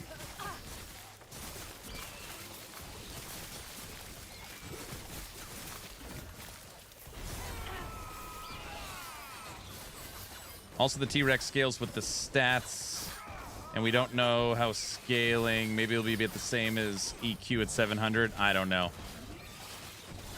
I feel like T-Rex will likely not be that good. We'll see. You have to go heavy into attribute allocation.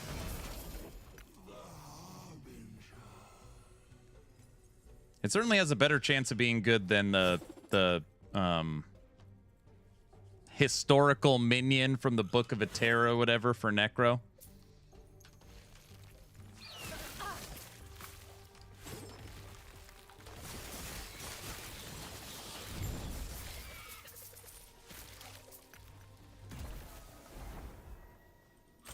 How about T-Rex all bones? Every once in a while I wonder, like, with EHG getting this big new budget, could they have a capability when the T-Rex relic is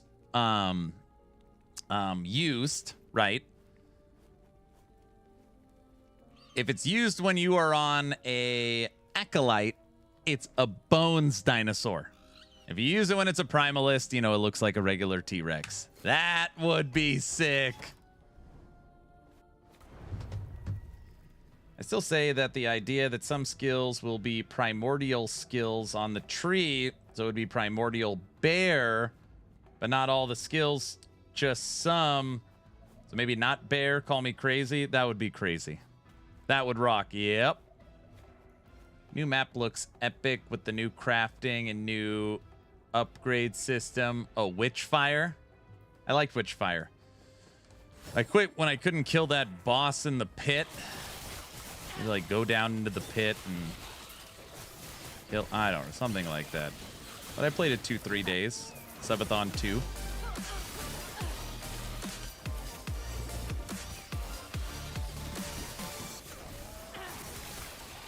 QB1 Junkie, what's up, brother?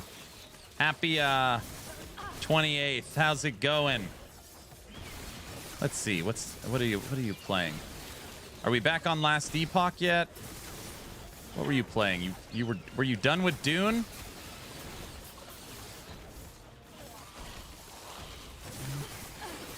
Well, let me get you a shout out. Hey, Mr. Action RPG. How are you doing, brother? Not yet.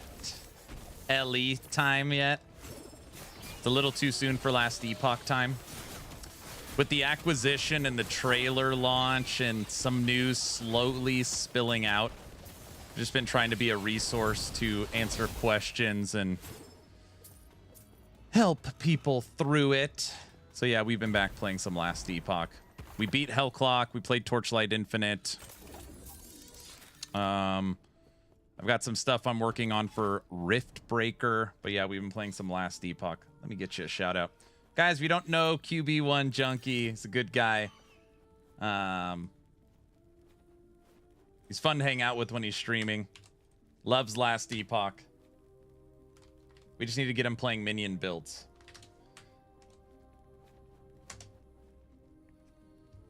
Just need to get him playing Minion builds. That's what we need.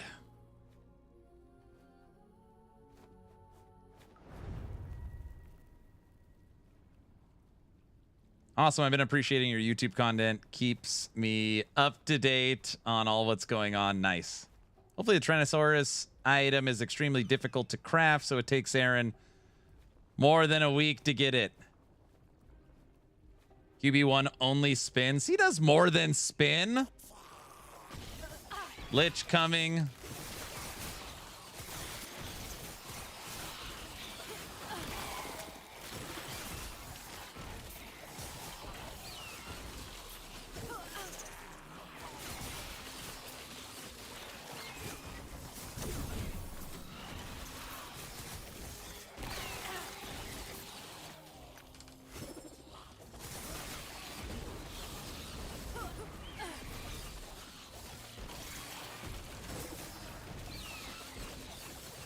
Lich is going to be sick. You're going to have Flay will have poison, cold, and bleed or physical. I believe it'll also have multiple triggers of other skills. Intent and possibly a creator unique that will also trigger harvest. So you might be able to use harvest and Flay at the same time. There's gonna be some pretty cool stuff with Lich for sure.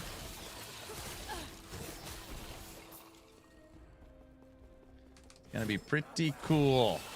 That's against your own code of conduct. He should play what he likes. Listen, you're allowed to play what you like as long as it has a sprinkle of minions. That's all. I'm not saying he's got to be a minion main, but you know. He likes, maybe he'll play Forge Guard Forged Weapons. How's that? That's fair. Anyone else find it funny that Krafton acquired LE? The same season they add in a tree, which is Kraft's mac and cheese mascot, Cheezosaurus Rex. Oh, man. We found an orange eye. That's a stretch. Ghost, they're not even, they don't, they're not falling for it.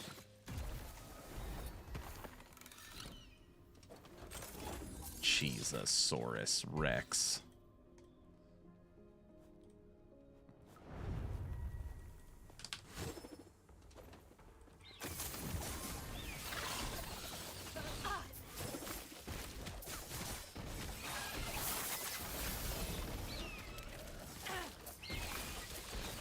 Wait, QB, so what are you playing right now?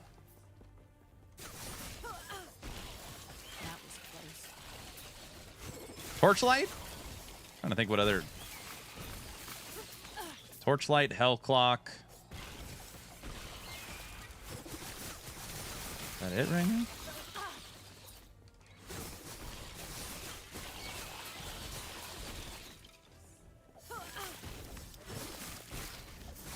Old school 7 days to die, I see.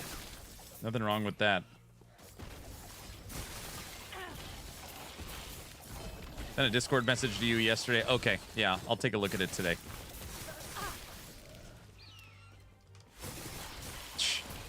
Big winner from yesterday's giveaway. See, he's not a bot. A bot wouldn't say that, guys. Guys?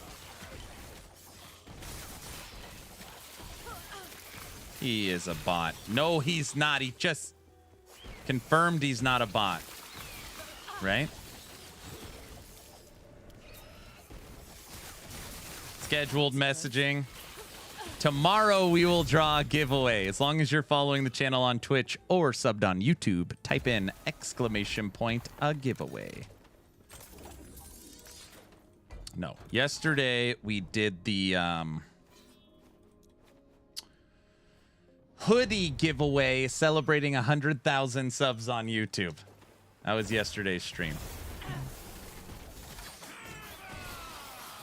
Chat can't bear it. Okay, you can't bring out the... Now they're really going to think you're a bot.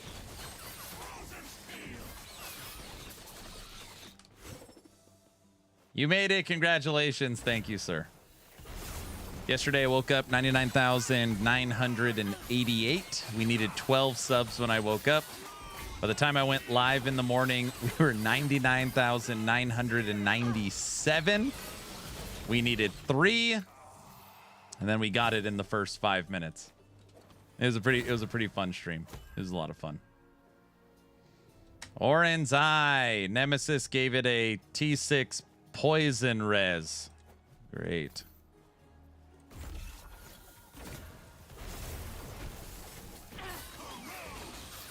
I can't bear the bear puns that I bear.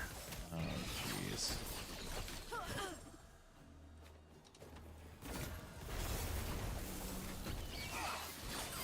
What's with the golden urinals in the back? It says 100,000. My kids got confetti and balloons and surprised me and went nuts. And the team put on actionrpg.com, my website, See, that's what's behind me.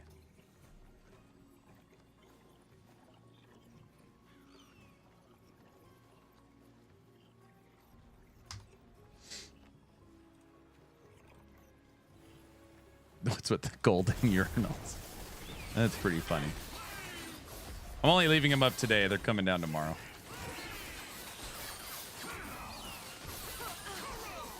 OMG, they do look like urinals. They're not urinals. Well, looky what we have here. I can't unsee the urinals. You don't see many 24 weavers. 24. 24. That's a lot. That's at least 4 T6s or 2 T7s and 2 T5s. I mean, we don't need any gold, so there's no point in trying to sell it. I can't wait to see the garbage rolls. No, it's going to be T7 skill, crit multiplier, double life. Okay, healing effectiveness, necrotic risk, cold damage, endurance. Healing effectiveness, cold.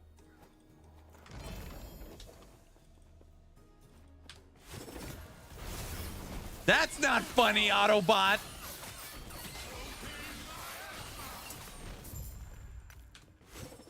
He just walked away from it. It's so bad. Oh, it's so bad. Cold on a Sentinel. It's so bad. Just drops it and leaves. Yep. I was trying to just in my head do a quick, ooh, this could be. No, it cannot be good. Nope.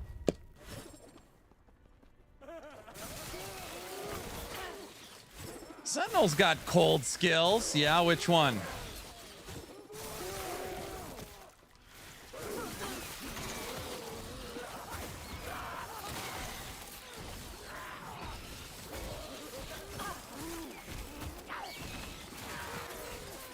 Frostbot.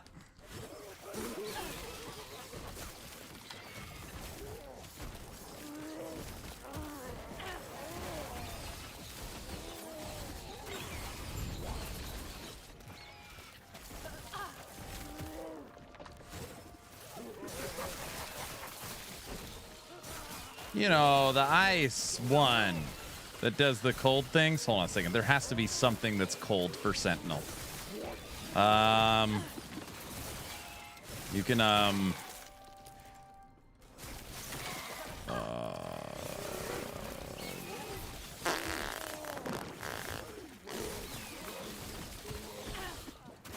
who's that happy guy in the picture? What's that supposed to mean, Trevor?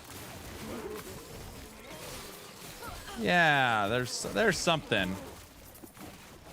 No, there's no cold in Sentinel.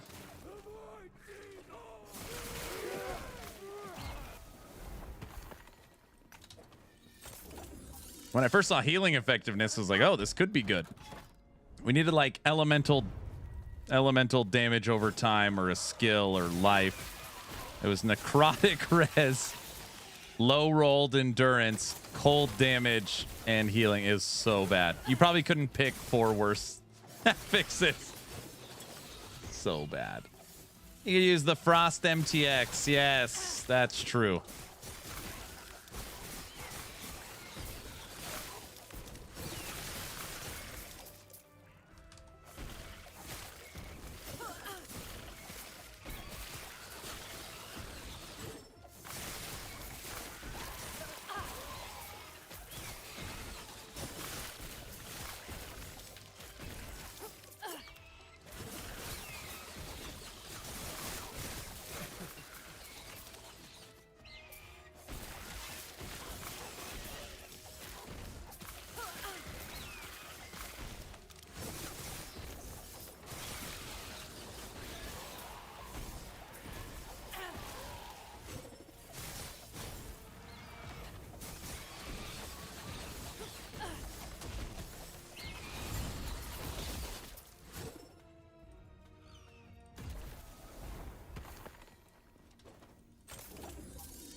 What's going on over there? Backpack shopping. It's almost back to school.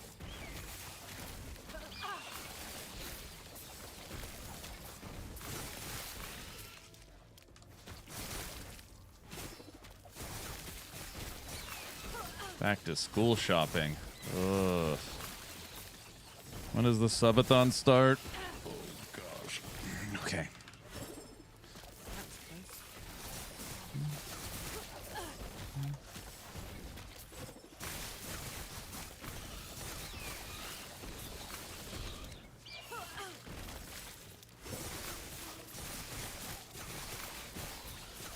Get him, birdie.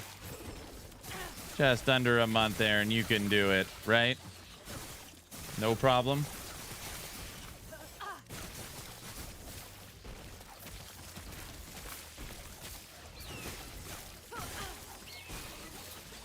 Easy. Too easy.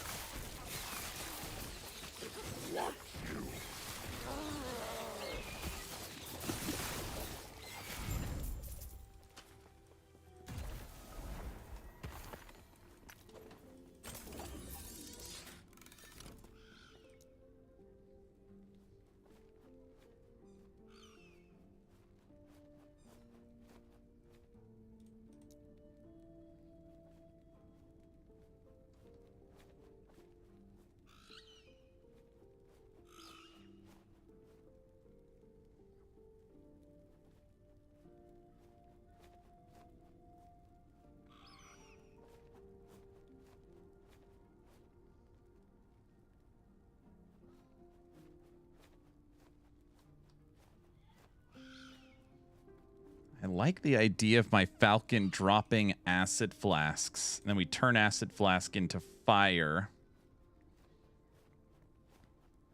Or fire hitting. Or dropping fire.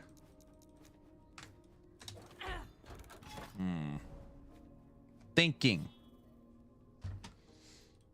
Could work.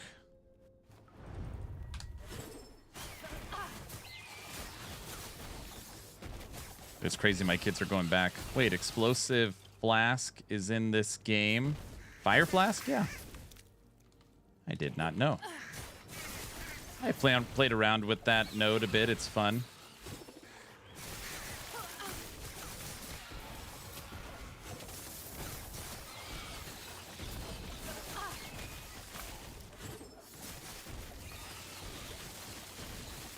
Okay, we're gonna mess around with that right now.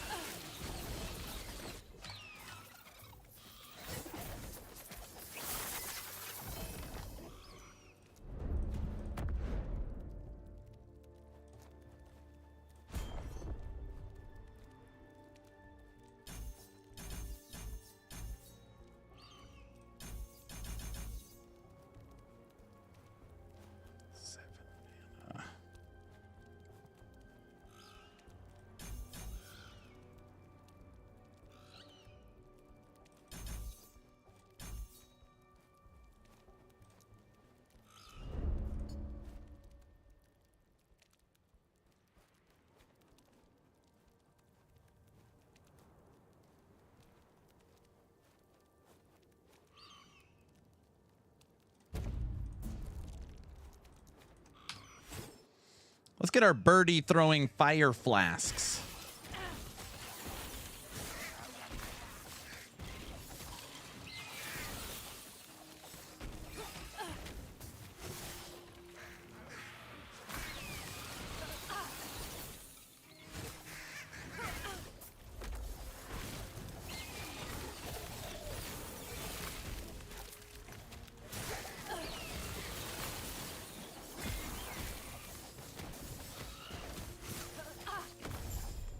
That's the best part about Ellie is there's tons of skills and builds I know nothing about.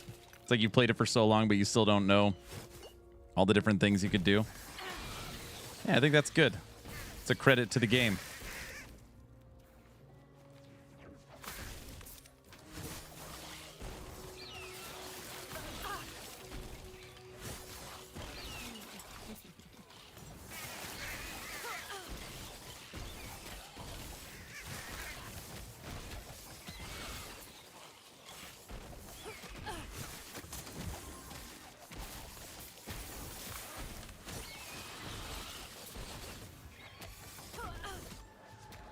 Me too. That's why I want to play something else this season, not Druid again. Is that what you've been playing? Is Druid over and over again?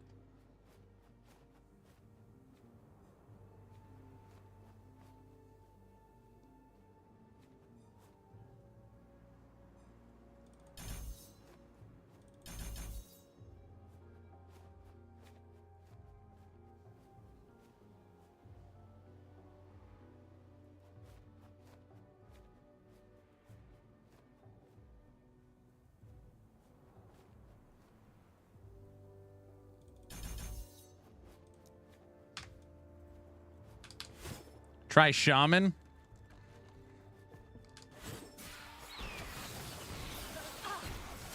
Shaman normally does not get a lot of love. All right, here we go. The bird drops bombs now.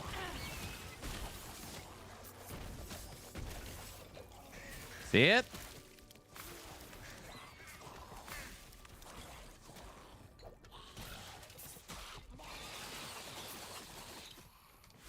Kind of. Good throw. Good throw.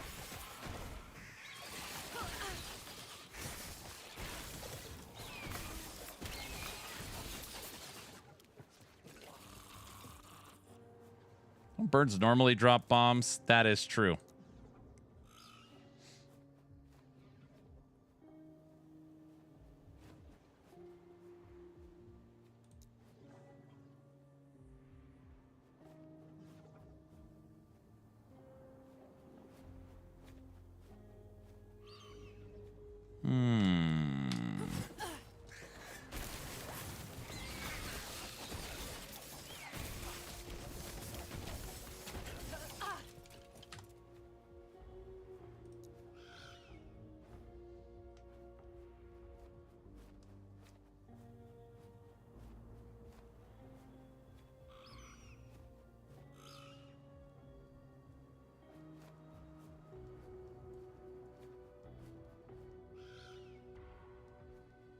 What's up, Drumbeat?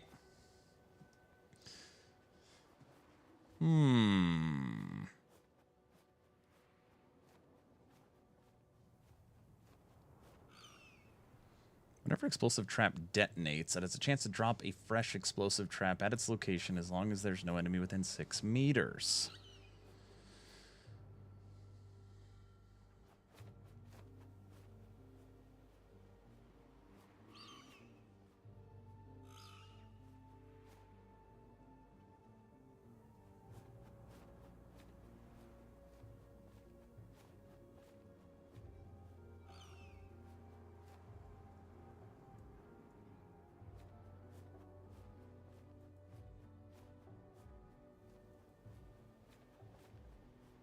Hey, Hammer, have a good one, brother.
There's no way we're going to be able to afford this mana-wise.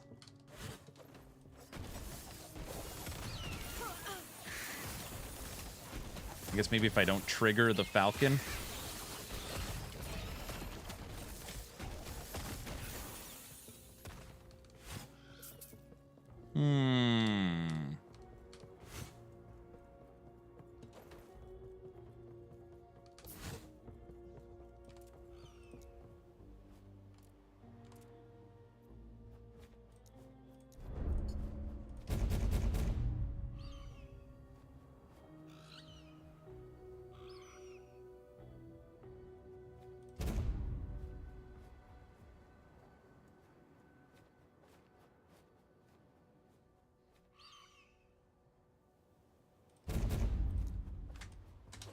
All right.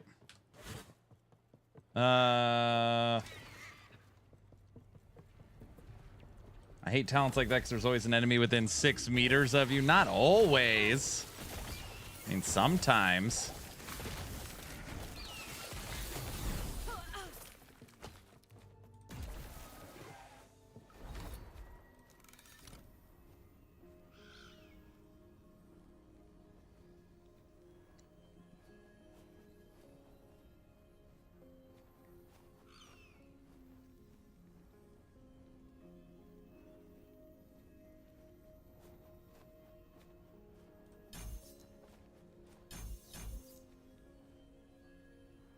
I don't know what to do here.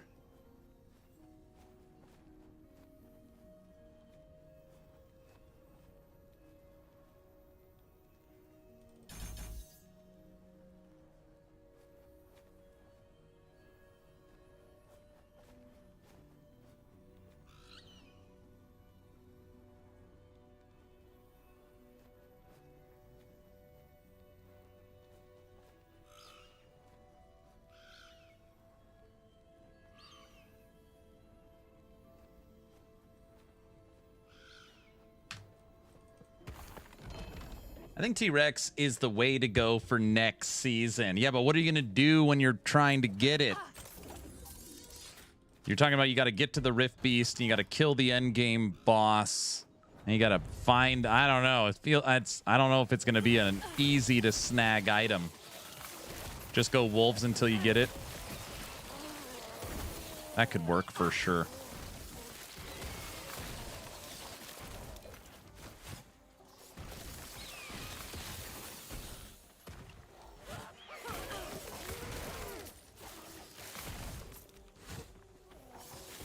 Going to be expensive on MG? It depends. We don't know how common it is.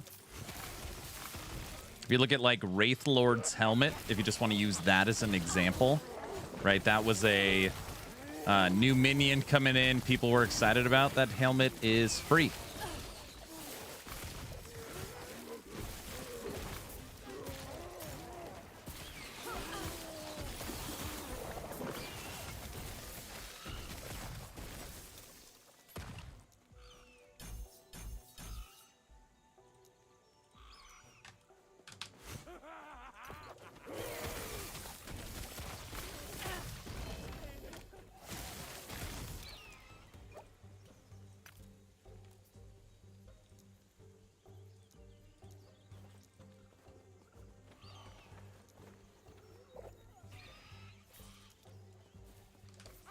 Hey, Luce. How's it going today? So, fancy pants. I'm not fancy pants. No, this is just a little, just a goal we set, 6 years ago that was achieved yesterday. It's not a big deal.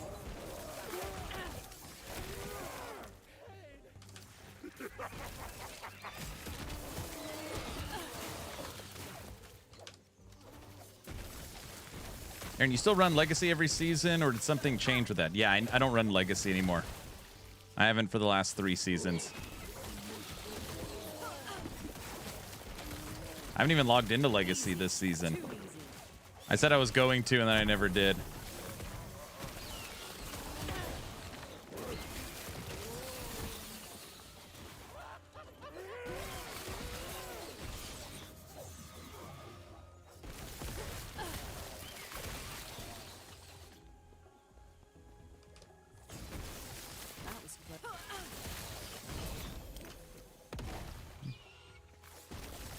Incentives, or just got tired of hearing about it?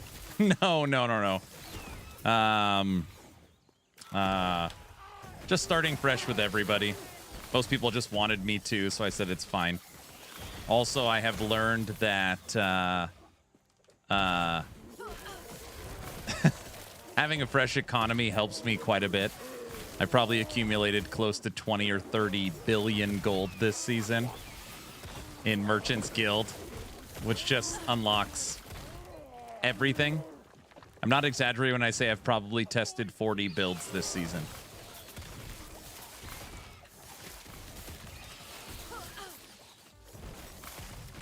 Ah, so still no reason for me to go seasons then. No, there's no achievements or shop or anything that is locked behind season only.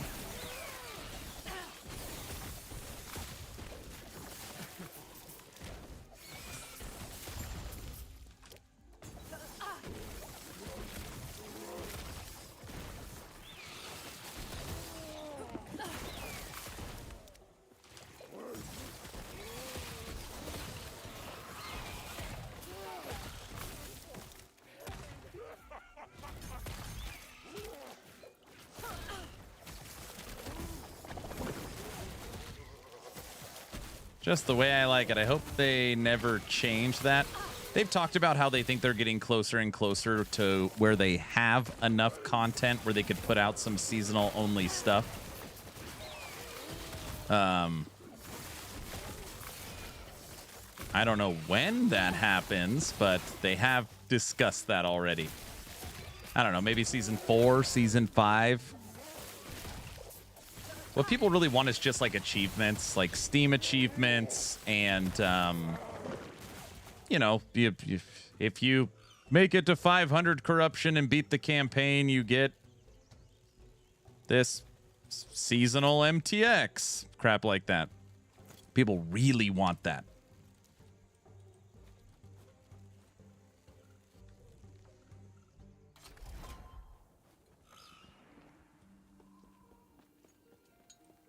Where's Brow?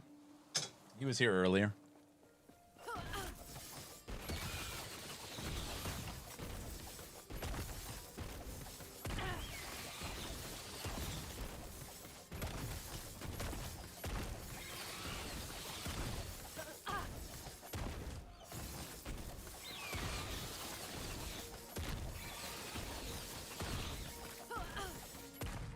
Hello, traveler. Do not I'm lurking. I'm like, discount Brow. What do you think are going to be some changes in Lich, in your opinion? I pretty much know the changes for Lich. Well, they're a whole new passive tree, new skill, Flay, new creator, unique. And then they're going to change the way the class works. Probably the way Reaper form works is going to get an update. So yeah, it should have quite a bit of things to play around with. Quite a bit.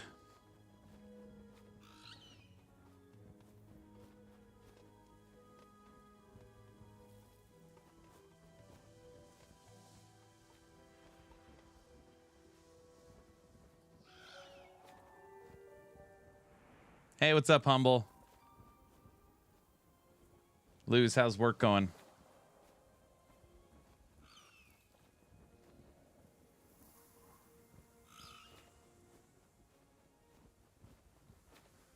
Here's hoping they don't forget about DD Leech builds. And we could play Mage Acolytes, Mage-alikes. Maybe. You can play the Warlock. I'm sure you'll be able to do some casting stuff with Lich, too. Right?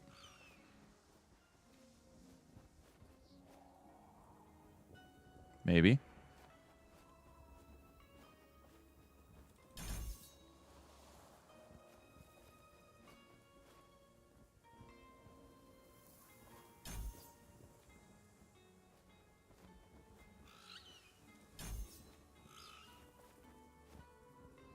Isn't Stygian Beam considered a spellcaster? It is. It is.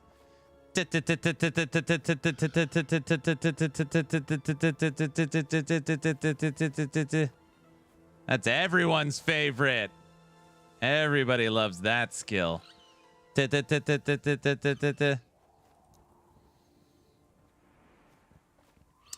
Aaron, will you have build guides for PoE 2 by next season? We're working on it. The CMS is almost done. We have a design meeting, or not a design meeting. We have an implementation meeting for PoE 2 on the CMS for actionrpg.com this week.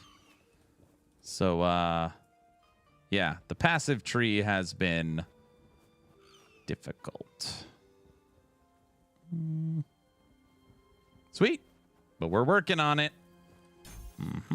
We are working on it.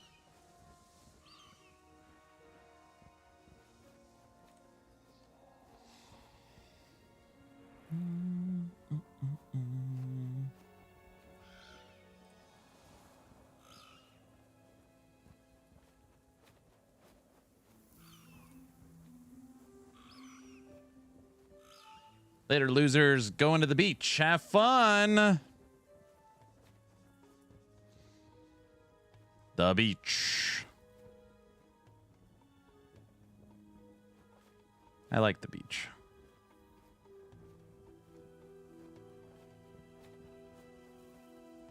Looking through the passives.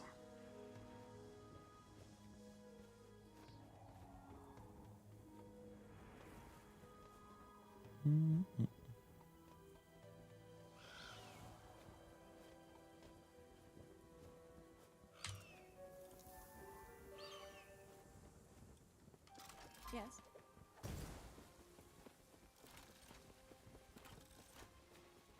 Oh my gosh, so stupid. Hello, Trap. I turned all my block chance into glancing blow even though I'm holding a shield. No. Give me back that 44. We weren't blocking the whole time. No, no, no. That's not what we want. Make sure you play with the jellyfish. Do not play with the jellyfish. That's bad advice. Bad advice.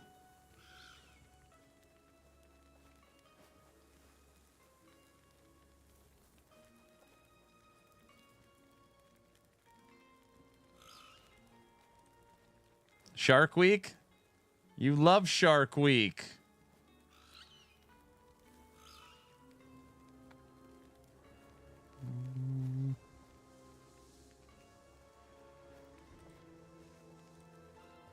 I know you love Shark Week.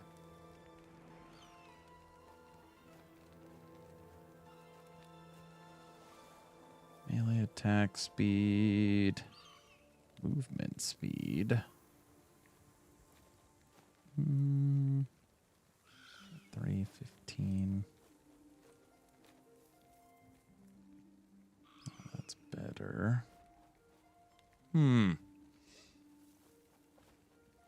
Yeah, when I was younger, I'd always like, oh, Shark Week, so fun.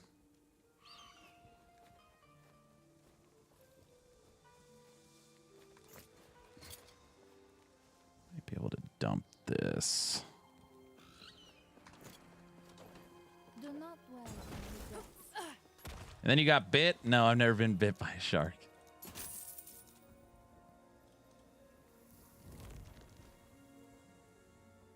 Imagine what it'd be like if I was, though, you know? I like Dragon Week better.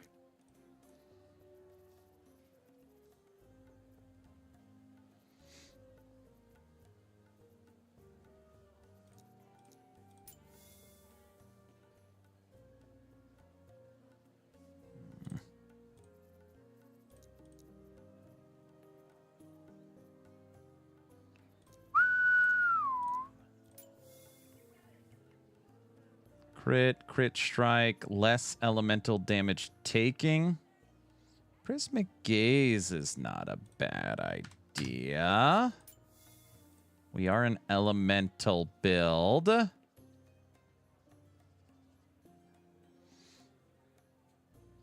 can this roll on it? 410.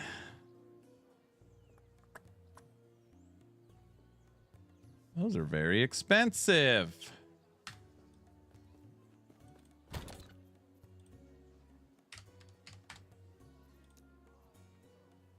Int 1 LP 440. I've already got one. 10. Style or function? Trick question. It better have both.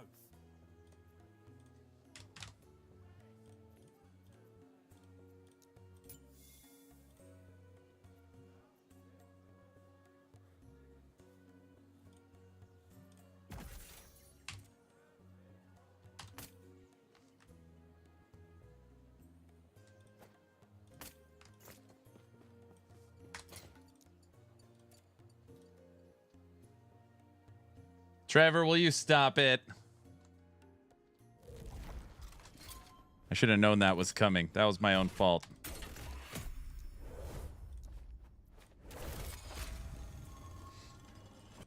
You ever heard of the Muppasaurus Rex? Guys, we're just relaxing, working on a new build. Can we all just not talk about dinosaurs or bears or subathons? What do you think?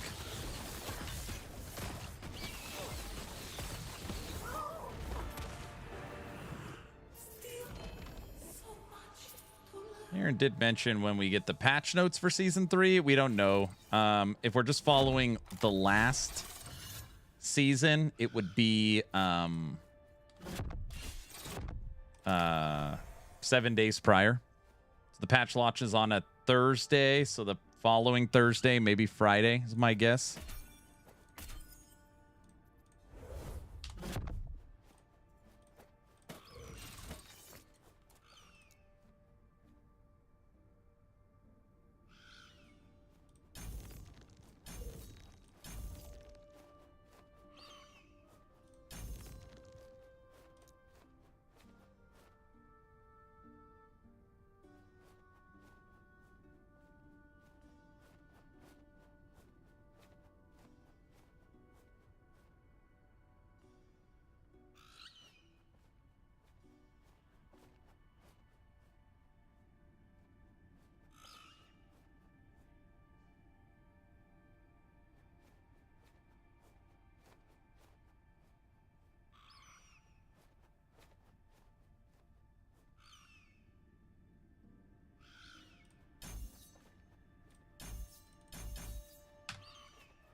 So Topper Puppet confirmed. No, guys, no. Can't hear you, Mr. Ben Diesel. You're not in my chat. That's right. Sorry. Sorry, Diesel. You're out. You're out of here. Where are we at? Dude, we're almost at 5 hours on today's stream. That was a pretty quick 5 hours.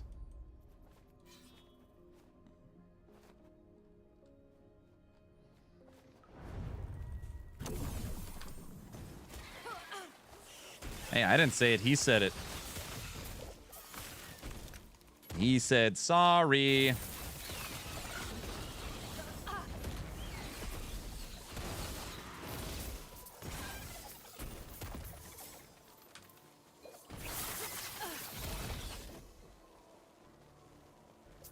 I know, it's not very nice, huh?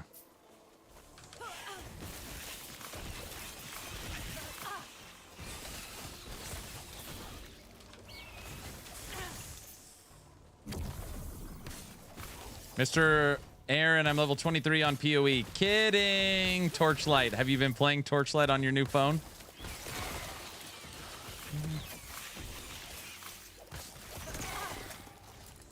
Yes. Very nice. If you guys don't know, we've been trying to get Luz to play a game for the last 4 years. And she says no, she doesn't have a gaming PC. So when Torchlight Infinite launched, we're like, you no longer have an excuse. It works on your cell phone. So far, it's been the only game we've been able to get her to play.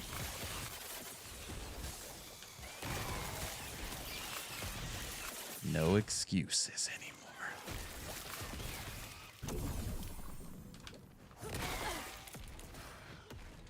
Wait, Muppet Aaron has a T-Rex costume? No. Muppet Aaron.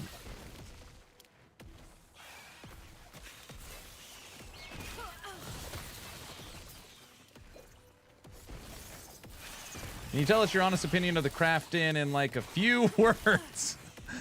I put out today's video. I put out my reaction video. I've been talking about it for multiple streams. If you want a few words, I'm currently in wait and see. So I'm not going to say that the game is going to transform overnight for the better or the worse. I'm not going to say they're going to immediately make the game better or worse. I'm going to wait and see. If something good happens, I'll call it out. If something bad happens, I'll call it out.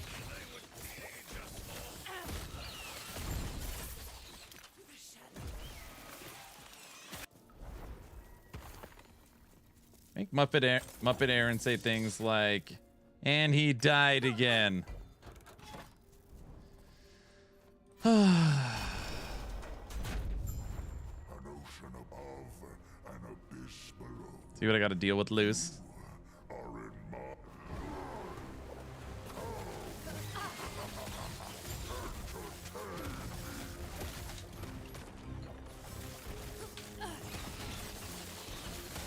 I love Muppet Mr. Aaron.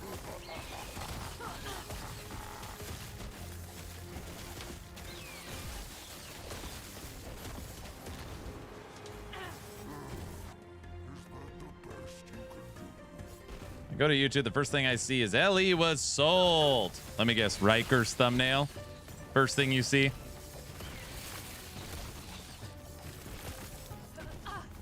Yep.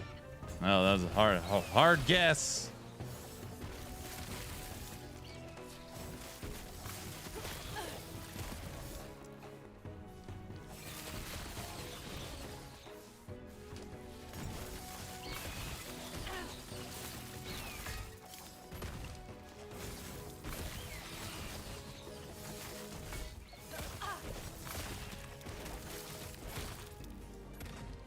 For me, it was like a roller coaster of emotions. First, I saw the season 3 trailer, got hyped, then immediately frustrated, and slowly came to the same idea to just sit back and wait for actual changes. You should watch the video I put out today. It was from Judd, the game director, founder of EHG, answering questions from the community and concerns directly about the acquisition. Some people said it helped them, some people said it hurt them, but I don't know. I feel like it paints a little bit of a different picture. There are some people, and I'm not naming names, that do seem to be pretty much doom and gloom. And I think that probably gets more clicks.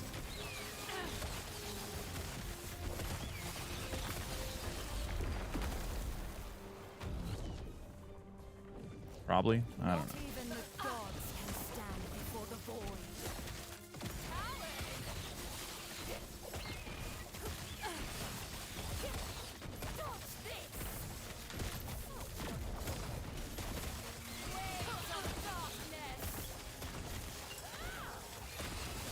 Sounds like a typical talk after an acquisition.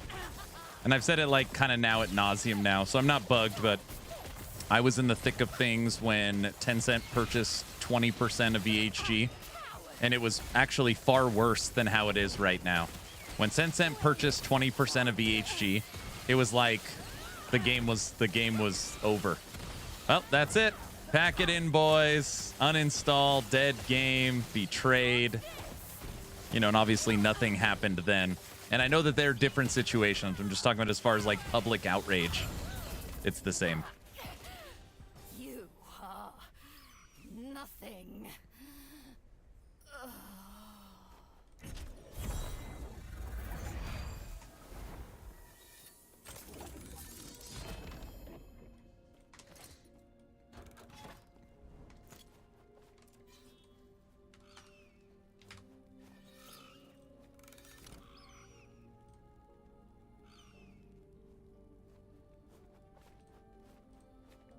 No leech on the entire passive tree for Falconer.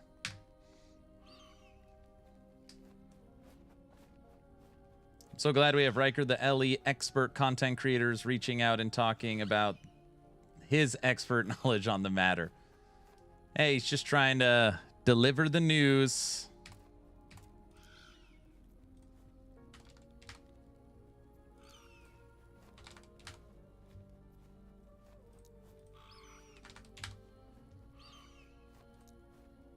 Glad it wasn't Tencent. You'd be shocked if I told you this whole week people have been saying nothing but good things about Tencent and how they wish it was Tencent that bought them. There's like a crazy debate the first, I don't know, 2 hours of this stream about how Tencent would have been way better and how they're a better company. It's just like, I'm not saying they're better or worse. I'm just saying I've never in my 6 years of content creation heard so much positive on Tencent ever. People are like they've really at least recently, I guess, switched their PR team. Like, people are like, oh yeah, like, why didn't they just go with Tencent? They're way better. Like, whoa. Okay. We can get... Is it this one?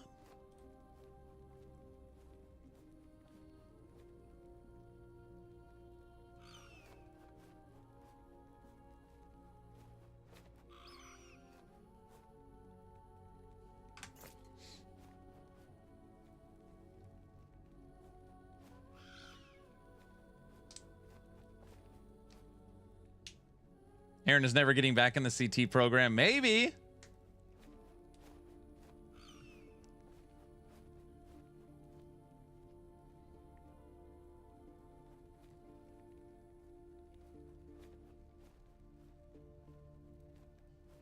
Actually, the acquisition situation may attract more people that would never hear about LE for the first time and buy it. It really feels like the game lacks players when you look at the Bazaar prices. Like, some things cost hundreds of millions and some things cost 1,000. But both are unique. More player base would stabilize the economy. No, that's not it. It's just build guides. So, I just use the example that if you're following a meta S tier build guide, the items are literally $1 billion. I'm working on an unarmed Falcon fist, and I bought a perfectly rolled 3 LP for 20 million. It's like nothing, you know? So, the economy, it's like, it couldn't be more simple than supply and demand. People following the same build guide drives up the demand of the items for said build guide, and, you know, the price rises.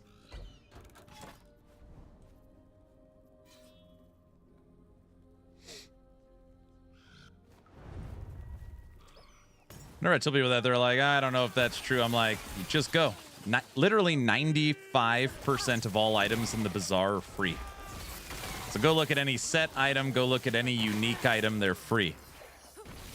Now, if you want high LP meta items, they are not free, and they're very expensive. But the majority of stuff's free.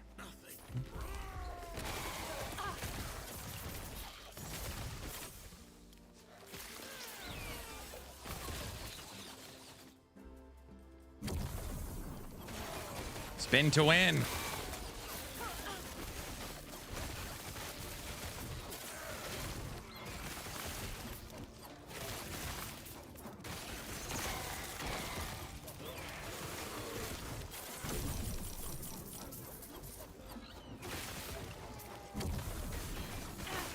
Howdy, congrats on 100,000. Thank you so much. I appreciate it. Thank you. Yesterday was a real fun day. It was a good day. October is 6 years on YouTube.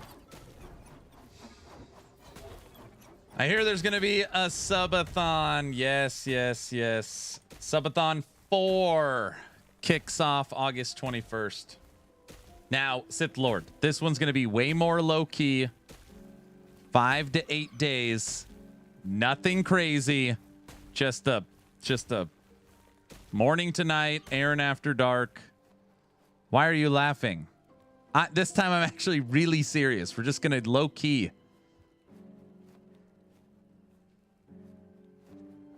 Double check that blurp clock. 2026.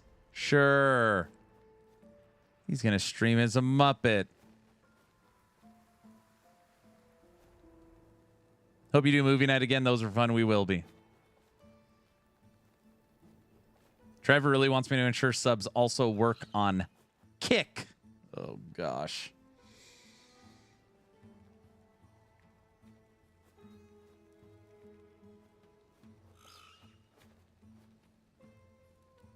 OMG, 2 errands. This...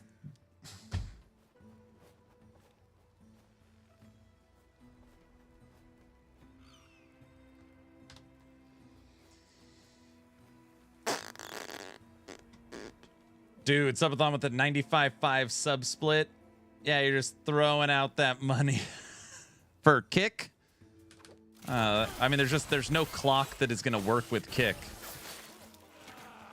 Hey, Trevor, you want to try and find a marathon timer that works with All platforms, sure. Have at it.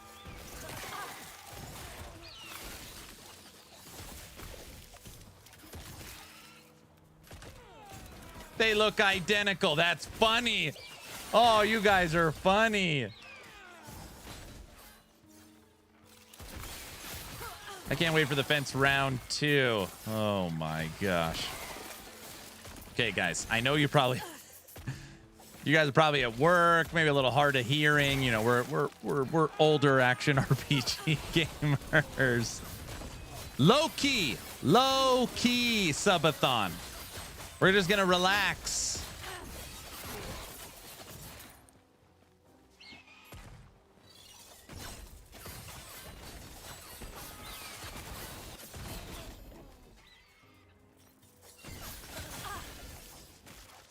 Loki, so you are a liar.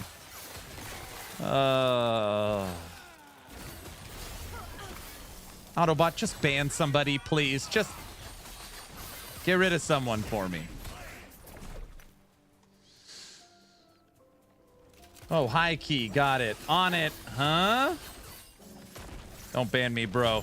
You could ban Trevor. That would work.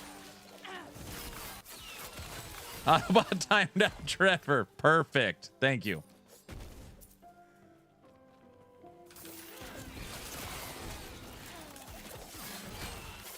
Raven wasn't here. He had to pick on someone else.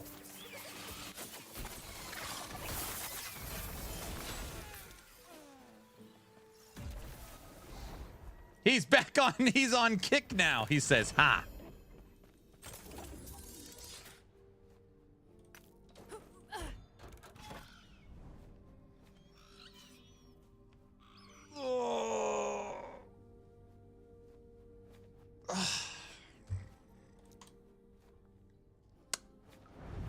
Low key.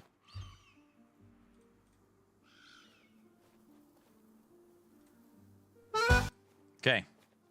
Subathon 1. This is pre-polka. We didn't even know polka was a thing. This was the theme song.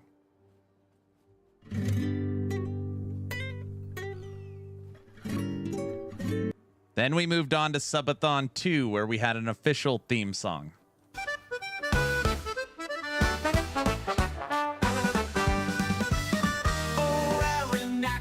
Then we moved on to Subathon 3. Yo, lights, flash, cams on, time to engage. He swore he was freeze, but he's back in the cage. And now we have Subathon 4, the currently unreleased track.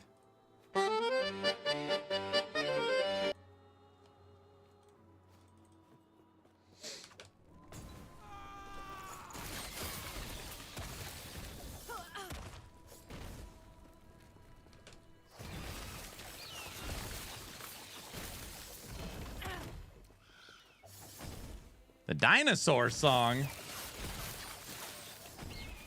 So it's full circle. We're back to polka. You'll have to wait and see. Dino polka? Is that a...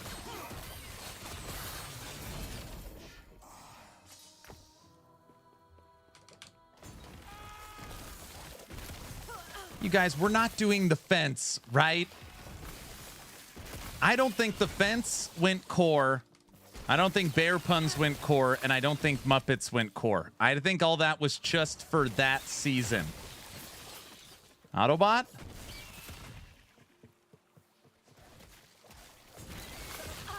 That was all seasonal content. Goals, what are they? We haven't made the goal list yet. All I know is that I'm putting Go Fishing with Hog on the list, and it'll be lower. Offense is core, is what you're telling us. Pretty sure that is a lie.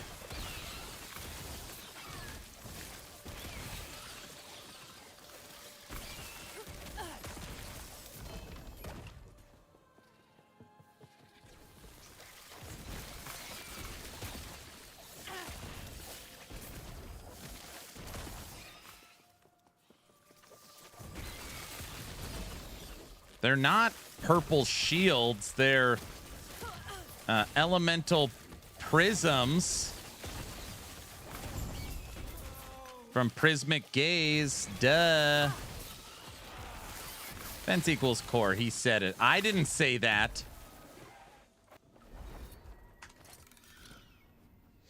Create a Prism Shard when you directly use an elemental skill that costs at least 40 mana. We like this because it has base crit. Well, it's got double crit, including base crit, and less elemental damage taken.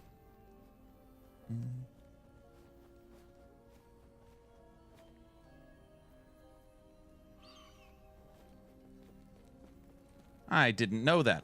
And then on here, you release them to go do damage when you use a skill that costs 40 mana. Falcon Strikes cost 75 mana. Gaze. Hey, Guilty, welcome to Kick. Everyone's over on Kick now. Gotta manage 100 different chats.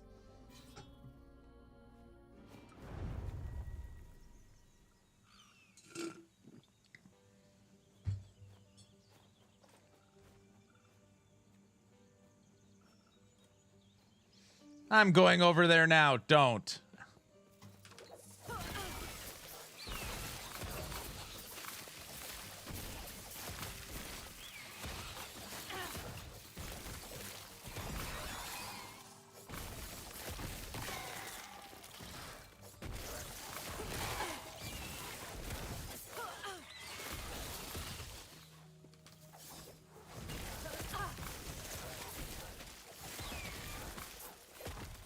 Instructions unclear. Going to Kick.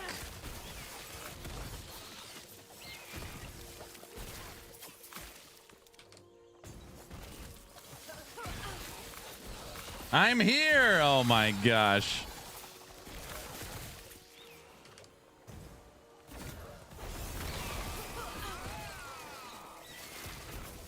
I looked and I was like, oh my gosh, I've got 30 followers on Kick.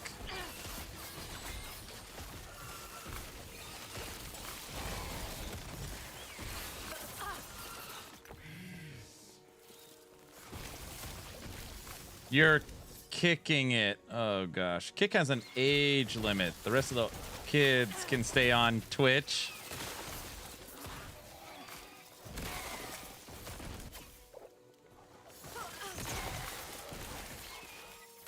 For those of us that don't like Kick, can we get Punch? Oh no. Oh, I heard the joke. I read it in my head before I said it out loud. It was much worse when I said it out loud. Oh.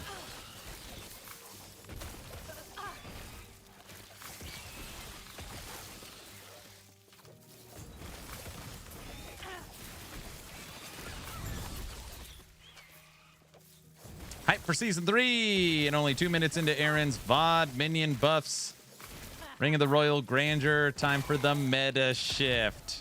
Obviously, you've seen this, right? We haven't even watched it today.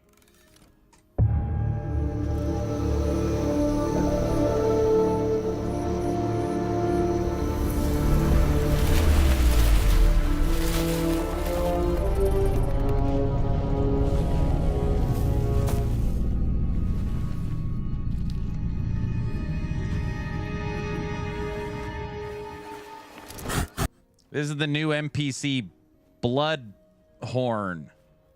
There's a goat man, new NPC.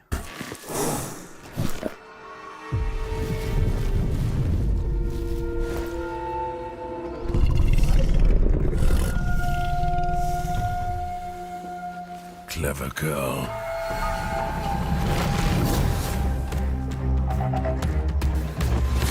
For oh so long, we have had 9 chapters in Last Epoch. We are finally getting the 10th chapter campaign, which takes us to the Ancient Era.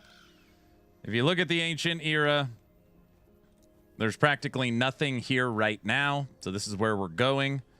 And in this little trailer we're watching, we know that we're going to the Temple of Atera because you guys see the chains that are attached to the Temple of Atera.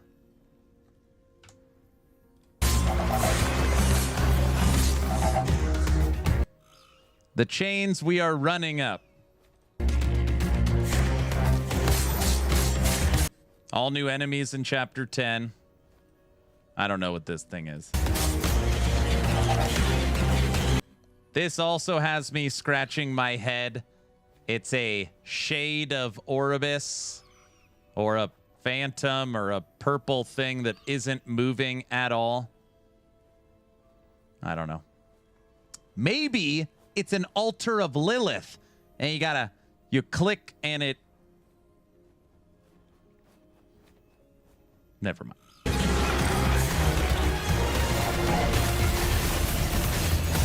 Oh, please, yes. All right, we now know pretty... One down, 7,000 to go. We now know that there is 8 so far that have been kind of shown of these primordial uniques. You can only use one of them at a time. They are ultra powerful, and you get them from pursuing beasts through rifts. And everyone's fan favorite, you get a Tyrannosaurus. Also, they are putting in the equivalent of T8 affixes. Right now, the highest affix you can get is T7.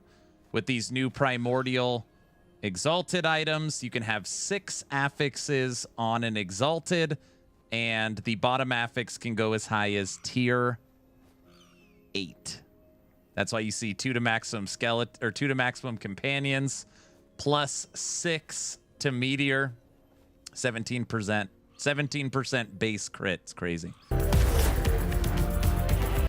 Ongoing joke for a long time. When you're in Reaper form as Lich, you're holding 2 weapons, but you can't actually dual wield. Dual wield officially confirmed for Lich. The dual wielding node for Lich, wait a second, is right here. So it's past the break point, which means dual wielding is only for Lich. 1 point. This is the brand new Necromancer passive tree. This node is new. This node is new. This node is new. The connection points in the back are gone, so you can just take what you want back here. I'm starting a Lich Season 3. So you got 3 new nodes. You have 13 new threshold nodes, and they have changed up how many points go into the tree. The one, even more than the golem picture, I would check this node first. This one has me the most excited, curious, scratching my head. This node right now is you could put 1 point into it and you get 1 extra skeleton mage.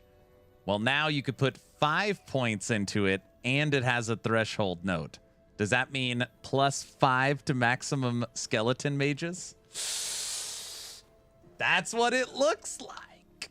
That's what it looks like. I don't know.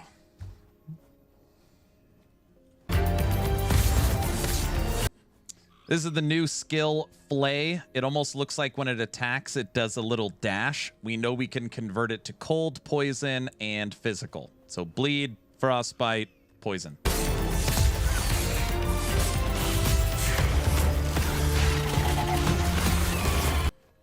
They have come out and said that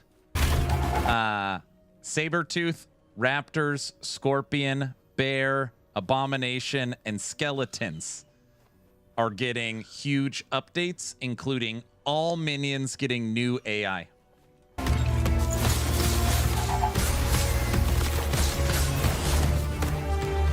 Including the full removal of snapshotting. Something that's been asked a lot is being able to use your cosmetics in offline mode. Cosmetics will now be available in offline mode, and you'll be able to set 2 cosmetic portals. One for just everything you're doing, the other one for echo completion.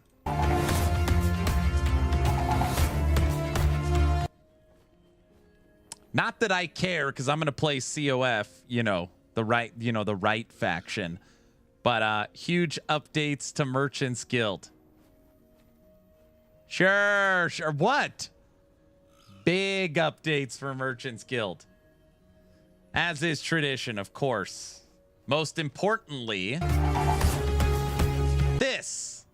You're now going to be able to search roll ranges on uniques.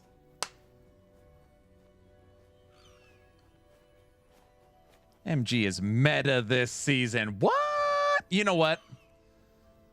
Now that I'm thinking out loud, since there's changes to Merchant's Guild, I should probably run Merchant's Guild just so I could be a support to the community on everything that's new. That probably makes more sense. Just thinking out loud, trying to just not play what I want, but be there for you guys. Don't act like you're gonna do it for the people. What? Oh, yeah. That's the reason. Selfless move. Exactly. Hey, you help me make monies. Exactly. He's going to help rig the economy. No, I'm not. Autobot, you believe me, right? Can we have a timer for time in the Bazaar this season? Such a sacrifice. No one believes you. What are you talking about? I'm going to start Merchant's Guild and wait. We need the song. Okay. The Rift Beast. I don't really like the name they used. Whatever.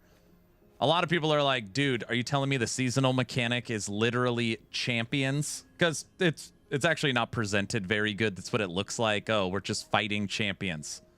More on this at the end of the video.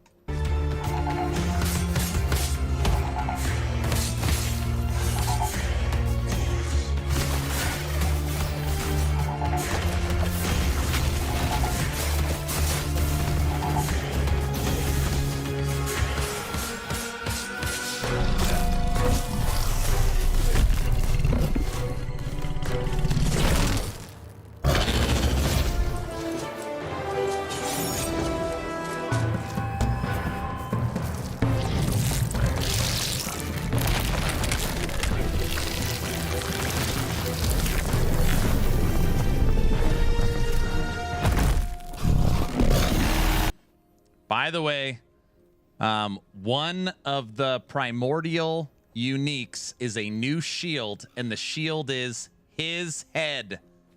Just FYI. At first glance, it looks like a triceratop, because that's kind of how this looks, but it's not. The new shield is this guy's head. Just FYI.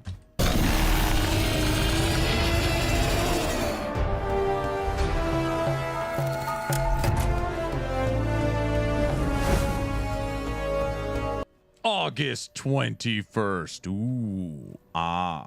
All right. More on the Rift Beast system. Which, by the way, that shield is right there. See, it's his head. These are all the new super crazy items. There's 1, 2, 3, 4, 5, 6. And then we know of the amulet that's 7. And then that little bundle thing that is 8. So we know there's going to be at least 8 of them. What do you think the ring is going to do? We already know what the ring does. This is Ring of the Royal Grandeur, whatever it's called. It's the ring from Diablo 3 that allows you to remove one set. So if you put on this ring, and you could literally wear 2 different sets of 2 with 1 item each. That transformation of the dino is crazy.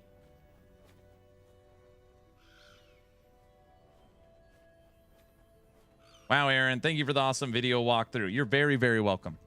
Okay, on the Rift Beast. It's up here. This is what I want to show you. Right here. Beware of nature's most perfect hunter. It will stalk its prey silently and tirelessly, patient and ageless. Prepare for the kill. Scarven Bloodhorn. This is the Goat Man. So this is the lore of the Goat Man. He's the new NPC for the new Rift Beast system. All right. This is where it's interesting.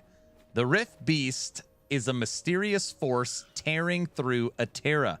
Each time it appears, it leaves behind a rift that you can enter. Inside are shifting, unpredictable realms. Now, when they say shifting, unpredictable realms, this would mean procedural side zones. I would be shocked if these were not procedural side zones, just like tombs and cemeteries, okay? So you're running through your monolith. You come across a rift, you go into the rift, and you enter the new procedural side zone. And somewhere within, the beast bides its time. As you pursue your prey, you'll shape the nature of your final encounter and influence the treasure it guards. Will you brave the rift and face what lies beyond? So it does sound more like a nemesis system. So you're in the monolith, you come across a rift, you go into the rift, which is a new procedural side zone. You go through the new area pursuing your prey, you fight it, it runs away, and then you find another one. And it says that you're building, you're shaping the nature of the final encounter, which will influence the treasure. And the word they put in here is as you pursue your prey. And then when you go down to the primordial uniques,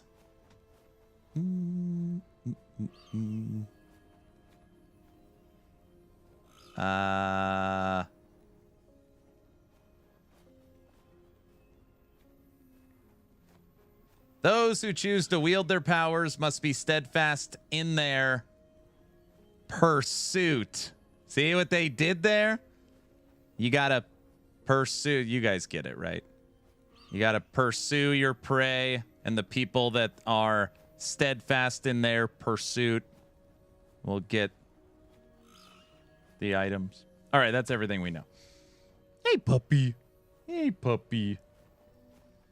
What's up, 100K sub guy? What's up, sir? What's up? We need the song. Fools, fools. We don't need that song, do we? Sounds like a tomb, something like that. So that's the current walkthrough. Ellie has been good for launch last seasons. Might ask for 1 day off. They did have a really good season 2 launch. Not perfect, but yeah. New red rings, cool. You can only wear one of them. So when it comes to those items, you can only put on one. They are insanely powerful. They are insanely powerful, these new items. Very, very powerful. I would be shocked if not every build doesn't have one primordial unique on. Very powerful. All right, where are we at? So we were going to stream 5 hours today. We're at 5 hours and 27 minutes. We'll play a little longer, and then we're going to call it.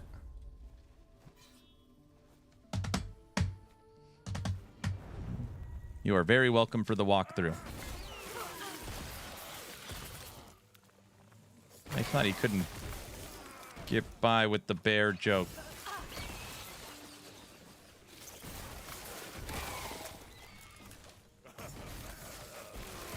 There's going to be so many minions to play, it's crazy. Not only do we have to check out all 6 new skill trees and the new passives, we also have to check out the T-Rex. Oh, man.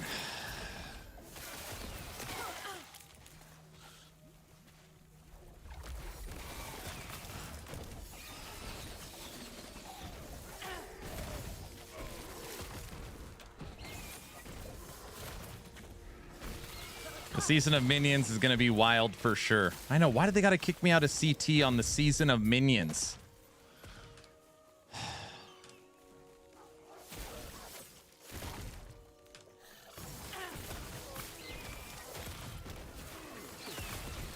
At least you don't have to worry about snapshotting.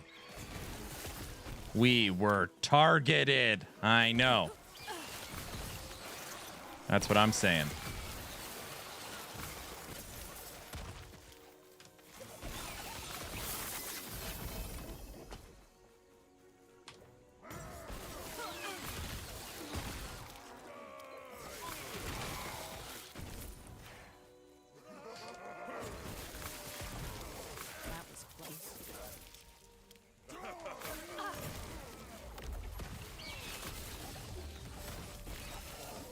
You were in CT even longer than I was.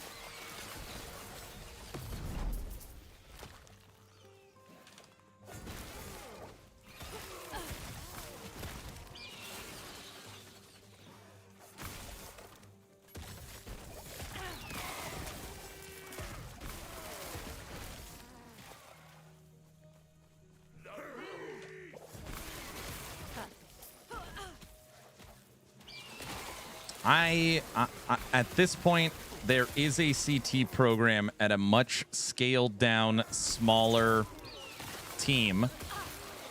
I know a couple of people in there, but for the most part, it was good times. For the most part, it's been completely gutted.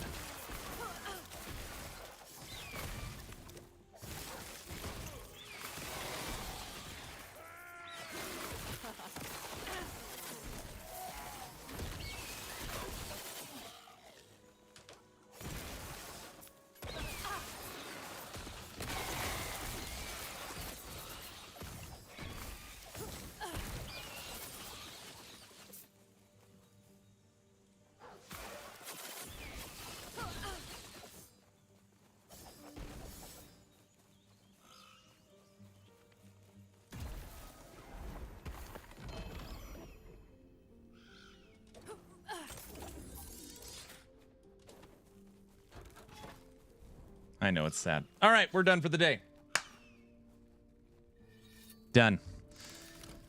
Done and done. Wait a second. Oh, I thought I heard something. All right, everybody. Tomorrow we'll draw a giveaway. As long as you're following on Twitch or subbed on YouTube, type in !giveaway. Today I dropped the Judd Talks acquisition on YouTube. If you want to see his direct typing to the community. Tomorrow, I don't know what we're going to do. Tomorrow, I'm not sure what we're going to do. That being said, Town Portal Podcast, me and Frosty LaRue, this Thursday, 8 p.m. EST, my time, 6 p.m. Mountain Time. Mark, CEO of Hellclock, is coming on this Thursday. Confirmed. That's going to be very fun. That is going to be very fun. So that should be awesome. I'm done for the day. If you need anything, hit me up on Discord. All the subathon shenanigans, movie night, game night, giveaways, crazy stuff. It'll all be done through Discord, so make sure you join. Yeah. Hope you all have a fantastic rest of your Monday, and I'll see you all tomorrow. Have a good one. Bye.